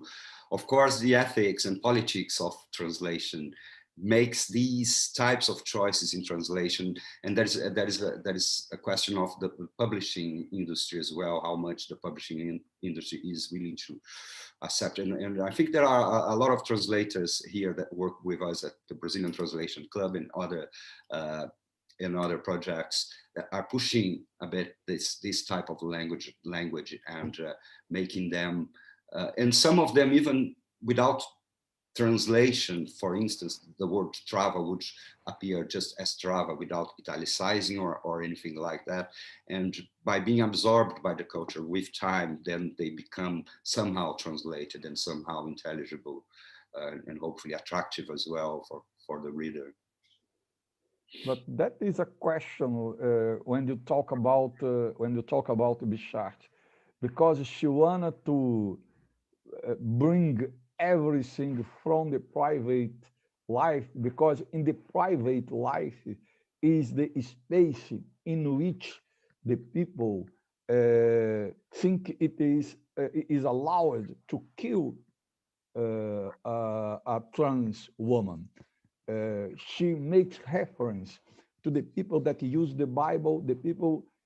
These people is the same that in the privacy use the pistol to kill herself, to kill her. And this is a political gesture when she uses all the words from her private life in a public way. What do you think about it? I think, as I said, it is, to me, is almost like it is a semantic war in a way, because she's an artist now that has a huge, like thousands of followers, and she's opened up cultural space for her kind of home environment, for her community to express themselves outside that community, and she's not willing to change her language to do that. And this is a particular challenge for us in the young Anglophone context as well. I think we could show another video, Julio, yes, of her work, so you can have also a better sense. And I will do it right away.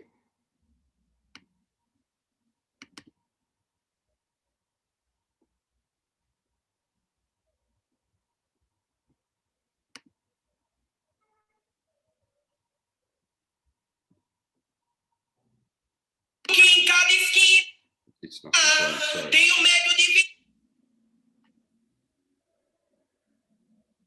Salve, amizade.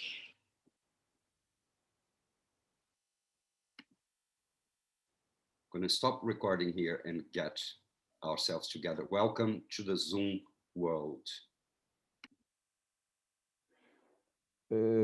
While you're looking for her poem, I will talk a little bit about this poem, because this poem is as usual, in the first person of singular, and she will tell her history.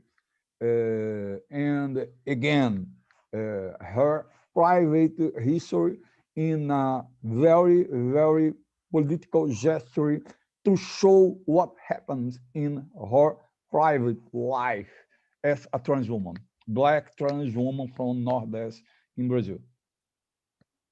2 seconds.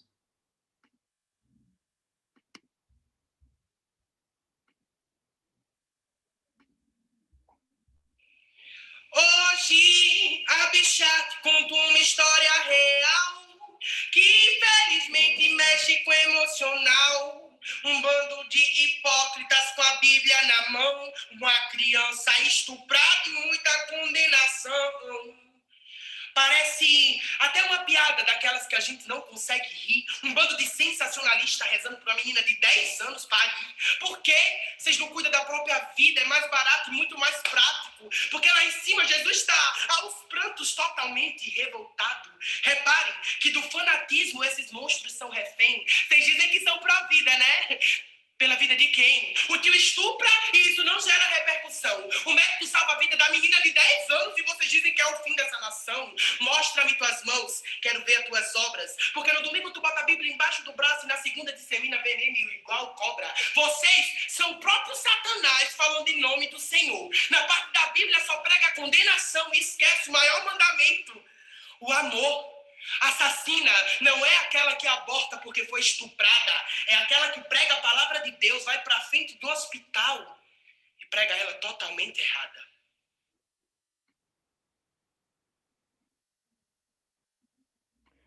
Now let's go to Aurita, and when we invite Aurita to our festival, and when I invited Elton to translate her beautiful poems, it is an effort to talk about diversity in a broader way, because Aurita is woman, lesbian, indigenous, from Ceará. Ceará is in the Brazilian map, upper than Paraíba. Ceará is in the same region, but it is upper. Can you can you play her poem, and then we talk about what is to be a woman, to be indigenous, lesbian, and another kind of diversity emerging with beautiful poems in Brazil. So this is Aurita Tabajara, and she's doing here a series of cordel literature. Cordel literature is a very specific type of literature from Northeast Brazil, and it's called cordel. Julio can talk more about cordel, because it's generally hung on a string, pegged to a string, like a clothing line, and it's very particular in its formal aspect with rhyme and sound features. So I'm going to pause and find Aurita Tabajara, and we'll be back with her. So Aurita Tabajara.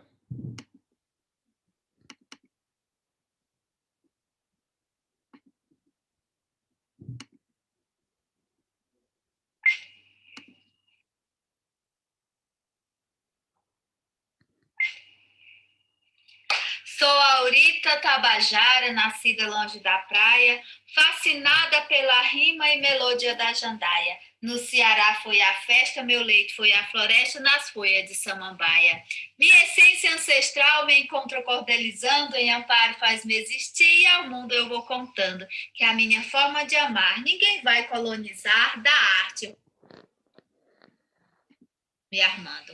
Filha da mãe natureza, mulher guerreira eu sou, com a força feminina 5 séculos atravessou. Cada vez mais sábia e forte, o meu medo é a morte que o preconceito gerou. Hoje essa mulher levanta com letra e voz autoral contra toda a violência por um amor ancestral de um corpo ensanguentado, usado sem ser amado, mas com espírito imortal.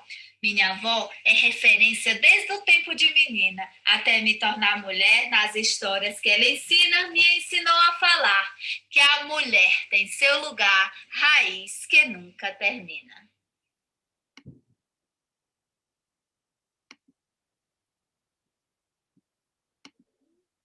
So before Julio speaks a little bit about Aurita Tabajara, just a quick note on the translation. The translation was ideally commissioned to be, read or performed independently from the original, not as a subtitle. So you will notice the discrepancy between the sound resonance, the rhyme, and the rhythm with the subtitle, and these poems are incredibly beautiful and emotional as well as they go along. And I think one of the main themes that Aurita graciously speaks is the theme of the ancestrality and the spiritual, if you like, custody of the knowledge and the wisdom of the native people from the forest, from the Amazon, from the North Brazil, where she came from. And I think Julio can speak a little bit more about Aurita. I think we have 2 questions. Usually, we never make a link between indigenous woman and homosexuality. And I suppose we never do also a link between an indigenous woman and speech clearly built in an academical way. She is clearly someone that went to university. She is clearly part of a generation of indigenous people that went to university, that took chance of a powerful affirmative action that benefit not only Black people, but indigenous people also. We have this moment a powerful generation of indigenous artists, not only indigenous artists, but indigenous and Black artists. This generation is changing everything in Brazil. Very soon, one debate like that one in which we are won't be protagonized by white people like Elton is, like I am. There is something emerging in Brazil coming from all the states, all the regions of the country. When you have someone like Raoni, you need someone to translate everything, every word, every gesture he does, because he brings with himself all the culture. And we need translators, not a translator like Elton, but a complete translation of the body of the history to create a bridge in between a world almost exotic and the civilization words. This is not the case with this generation. Aurita speaks by herself. She creates a very particular structure of poem, but this kind of poem, like the spoken word in entire words, allows that people with popular origins emerge. The same happens with the blues, the hip hop, etc. Cordell is our hip hop, is our blues, but in a very deep Brazil. I suppose this is the big news about Brazil. There is something very new emerging. We need to be prepared to welcome them. We have another poem by her. One second. So another poem by Aurita Tabajara.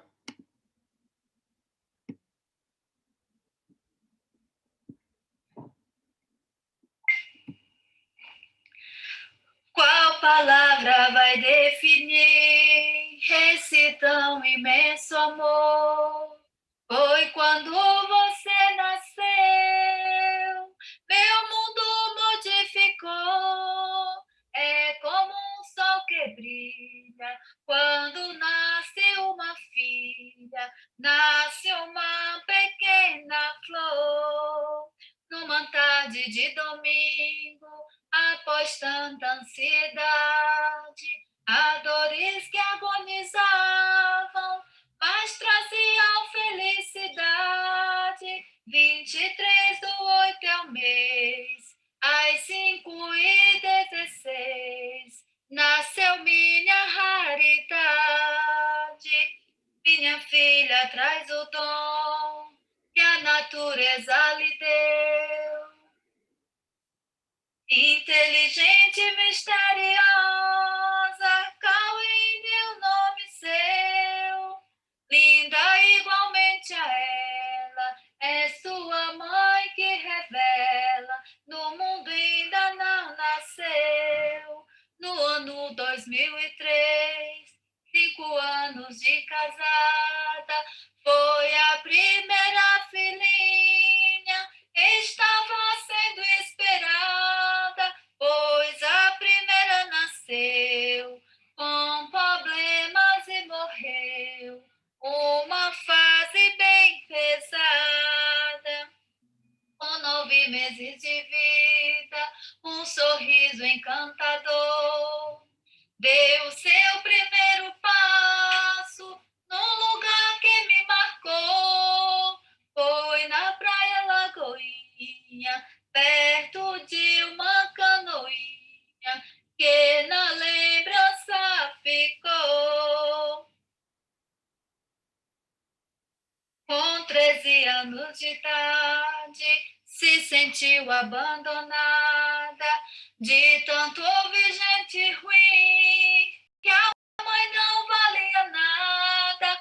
Fugiu de casa também, sem dizer nada a ninguém, de um homem acompanhada. Coração de mãe não mente, se preciso vai além. Meus sentimentos me dizem que um dia ela vem me abraçar e me dizer: mamãe, perdoa você, porque já sou mãe também.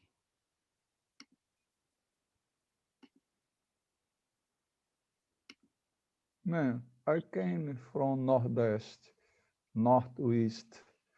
I understand this lullaby. I can hear in my deep, deep heart. You have two things. This is the real history of each woman in northeast from Brazil. It is very touching because it is a lullaby also. And it is a cycle of women that leaves from her home, goes to the world, and then come back pregnant, not only pregnant, solo mother. This is the history of women with their children in Brazil, because it is so touching for me, particular, because I can listen my mother singing in that way for me. I think as a translator, it was a very emotional piece as well to translate, and I was happy to be able to have feedbacks and to communicate with both Bichat and with Aurita as well, even though they don't speak English. So mainly through back translation and through discussions. It is a very emotional piece that I hope to have captured. I know it's very difficult because you are listening the sound, the melody, and the rhyme, and you are not seeing in the subtitles. And I think the strategy was to work in some kind of semantic correspondence, which I hope to have achieved to some extent, as opposed to try to force some kind of formal proximity with these formal features of the poem. But it is a very emotional poem. For me, as a translation, it was also a learning process with these two artists from completely different backgrounds, and in many ways talking about similar themes, similar things that are very close to their experience. I suppose we have a lot to talk about Aurita, indigenous, lesbian, woman, Ceará, cordel, rhymes, etc. But if you don't go straight to Leo Castillo, we cannot talk about him. And he is very interesting. Also, his poems talk about another kind of diversity, another kind of something very new in Brazil. While you're looking for his first poem, I will try to talk something more about him. He is black, like Bichart. He is homosexual, he is gay, but he has another very particular problem. He is hard hearing, and he is one important leadership in this very particular militants. He created new layers of difficulty for our Islam because, for instance, he demanded that we create a special subtitle for people that doesn't understand the sign language. Then we have 3 idioms now. We have the idiom in the poem in English with the translation for English. We have the poem in Portuguese, the subtitle, and we have the not the sign language, but the body language. There is a meaningful and touching project in São Paulo, the biggest city in Brazil, and they work with something that they call body Islam, the spoken word of the body. You see, you can read the poem in the, again, not the sign language, but in the body language. This is something so new that only if you just can understand if you see. Then you can play it, my friend. We would like to credit the translators, the team of translators, which wasn't me this time, for Leo Castillo, and this information will be available at the information sheet that will be available to you. So Leo Castillo.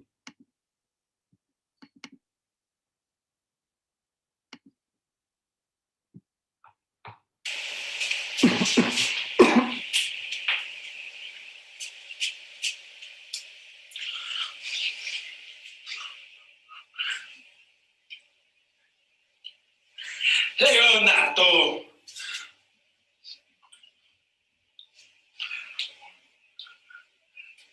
Tudo.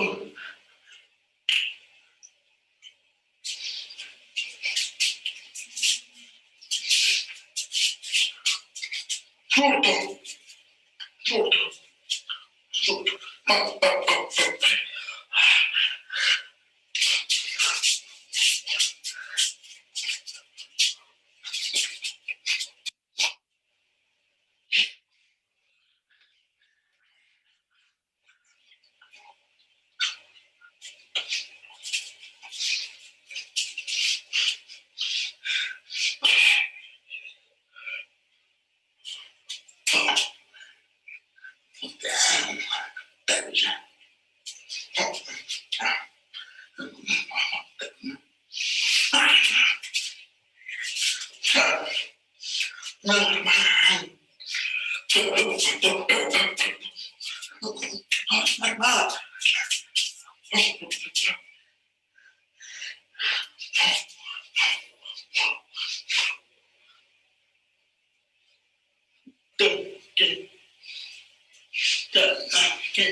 he brings all kind of debates. He asks for us what is to be normal, and how we can build, construct a speech that talks about us.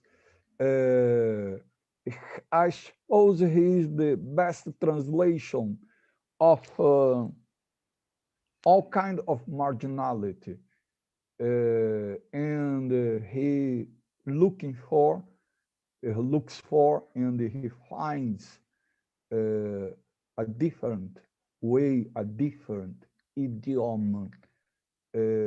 I don't need to understand English. I don't need to understand Portuguese. I just look at him and I suppose I mean all layers of significance he brings with his history. What do you think about it, Elton? It's an extremely powerful work, and I think when you think about language in action, as in theater, for instance, I think the work of Leo is just like one step beyond, because how can you even, as you said, think of for you to translate, you need to know what language you are translating from, and that's a latent language that expresses itself through both sounds, air, and through the body, through the eyes, through the nails, the painted nails, through everything. It's a very complex. It's a very complex way of thinking about, first of all, literature, second, performance, and third, translation. And they are all intertwined in the conception of the work that you've just watched. Is incredible. Let's finish then with another poem by him. In that poem, he brings another layer because he does a narrative about how to be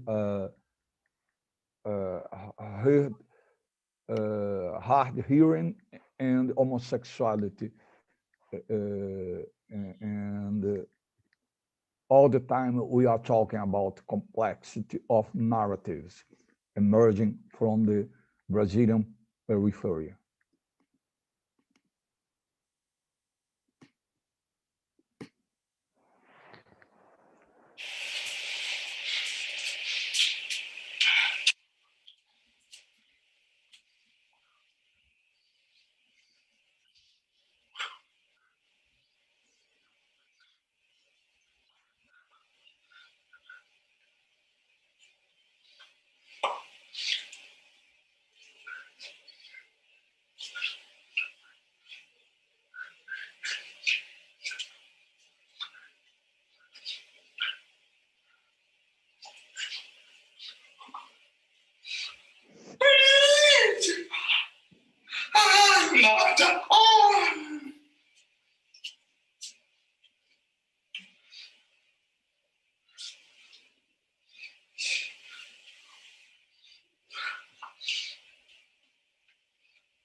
That is my space, Elton, and I wanted to shine. Very powerful. Do you give me, how do I say, valorizar? To value. And, I love him. I think our time is in the end. I would like to ask sorrow to everybody because my English is not perfect and because I am with a facial paralysis. I am not so ugly like I am now, but Thank you. We would like to thank everybody for the opportunity to be presenting the work of these three brilliant artists at the Sant Jordi Festival. Thanks very much for the invitation. I hope you enjoyed, and I hope that the off-the-cuff presentation wasn't too distracting.